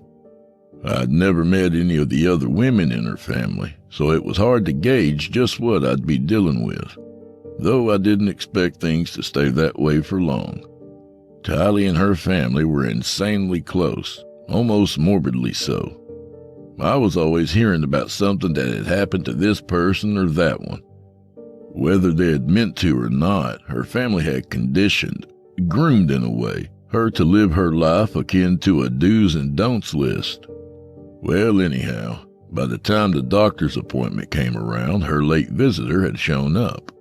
Tylee was heartbroken, devastated in a way that I didn't know her sweet, sunshiny soul was capable of. I tried my best to be there for her, to match the energy of her sorrow while maintaining enough strength for the both of us. But after a short while, there was nothing I could do. We moved on. Whether it was in the same or opposite directions was something that remained to be seen. Tylee withdrew more and more from me, until one day I came home and found her gone, completely. It scared the hell out of me at first, if I'm honest. There was enough evidence left behind for it to be obvious that she had left of her own free will. She even went so far as to change her phone number, which took only moments to do. It was so easy now. You just call a number and within 5 minutes you can get yourself a brand spanking new number, no questions asked. After the initial sting of rejection and betrayal wore off, I began to feel a bit different. It was like pieces shifted, revealing the bigger picture underneath. Of course I loved her. She was perfection. But sooner or later, it would boil down to the bare fact that she wanted kids, and I didn't. Sure, some guys can fall so in love with a girl that they'd give her children anyway just to make her happy. But how does that end up being fair to the kids? My day became less lonely and more grateful. I wished her happiness, but held her less and less responsible for my own. But I'm only human, right? I'm not going to sit here and lie to you. When she showed up on my doorstep 3 months later, all the healing fell away. She leapt into my arms, and I gladly let her do it. As it turned out, the love I had for her was just as strong as it was the day that she left. Tylee never said where she was and what she'd been doing, and I honestly didn't have the heart to ask. Even with the bigger picture revealed, I couldn't resist enjoying just a little more time. That's why I was hopeful and almost excited when she brought up the date. I was sure we could get out of the awkward rut we were stuck in, especially on Halloween, a child-filled holiday. Maybe I'd even get lucky, I mused privately. She'd been spotting off and on since the pregnancy scare, she said, due to stress, I imagine. That's also why I tried not to push it on her either. Anyway, ultimately there had to be a way to move past the scenario we had just narrowly avoided, along with the words and lost time that went along with it. Words that never even needed to be said, and time that needn't have been missed in the first place, mind you. But I guess that rabbit cat's out of the bag now, ain't it? She stayed quiet on the ride over, leaving me questioning whether to enjoy the peace or have it invade my nerves like a sweeping plague. Her hand drifted over to the back of my neck as we pulled into the parking lot. She knew feeling her skin against that spot always sent goosebumps over my upper body. It may have been manipulation or love, but you can say that about any number of things in life, I guess. Almost every aspect of life contains the capacity of both good and evil, and whichever one you're partial to shades the connotation of it. Are you sure we're in the right place? I asked, genuinely concerned. Whatever we pulled up in front of didn't even look inhabited, let alone a place of business. She opened the car door in response, allowing the air to blow the scent of delicious food inside. That told me about everything I needed to know. We were going out to dinner, apparently, and Jesus Christ, I was hungry. Bursts of meat and spices traveled through my respiratory system more intensely with each step. By the time we reached the doorway, I was practically salivating. A cream-colored sign with blood-red-colored lettering above the entrance read Tama Jesti. One quick Google search on Tylee's phone told us the words roughly translated to dark eats in Croatian. I'd heard of these types of places before, restaurants that serve a type of sensory deprivation effect. You basically eat in the dark, blindfolded in some places even. I'll admit I wasn't thrilled with the idea. I'm certainly not the pickiest of eaters, but I wasn't too explorative either. Either way, I like to look at what I ate. One of the first things you'll learn about working in a fancy kitchen is that people eat with their eyes before their mouths. I always wondered if that was why God made fruits and vegetables such a various array of bright colors. Picture a beige plate with a piece of skinless chicken breast, rice, and poultry gravy. I mean, fuck. If you're hungry enough, you'll eat anything, but still, that's one boring-ass looking meal. Throw some zucchini and squash on there with a little side salad and it looks a little better, don't it? Just something to think about. Anyway, how I felt about the experience didn't matter much. Tylee had been very understanding as of late and didn't really ask for too much for herself to begin with. Maybe this would become our new thing. Maybe there was something sensual about eating at a table together in the dark. Who the fuck was I to say unless I tried it, right? The inside wasn't very well lit, which in my mind didn't bode well for the chefs in the kitchen. Maybe their area is light-sealed but brightly lit, I thought distractedly. From what I could see, it looked appropriate for the season. At the same time, though, I doubted it looked much different in March or January. It wasn't Halloween in the pumpkin witches and goblins sense. The theme was just macabre, honestly. From the sconces that covered the walls, electric candles by the way, to the menus and all the way down to the napkin holders. All it needed was a corner candy bowl and they'd be set. Fuck, now I want candy, I remember thinking at the time. It wasn't long before we were seated at a corner booth. 2 blindfolds lay over our pristinely made table, confirming my suspicions from when we had arrived. The last thing I saw after we were seated were Tylee's eyes sparkling at mine with excitement. And in no time at all, they had already brought something out for us to eat. Suddenly it occurred to me that I didn't have a chance to wash my hands. It's amazing how many things get transferred by contact in one single day, mainly by touch. You scratch your armpit, go to the bathroom, adjust your balls, scratch your face.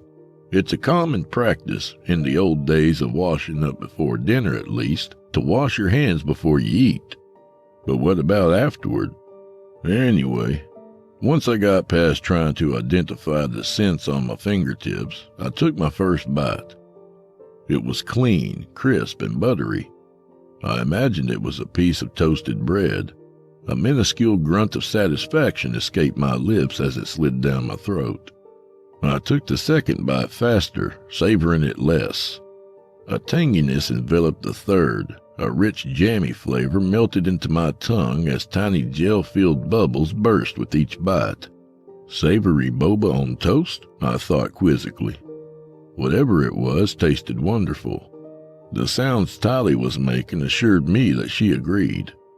I was pleased to fill a second unattended piece. However, this one was smeared with something that tasted acrid and earthy. My eyes struggled against the blindfold as I politely reached out for the plate to put it back when a hand blocked my way. It then reached to my shoulder as a musty-breathed man whispered a single word in my ear. Eat. My stomach filled slowly as they placed each type-of-size offering in front of my face. I'd never been a fan of small portions, honestly. It always just seemed like a way to rip people off. My mind reeled at the thought of how much this was all going to set me back. Sure, Tally said it was her treat, but we share finances. Her treat is my treat, so to speak. I tried to lighten my own mood, joking to myself internally that as long as there were no tricks, we'd be all right. It never occurred to me to talk to Tally, as awful as that sounds. We'd never really been conversational eaters in the first place. I fumbled across the table to reach for her hand. However, the moment I touched her, she gently redirected me back to my food. I kept thinking back on the interaction between Tally and our macabre maitre d', the body game. It reminded me of that old Halloween game our moms used to set up when we were kids and had friends over, or a party. You remember that one, right? Spooky music would play while the lights were dim beyond visual recognition. The game was that we were supposedly eating a body, slain by our creative mothers. It had an old poem that went with it. Many and many a year has passed since they buried this man away. But his withering corpse we've here amassed, dug up from his tomb today. Here is his brain, which feels no pain. Here are his eyes, frozen in surprise. Here is his heart, never more to start. And so on and so forth. We'd be served food disguised as body parts, boiled grapes for eyes, tomato for the brain and whatnot. My favorite was always the ramen noodle intestines. My thoughts were soon interrupted by a clinking sound not too far from my face. A new course, one that didn't offer much by way of scent, which wasn't always necessarily a bad thing. It had a fleshy texture, almost like ham. No, that wasn't right. It was smooth like the white of a perfectly boiled egg. It squished between my teeth and against my gums, sending rivulets of its succulence down my chin and neck. I imagined Tally getting sprayed by splatter as I struggled to break it down into a size I could easily swallow. Not that I much wanted to. The flavor was robust, acrid, and coppery all at the same time. It left me wondering if that was their game.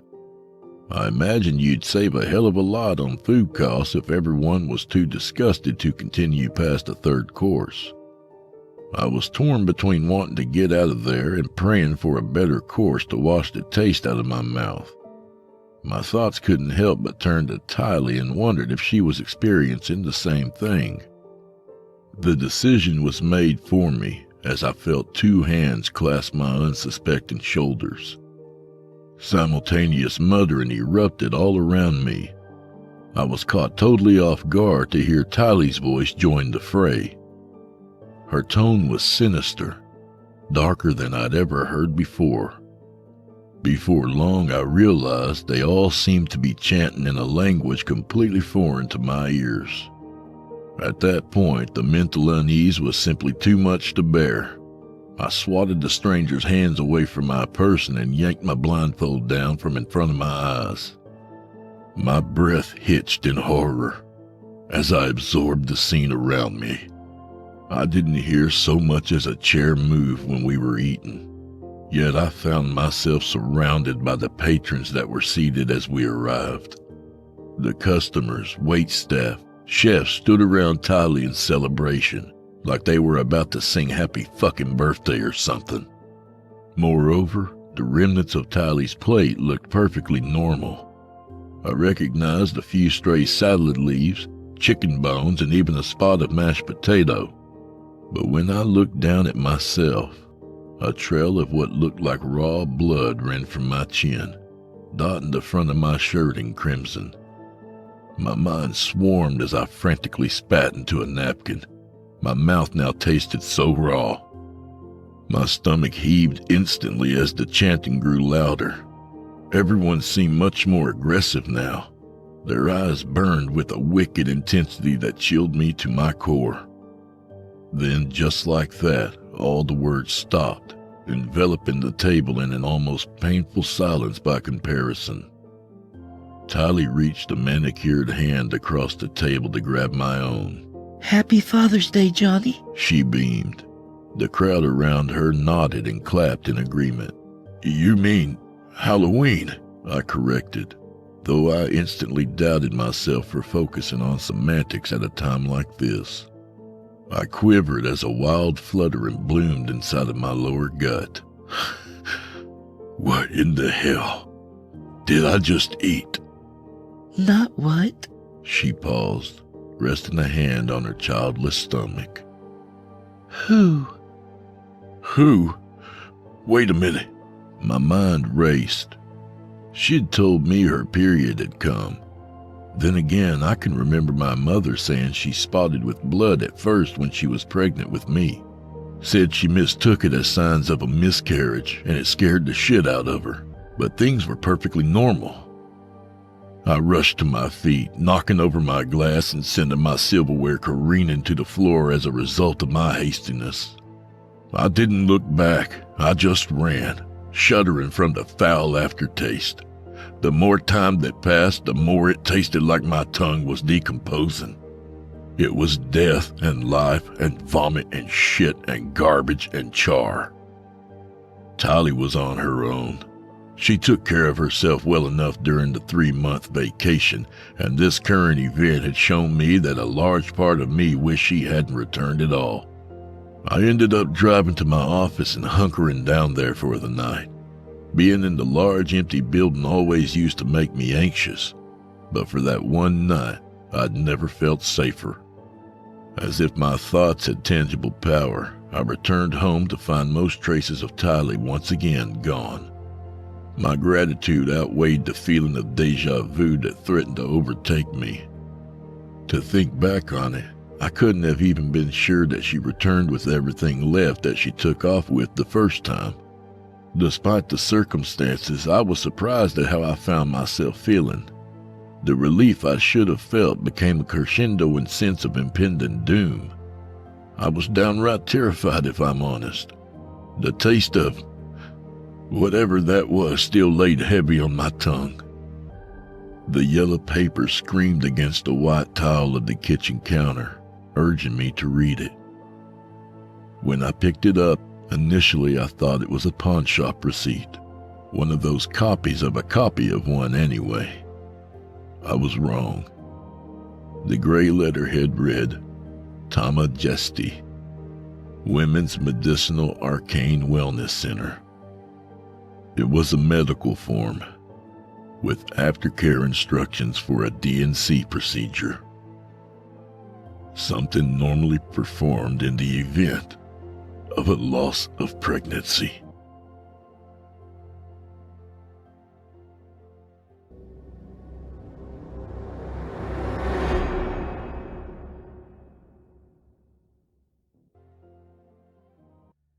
Everything is still a mystery. No one knows how it happened, or has a viable explanation for it. Only that it happened, and nobody was left to explain it. It was a perfectly regular day.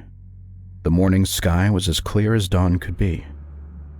It was barely 8 a.m., but the sun already stood in its full angry god mode, gazing down with furnacing malice.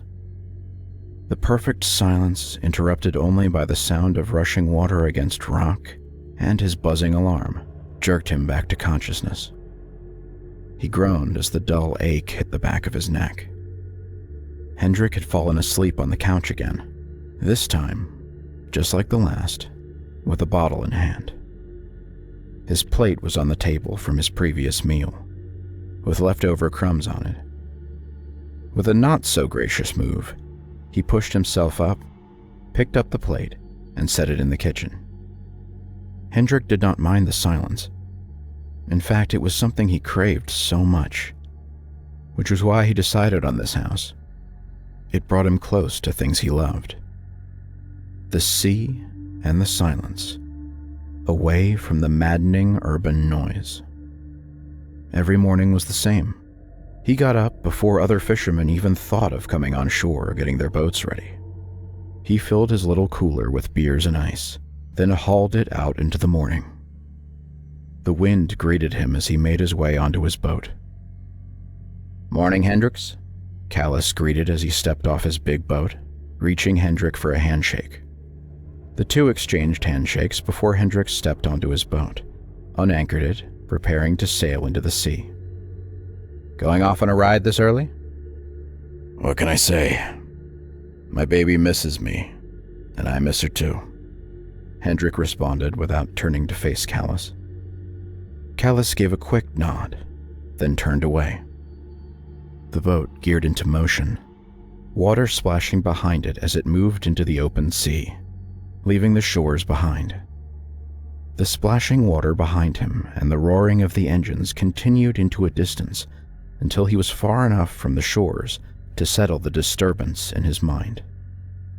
Only then did he kill the engine, letting the silence fill him, then collapsed into a chair. He closed his eyes, sucked in a deep breath, and turned on his radio. The song "To Love a Woman" by Lionel Richie was on. Old memories began to surface. Memories he had long buried and tried so hard to forget. Hendrik had been on one of his voyages when his house had caught fire. His wife and child died in the flames. From the sea, he had spotted the dark smoke rising to the clouds, but had decided that he couldn't return until he'd caught enough fish for the day. It was the one decision that had haunted his every lonely thought, every lonely night since.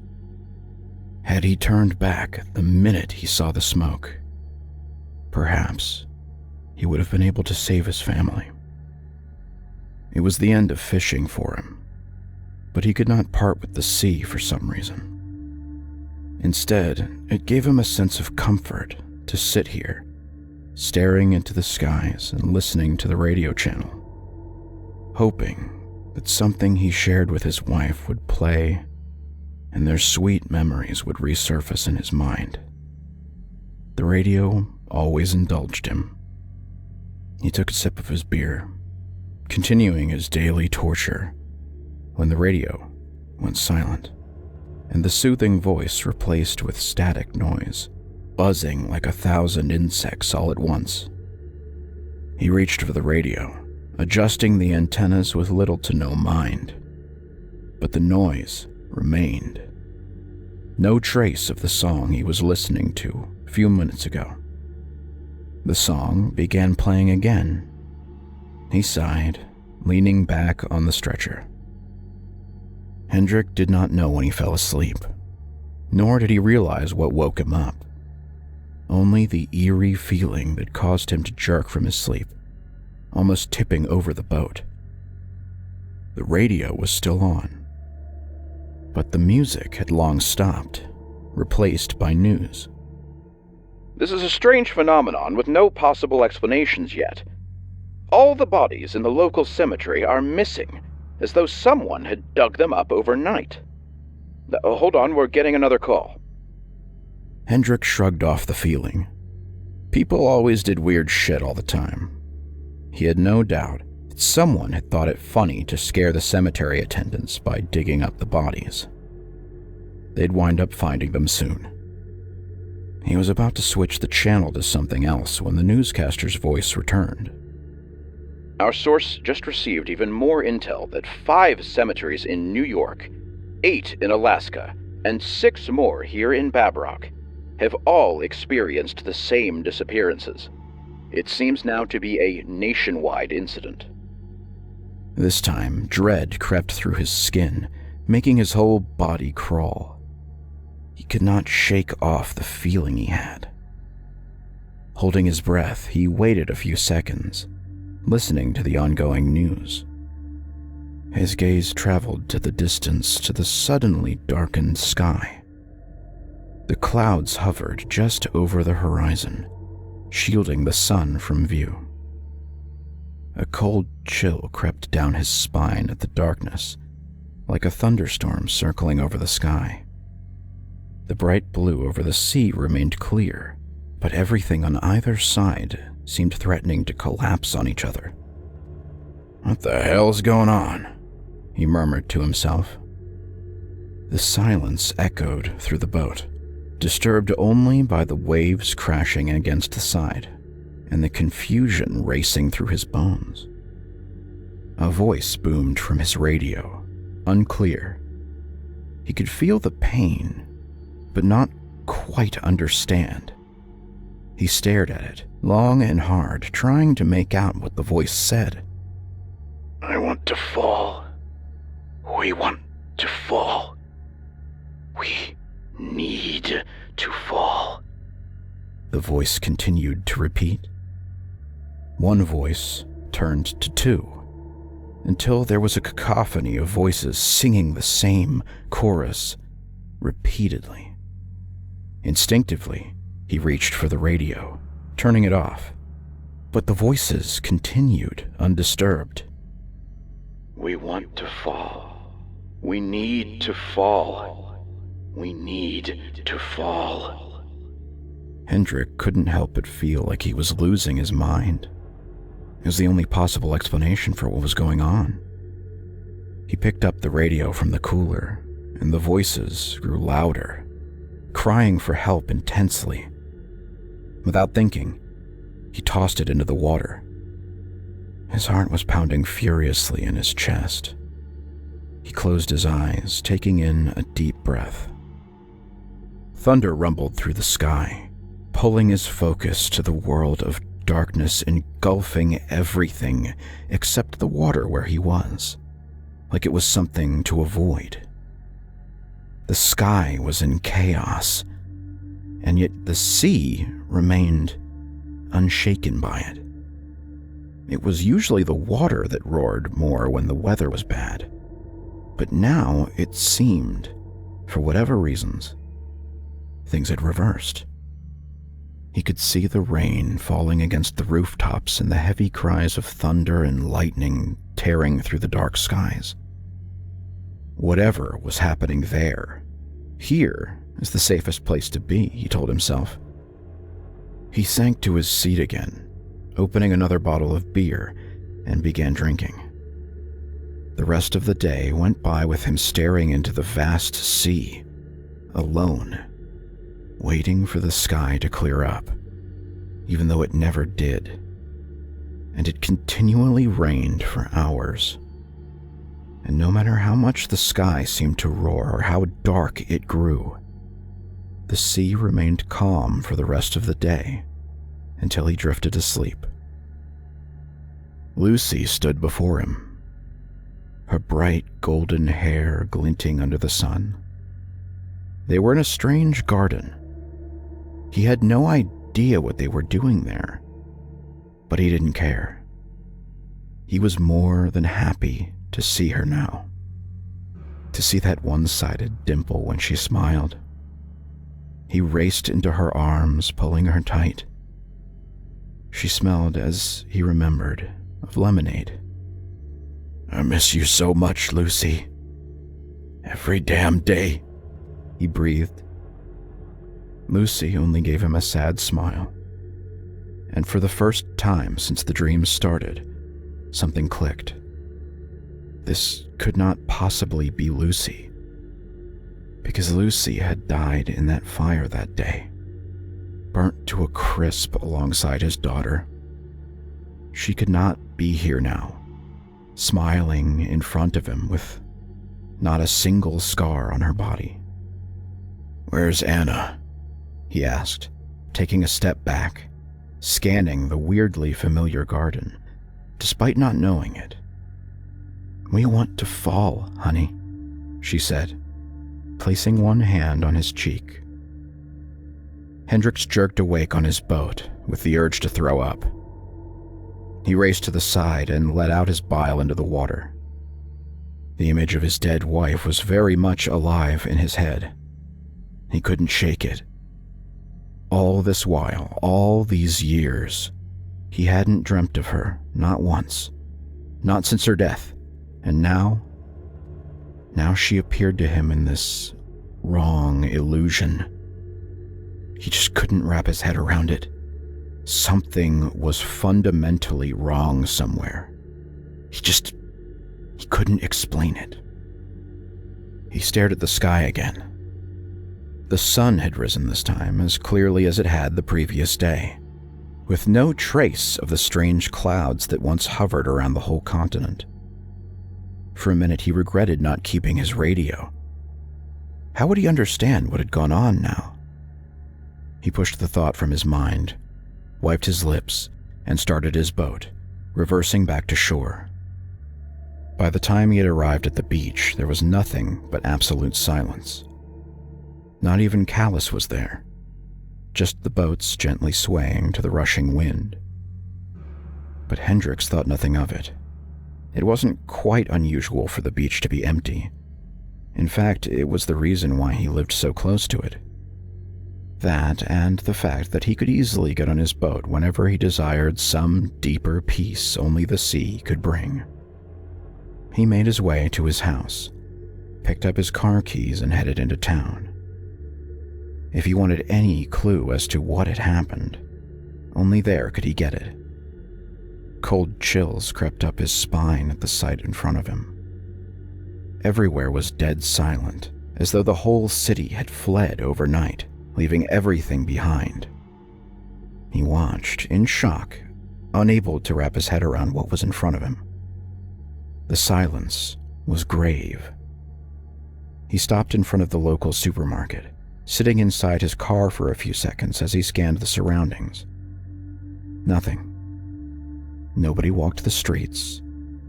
No cars parked outside the supermarket either. The sign remained open, but he could not see a single soul. Pushing down the eerie feeling crawling in his gut, he turned off the engine and made his way inside. The door swung open, and silence met him again. The usually crowded supermarket, almost always filled with children running around, parents calling to them, and friends having conversations, was as silent as the sea on the most peaceful of nights. Hell, even more silent. "Hello?" he called as he strode towards the counter, picking up a crate of beer and other things along the way. There was no response. Nothing. There was no one behind the counter, and all of the attendants were gone. "What the hell is happening here?" he cursed out loud again. Turning to another aisle of the supermarket, again he found nothing. Hendricks reached inside his wallet and pulled out the cash and placed it on the counter. "Yo, your cash is on the counter," he called, even though he knew he would be greeted by the same silence. Tossing the groceries into the back of the car, he drove out of the supermarket's parking lot onto the streets again, still keeping an eye out for any living thing. Shit! His heart almost jumped out of his chest as his gaze rested on a window. He pressed the brakes, trying to calm himself. Slowly, he stepped out of the car, turning toward that same window. There was no way he could have possibly seen what he just saw.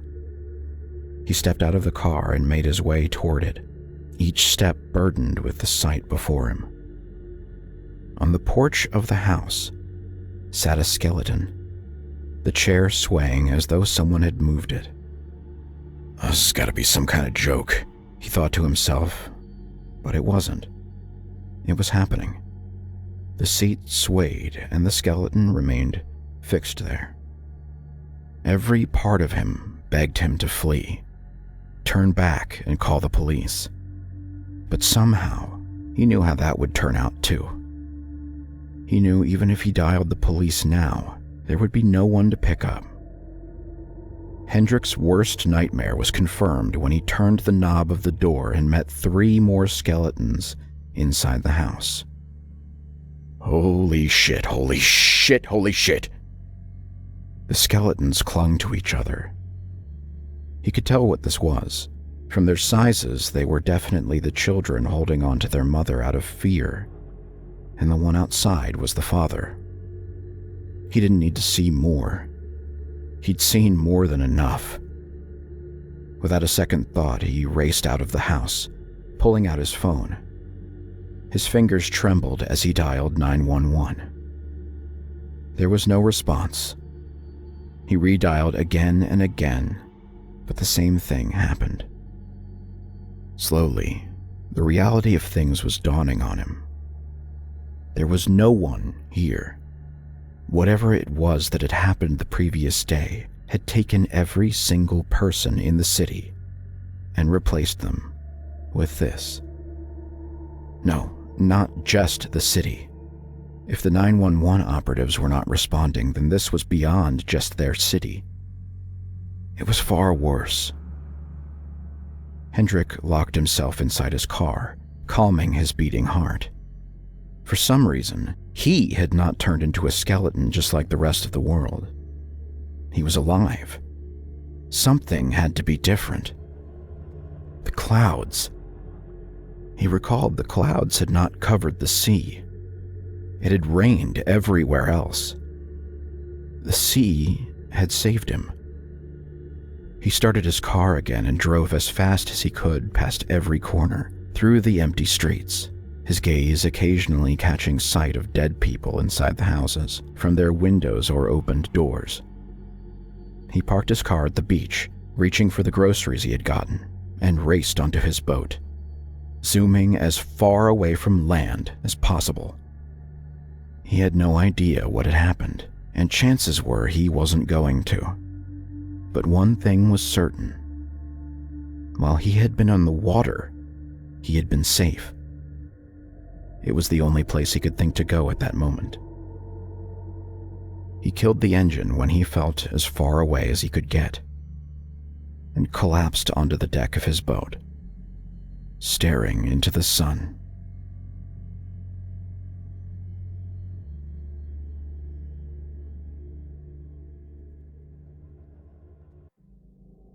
Crisp fall leaves tumbled in the breeze through the quiet suburbs, passing 3 teenagers who were up to no good. Chrissy, the teen in front of the pack, was concocting something sinister. Her compadres, Richard and Marcus, followed close behind, wondering what their fearless leader was stirring up in her troublemaking mind.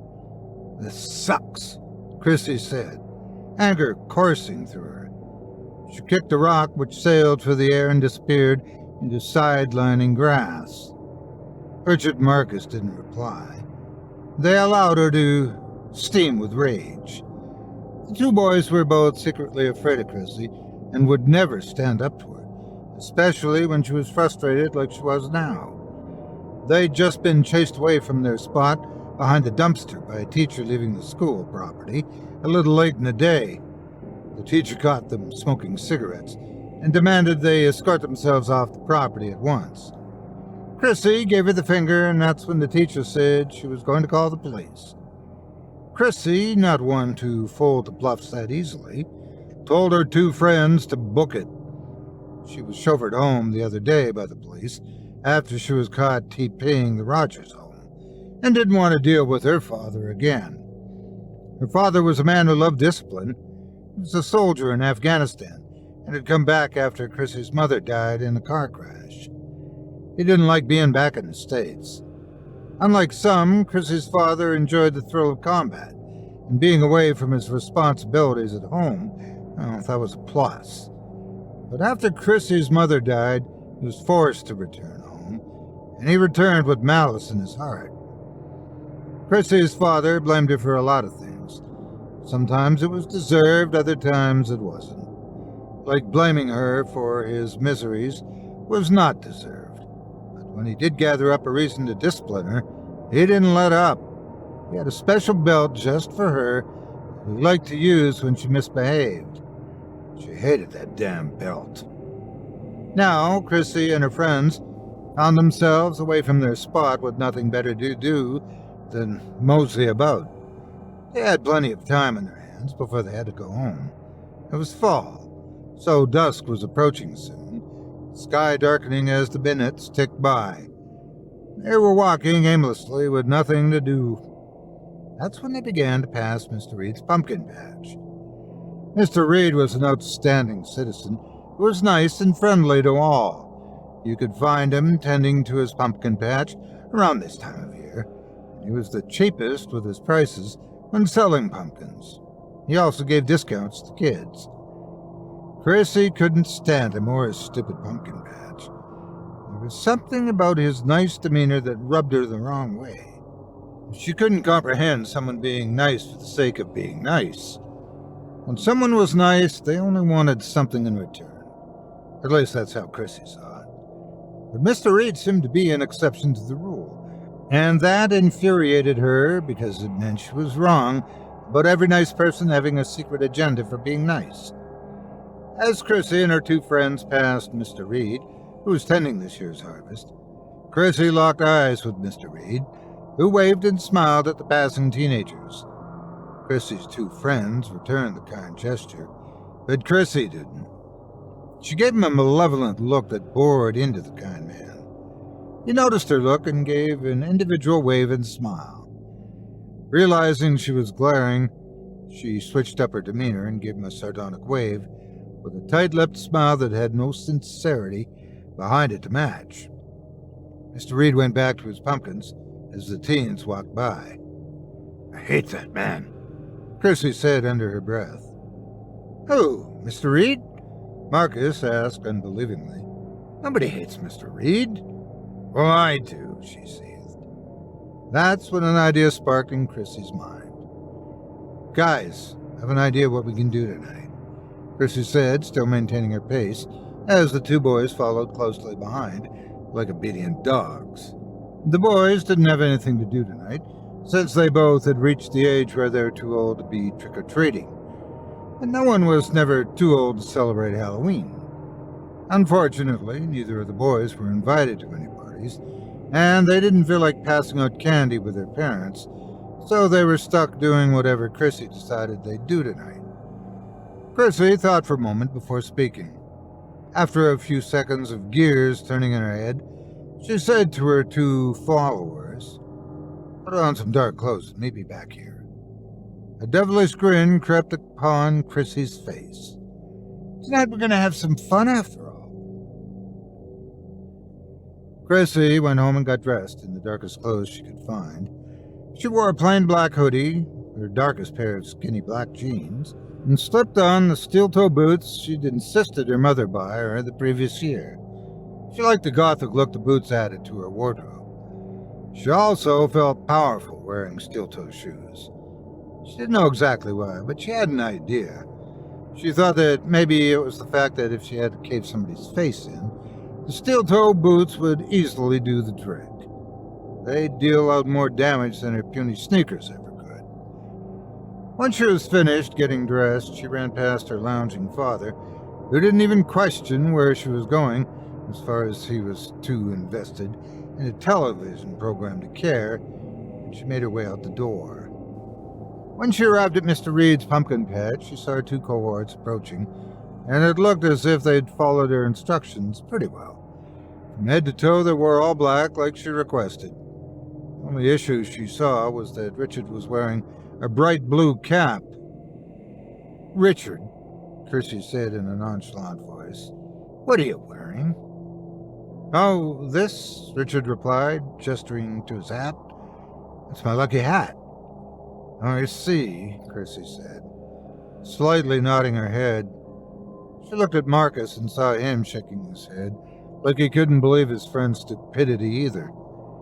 In a flash, Chrissy grabbed the hat off of Richard's head and flung it like a frisbee into the road. "Hey!" Richard exclaimed. He went to berate her, but she beat him to it. "Are you stupid?" Chrissy hissed. "Do you want to get caught?" caught? Richard asked, genuinely confused. Caught doing what? Marcus was smarter than Richard by miles. He knew Chrissy wanted them to dress all in black for a reason. People who wore all black at night wanted to sneak around in the shadows, where their deviant ways could go undiscovered by the public.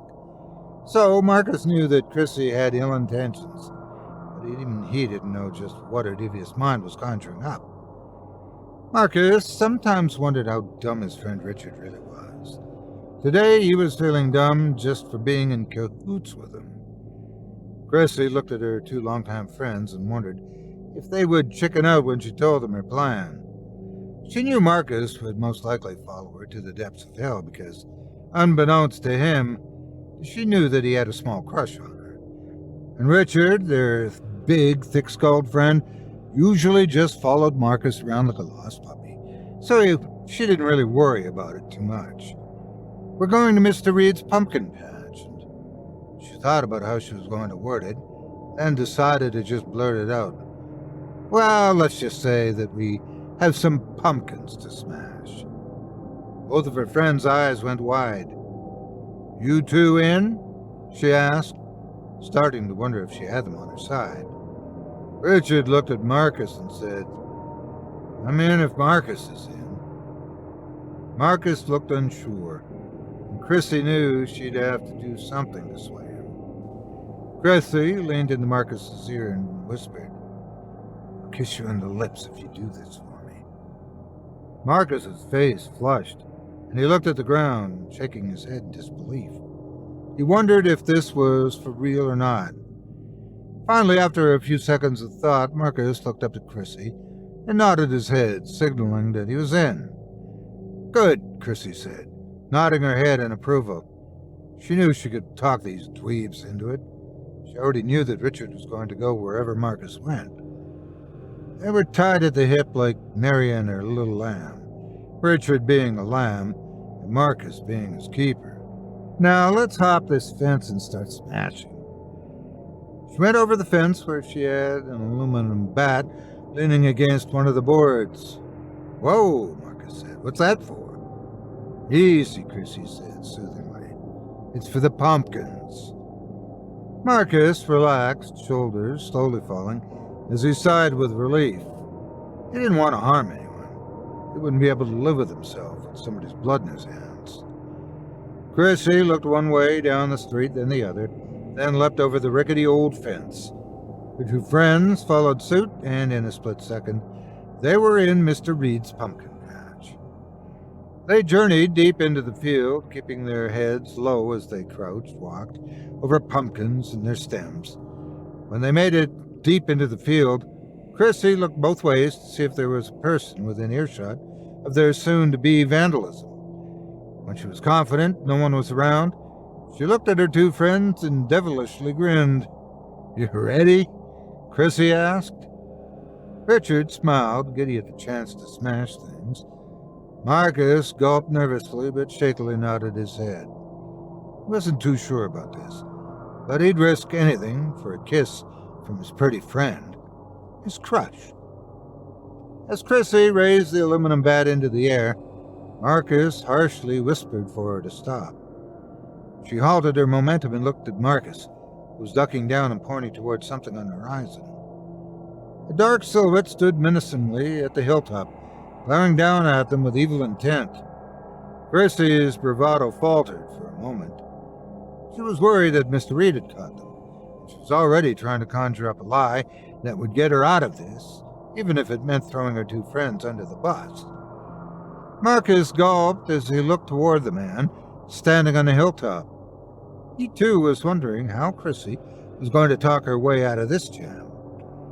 Marcus did trust his fearless leader, mostly letting his heart blind him from her true intentions.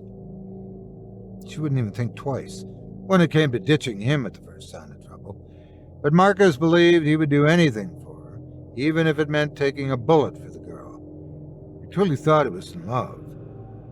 They all ducked down in the field, hoping their dark clothing would mask them in the night amongst the pumpkins. They stared at the man on the hilltop, trying not to take a breath, because their breath in the chilly night air would surely expose their position. The only thing moving on the still man was the gray cloth that covered his torso, which blew in the wind like Dracula's cape. Chrissy looked closer, analyzing the man, and when she identified who it was, she breathed a sigh of relief. She then turned to her friends and gave them a quick chuckle. "What's so funny?" Richard asked, frustrated that she'd be laughing in a situation like this. He wondered if she'd finally cracked. Marcus knew why her chuckle was turning into a gut-busting laughter. "You guys are afraid of a damn scarecrow," she said between bouts of laughter. When Richard looked toward the man on the hilltop and saw that he was a scarecrow, he was incredulous. "I'm not scared.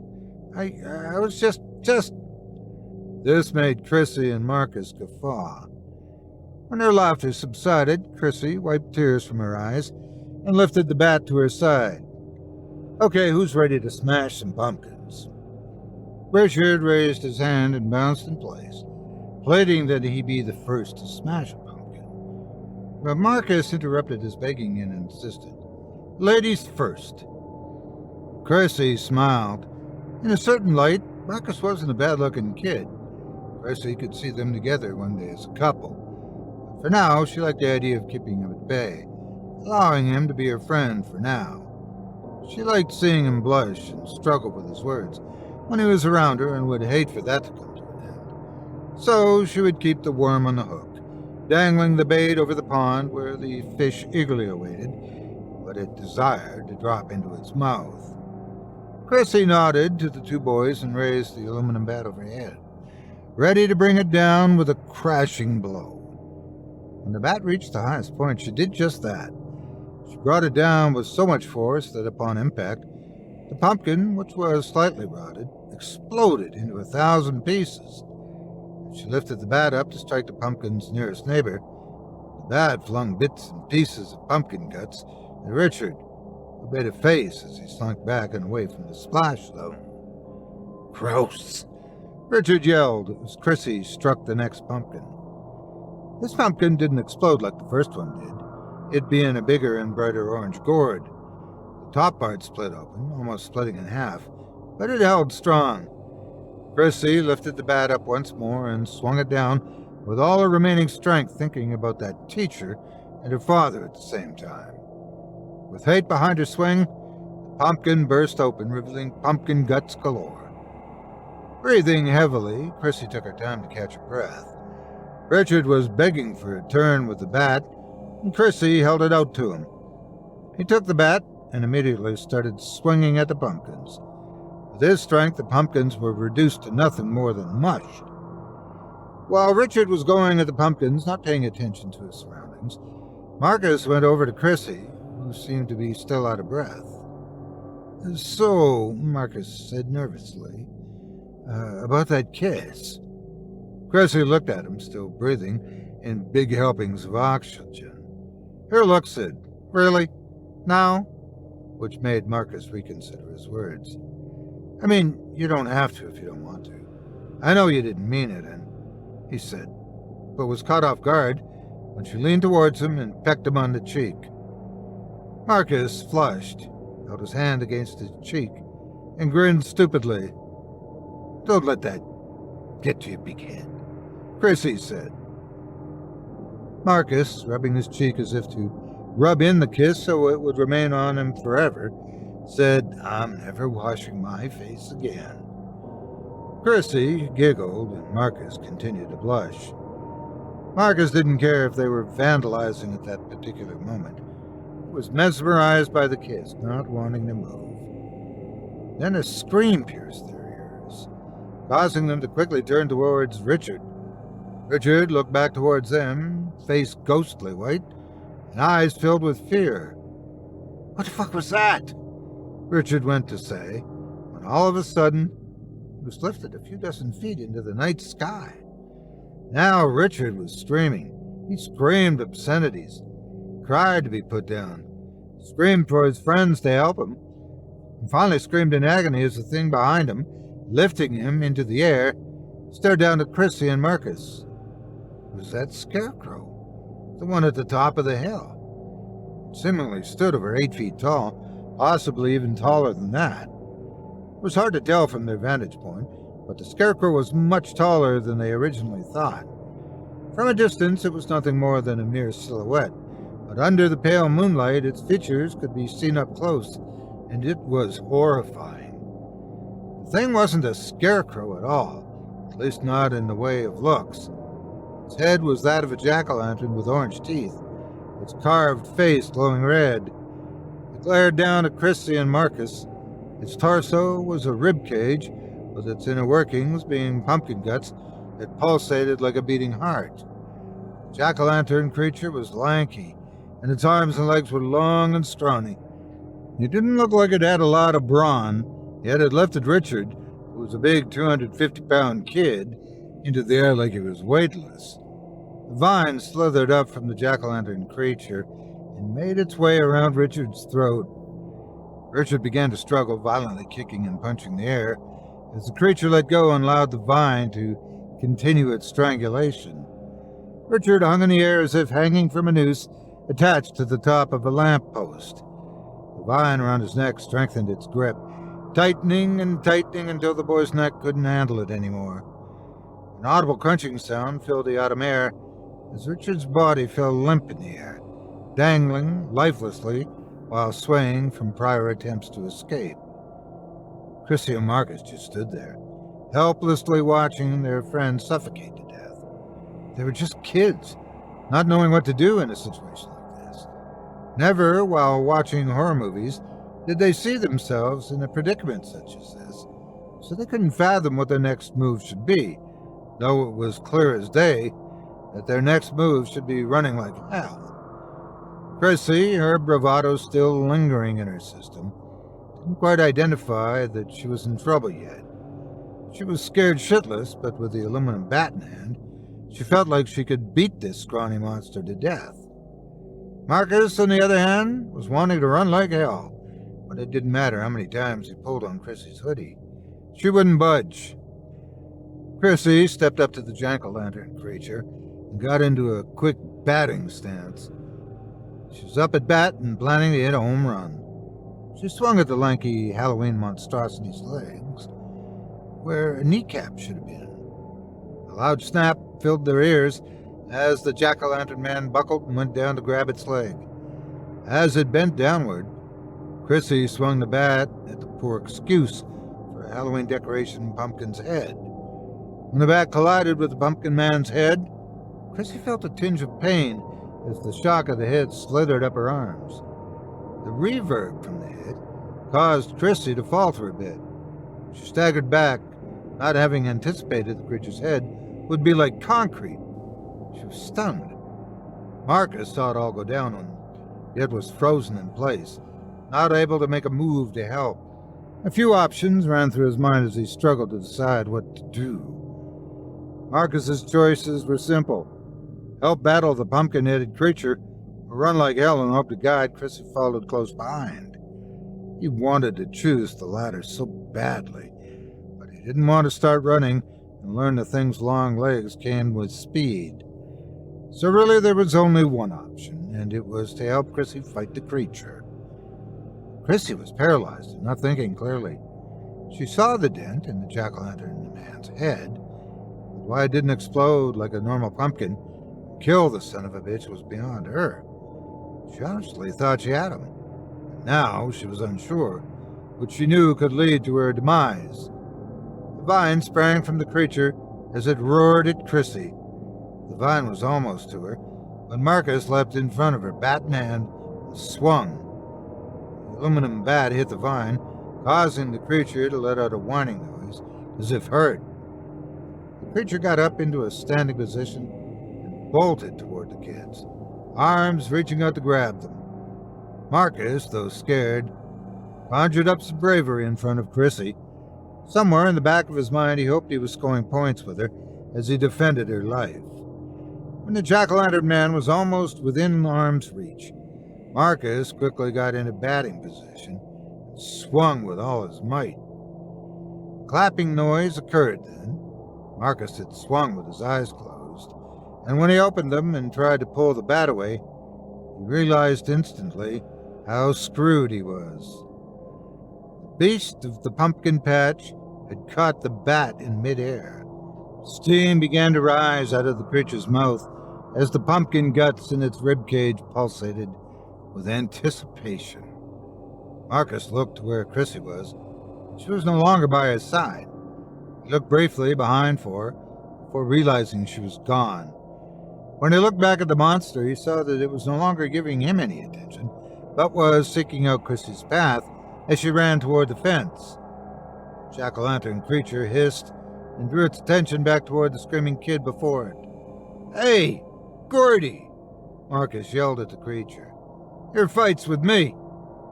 Marcus tried to wrench the bat back, but the thing pulled it relentlessly toward itself, drawing Marcus closer. Marcus yanked on it a second time, both hands attempting to wrench it back, but it was to no avail. The creature had it and wasn't letting go anytime soon.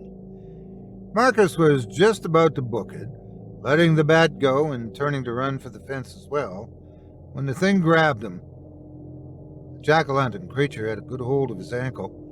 Marcus kicked with his free leg, kicking the hand of the monster, and it just about worked.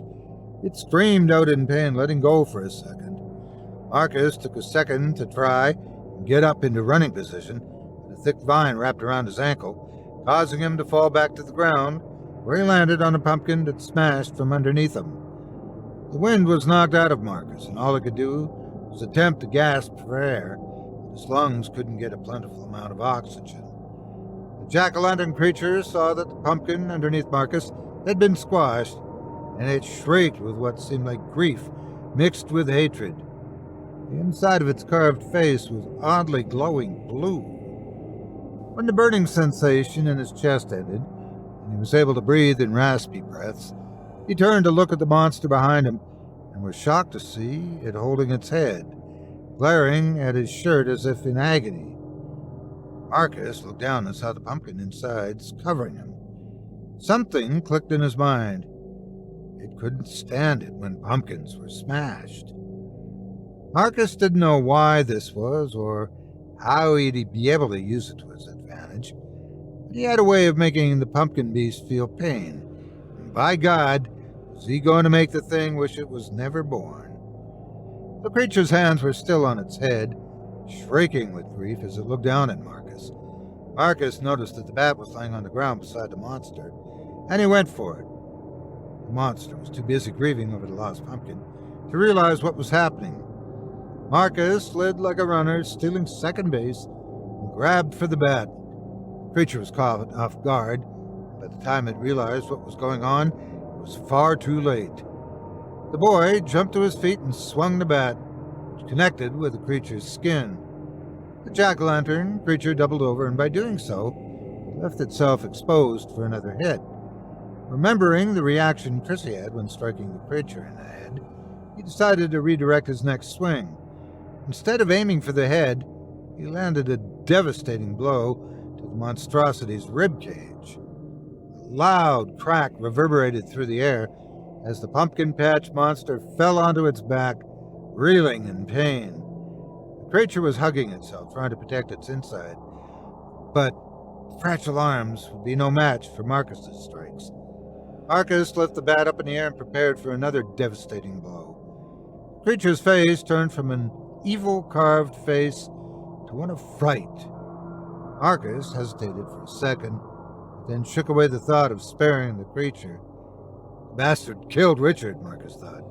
It had to die. With the decision made, Marcus brought down the aluminum bat and started breaking the jack-o'-lantern creature's twiggy arms and brittle ribcage.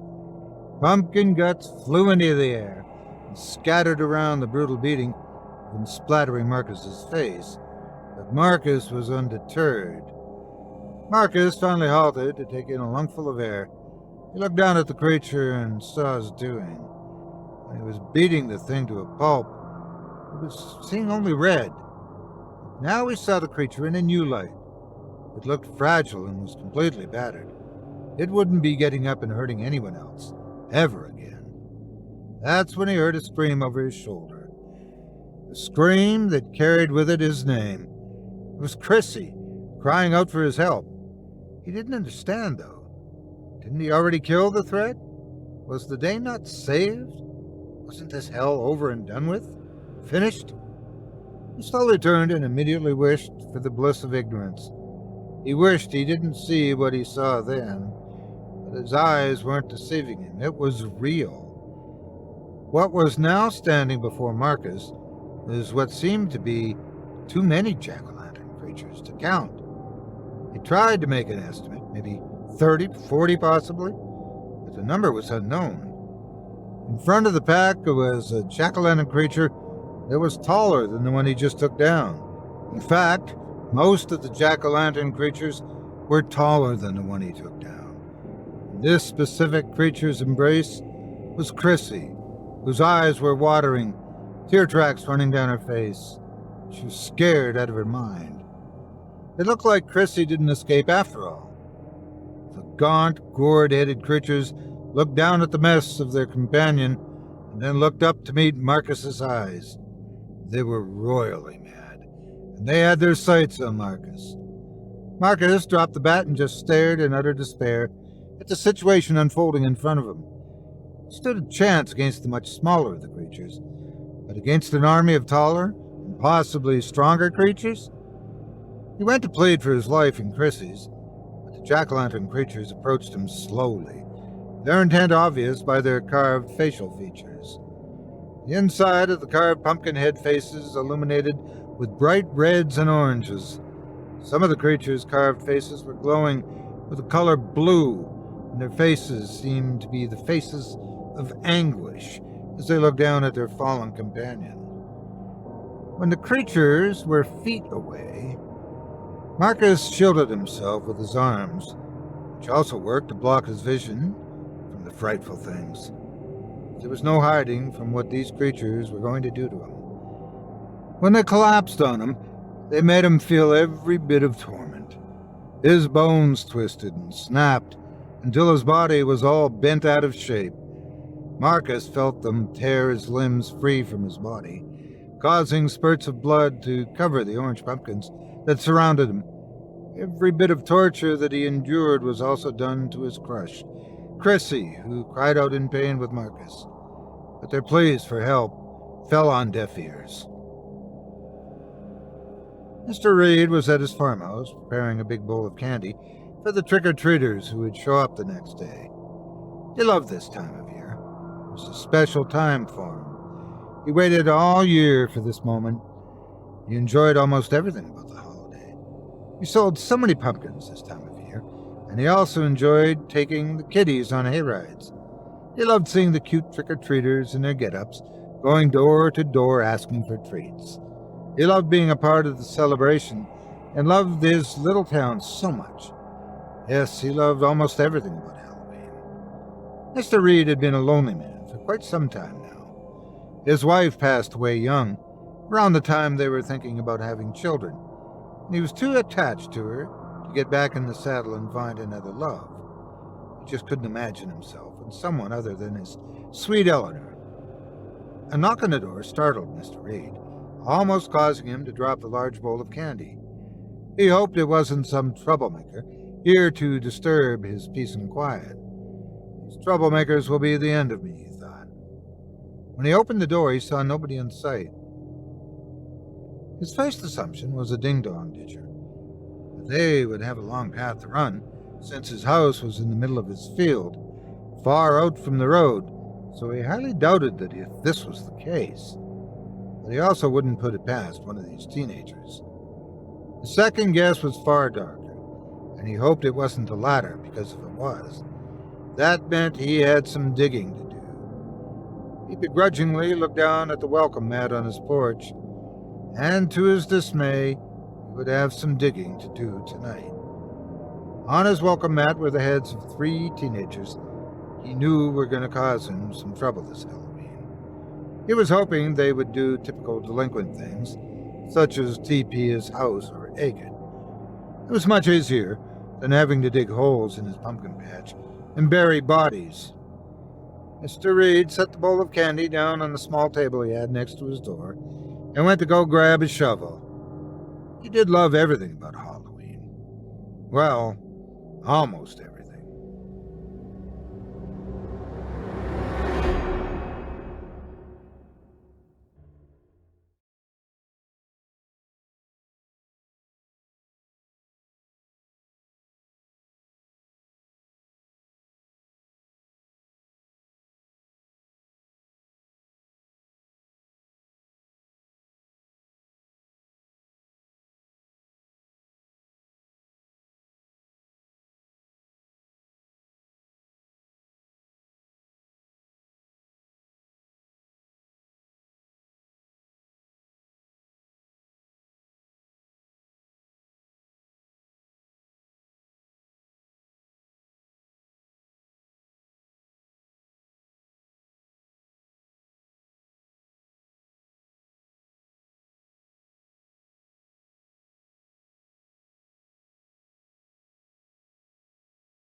Chilling tales for dark nights.